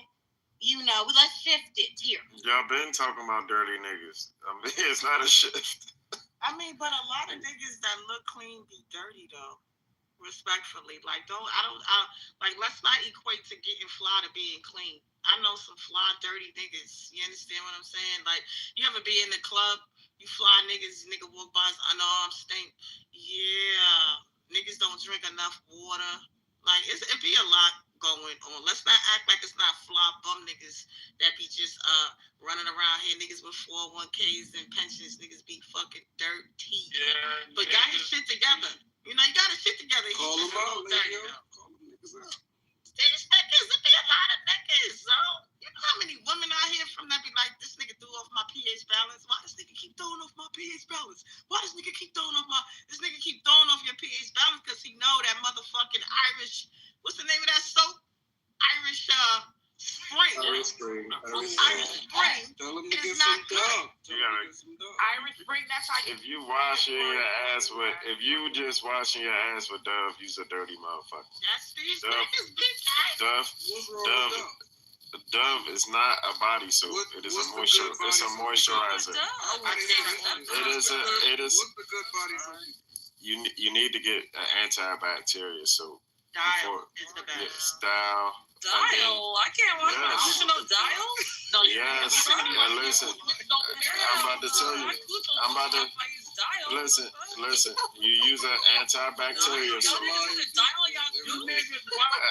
You shouldn't be using none of those soaps on your cooch. You're supposed to use an antibacterial soap, and then you use a moisturizer, which like Dove. There's other brands outside of Dove. Y'all ain't just gotta stick to Dove. But if you just washing your body with just Dove, you're a dirty motherfucker. That's why you itching. That's why you itching at night. But women can't care their body the same way y'all do. Women, we can't put all that kind of crazy stuff on us. No, he's talking about not on your cool. You know how like when we wash our hair, we put the shampoo on first. Then we do the conditioner because the shampoo is going to strip the dirt and the oils we don't need, and the conditioner is going to. Okay, so what he's talking about, it is a process. So y'all ever notice on the soap aisle, you have the soap in the bottle, but right underneath it is the bar soap. That's the process. The bar strips the oils and the dirt, and then you're supposed to come right back with the Dove moisturizer. So Dove has a kit. It's like they start with the bar. Then you go to the moisturizer. Then you do the exfoliant 2-3 times a week. And they'll tell you, so, like the regimen or whatever. And then you do the lotion and all of that. But that's really how it's supposed to go. You're supposed to do the bar, then the moisturizer, and all of that. That's why when you draw for the white towel, If you don't use it, if you're just using goddamn Dove, that white towel's still gonna be dirty because you didn't clean that dirt off your body. You need to get your ass back in that shower. Dove does Y'all keep just dirt. be saying anything. Nah, And then you need to do it twice. Dirt on your skin. It does. The same way that when you wash our hair twice, the same way you wash your hair twice, you need to do your body. So like for me, like when I want to make sure I strip myself of all I do the bar soap. I do 2 rounds with the rag. All right. You know, I know some of y'all like the loofah. You can do the loofah too. Then you follow up and do the last round with the moisturizer. The loofah holds bacteria. Yeah, I'm a rag. You have to take it out. The rag from the slave days. The same thing that's been cleaning for centuries. It's gonna be just fine for me. Okay, they're at Walmart. You can get a pack of 15 for $3. Man, I came in here thinking y'all was gonna be talking about some shit. We doing hygiene lessons. Yeah, well, because listen, a lot of people in here arguing right the fuck now didn't brush your floss. It's very relevant. That's crazy. Yeah, and some of y'all, y'all ain't watching them dead. Where did your story resonate from? You said niggas is throwing women pH balance off. Well, so when I was a dean, I'm glad you asked, because somebody else said, "Oh, she must be used to dirty ass niggas." No, let me explain. I'm an educator, and unfortunately, we have a wide range of parents that I must meet with, and so I just absolutely loved when motherfuckers would come in my clean office with all their kids that day, with touching shit with sticky fingers. And you touching shit on my desk with them dirty ass nails. I just can't help but notice that black and mild stench on your breath. I could only imagine what the drawers look like. The rest of that did come from a imagination. I'm rather funny. But please understand, when you're in the community, the people that you're serving aren't always inclined to have the best hygiene. So I deal with a lot of funky breath in the morning. Okay, when you engage with public, that's what happens. So thanks for asking a clarifying motherfucking question, Ty. Anything else? Shout out to you, Ariana. I know. Shout out to me. I'm amazing. Yes, absolutely. That's the good foot we need to stay on. Love you. Love you. I just want to see how motherfuckers is using dial on their cooch. That's crazy. That's crazy. I still can't. They're asking for these. Right. Like, nobody uses dial on their cooch. If you're gonna someone use said dial, they did though. That's crazy. That's ridiculous. I don't even use none of those soaps on my cooch. None of those strong soaps should be going anywhere near the person that said that. Someone literally came off mic and said that. That is crazy. They trying to have battle. Dial is a soap they use in jail. No, that's right, not. Ty, right. Right, Ty. Is that true? Thank you. I ain't never heard nobody talk shit about Dove. So. Thank you. Y'all talking about? Y'all thought it's Dove? If you have sensitive skin, Dove is not good for people for It's good. Like, y'all don't use black soap and stuff like that? I can't use that. I can only use Dove. My body only responds well to Dove. Black soap. Black soap. Black that soap. shit. Yeah, black that soap. shit. Y'all got some. Y'all got some. Y'all got tough skin if y'all got black soap. Y'all using black soap, y'all skin is tough. It dries my skin out. That shit dries my skin out. Hell yeah. It dries the shit. It dries the shit out of my skin. That's why you use moisturizers. Yeah, the goat milk soap is Right. That's why you use moisturizer. Exactly. Y'all faces is not clean like that. I'm sorry. Like, you really supposed, like, that Dove and all that shit does not clean your face. It cleans my face. Like cleansing. Well, Maya, maybe, right? But I'm just saying, like, I don't know, if some people just take a white rag and just wipe their face, they'll see that their face is dirty as fuck. I said that when you was on the phone. I go through another face regimen. I use different stuff on my face. They're cleaning their body with moisturizer. As you getting up in age, you need to be using certain stuff on your face, like niacinamide. You know what I'm saying? You have to put certain stuff on your face. My skincare regimen takes a while. Yeah, I like Neutrogena. I do want to. So I can't use the 3-in-1. I can't use the 3-in-1 soap anymore. No. I use Kiehl's unnecessary. Why can't I do that? I want to shout out a good cleanser, a good toner, a good serum, a good exfoliator, and a moisturizer. I want to shout out my black esthetician, who's absolutely amazing. I did put a link in the chat.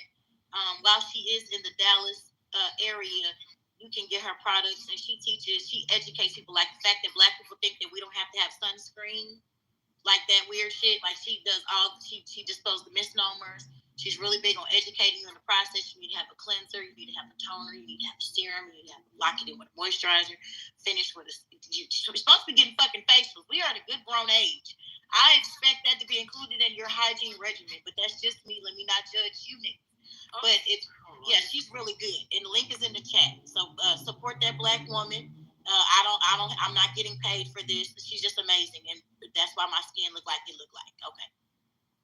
So to the man in the chat that's going in on wigs, like, I don't wear wigs personally, but I understand why people wear them that do. I think wigs is like part of their maintenance, because if you leave your hair out every day, right, and you have a certain amount of hair and you have no perm, that is a lot of maintenance daily. If you have to keep putting heat on your hair, that is a problem as well. So I think that is why people wear wigs. So I don't understand how wigs turned into people having white culture. It's very weird, but I don't know. It's very strange.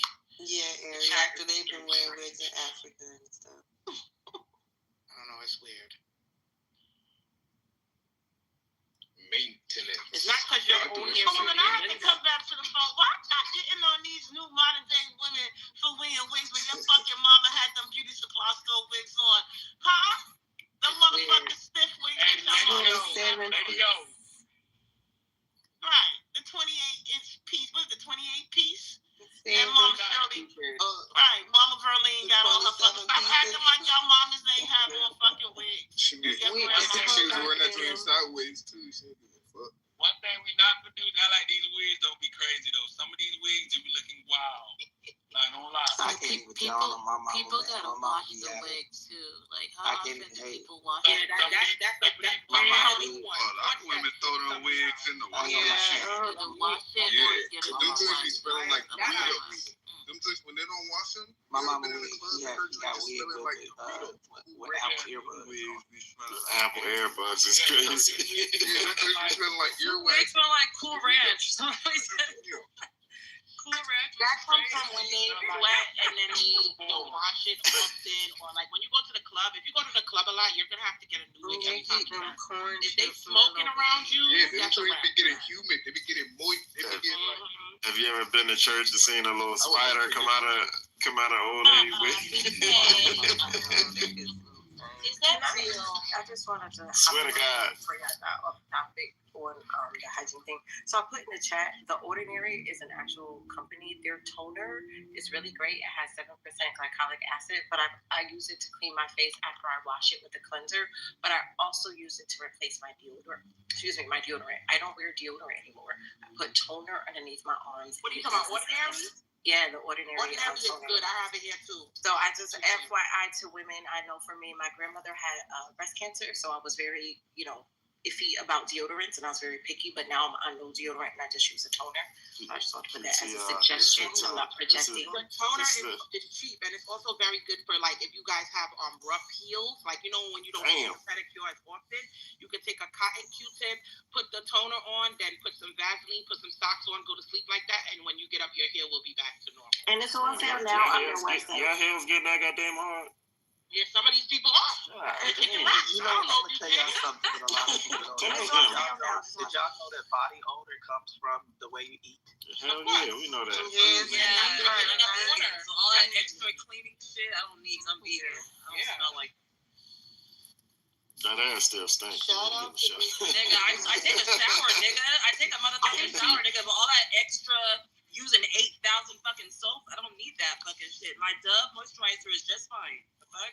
The toner also is not only for smell. Don't do that with me. I don't play about that. Don't troll with me when it comes to my hygiene, nigga.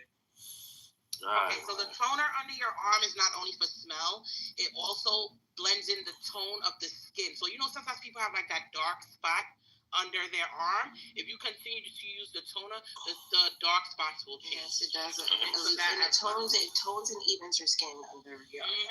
I thought the toner was just for your face. I have a question. How do y'all tell your best friend with the black gums that what do y'all do? Wait, say that again, Tony. How do you tell your friend what? The black gums that she need to get it fixed. The black gums that she. How do you fix black gums? She need to bleach Isn't the that black. from smoke? You and like cigarettes? you're supposed to Or then your girlfriend black with gums. braces. Sometimes it's hereditary. What about your That's what I'm saying. what about your friend? What about your friend with braces and she still got all her baby teeth? She got short teeth. You know what? But no, is there a solution for black gums, or are you just Got the chiclet. working out? She got braces. I you can see his gums. And she had braces. People need to work out to take all that toxin out of your body. Work out, drink a lot of water. Because you could do all the exfoliating you want, spend all that money, but if you're not finding ways to sweat it out, then it's just a waste of money. That's a fact. We do got a lot of toxins in our body. Like, I'm trying to be vegan. Some of y'all don't shit. Some of y'all just don't shit enough. You need to visit your mic. They be backed up, You got face metals broke in your out. body. You got all types of My only issue is it be so many obese ass vegans, and I'm trying to figure out, are they frying the lettuce? Because what the hell? I'm like, I got a few friends with vegan, and they gain weight. I'm like, That happened. Just not you only eating fries? They're Like, eating what? they're eating That's all- that's that processed shit. seafood- The ones that are that's that fat, seafood crab excuse bowl. me, the ones that are fat are eating shit that's highly processed and highly induced with sodium. That's why they're fat vegans. They be eating a lot of sauces, ranches, just because it's plant based doesn't mean it's Thousand Island.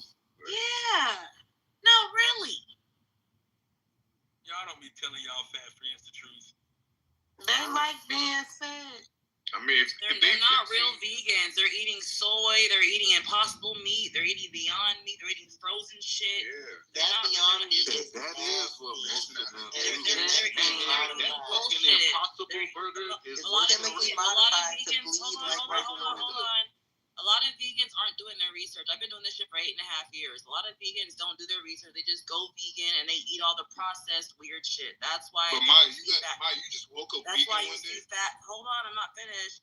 That's why you see fat vegans. Sodium is the leading cause of bloatedness and gaining weight and high blood pressure and all that other shit. So if you're eating frozen shit is high in sodium. If you're eating shit that's high in sodium, you're gonna look bloated and fat and gross. Somebody say they vegan, I'm gonna be like, you sure? Vegan though, like what? Where are y'all meeting fat vegans? What the hell is that? I've never seen the fat. I've never seen the fat vegan. Supposedly on this app, everybody knows fat vegans all of a sudden. I've never seen them. They always look like they always look like crackheads to me. That's just me. I'm vegan. I don't look like no crackhead, so You're the only. Listen, Maya's the only healthy looking vegan I done seen in my life, my entire life. How many vegans have you saw, BK?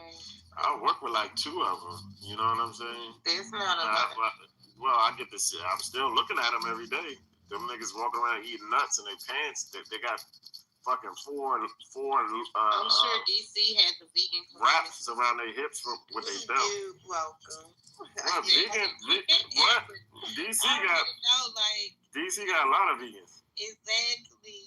You know the little Maya. They don't walk around looking like crackheads. They do look like some of them. But let's wake up this factor. A lot of niggas say they're vegan, especially on this app, and they eat fish. They're eating fish and all. I didn't want to say it, Maya. But they're lying, saying they're vegan. So when someone says they're vegan, most of the time they're not even really vegan because they're eating fish. And when you eat fish, you're not vegan. But Maya, you know, I promise you, and I'm not.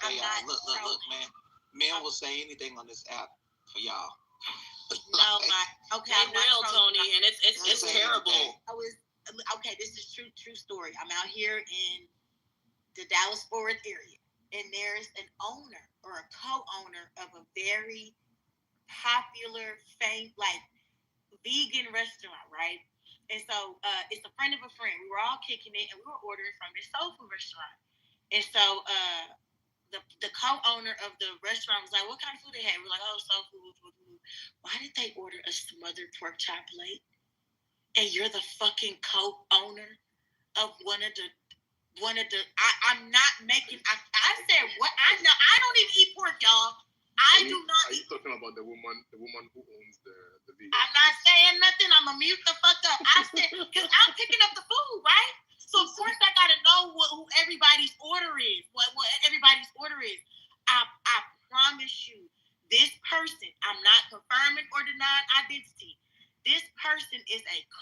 owner of a super busy, like, popping ass vegan restaurant in the Muslim What does that got to do with it? Because you claiming you vegan and you're not. No, hold on.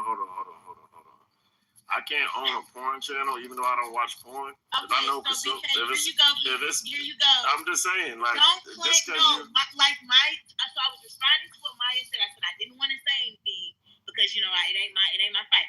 Maya said a lot of people claim they're vegan and they're not. She gave the example of how people eat fish, which would make them pescatarian, not vegan. And I shot back with, no, I got one even better. I know a motherfucker personally that when we did a group order, their plate was smothered pork chops. So the point wasn't the capacity of owning something that you don't utilize. It was niggas out here frauding and claiming that they vegan and they not. I hope I broke it down. And that's the problem. Niggas is saying they're vegan and they're eating everything under the sun that doesn't align with veganism. That's the problem. I got a question. There's always on my woke niggas that be vegan and shit. Maya. Them Graham Rising niggas. Do you know what happened with Kevin Hart Vegan Restaurant? Did you follow that? No, I never even went to that shit. Okay. I was wondering why it closed down. Something happened to it, but yeah, I heard about it, but I never.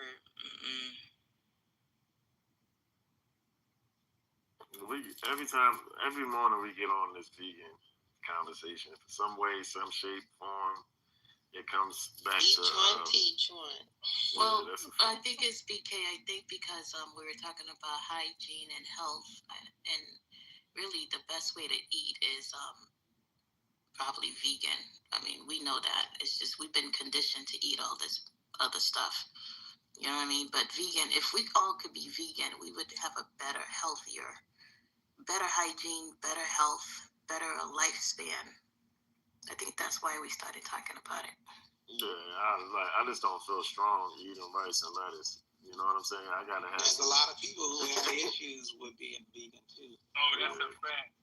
You know, like their body goes into shock. I think the best eating is ketos eating. You should incorporate your blood type intermittent fasting. Well, I love intermittent fasting. I do that. Yes. I do that. Yeah, I do the fasting too. Fasting works. I do that naturally. The less meat we can eat, the less meat, the better. Like, we gotta fast from meat. All that meat is too much. And it puts parasites in your body. Yeah, like, bread you gotta as well. eat more vegetables. Bread as well. Yeah, there's good carbs and there's bad carbs. So, bread, definitely you should not consume as much. Y'all niggas was drinking Malibu yesterday, talking about we gotta watch the way we eat. Not too much of rum. Yeah, some of y'all ate a whole fried turkey this weekend, talking about stuff and mac and cheese. They was in here talking about mac and cheese, cornbread. They were talking all type of shit. Now we gotta watch it. Gotta say this replay. Okay, Hey, what's up? Where is it at? Well, I'm about to make it. Okay. Hey, before the new room, make sure y'all watching y'all next, man. A lot of y'all friends got black. Y'all gotta check out the replays for this room once it's saved, man. This room is hilarious. It was hilarious.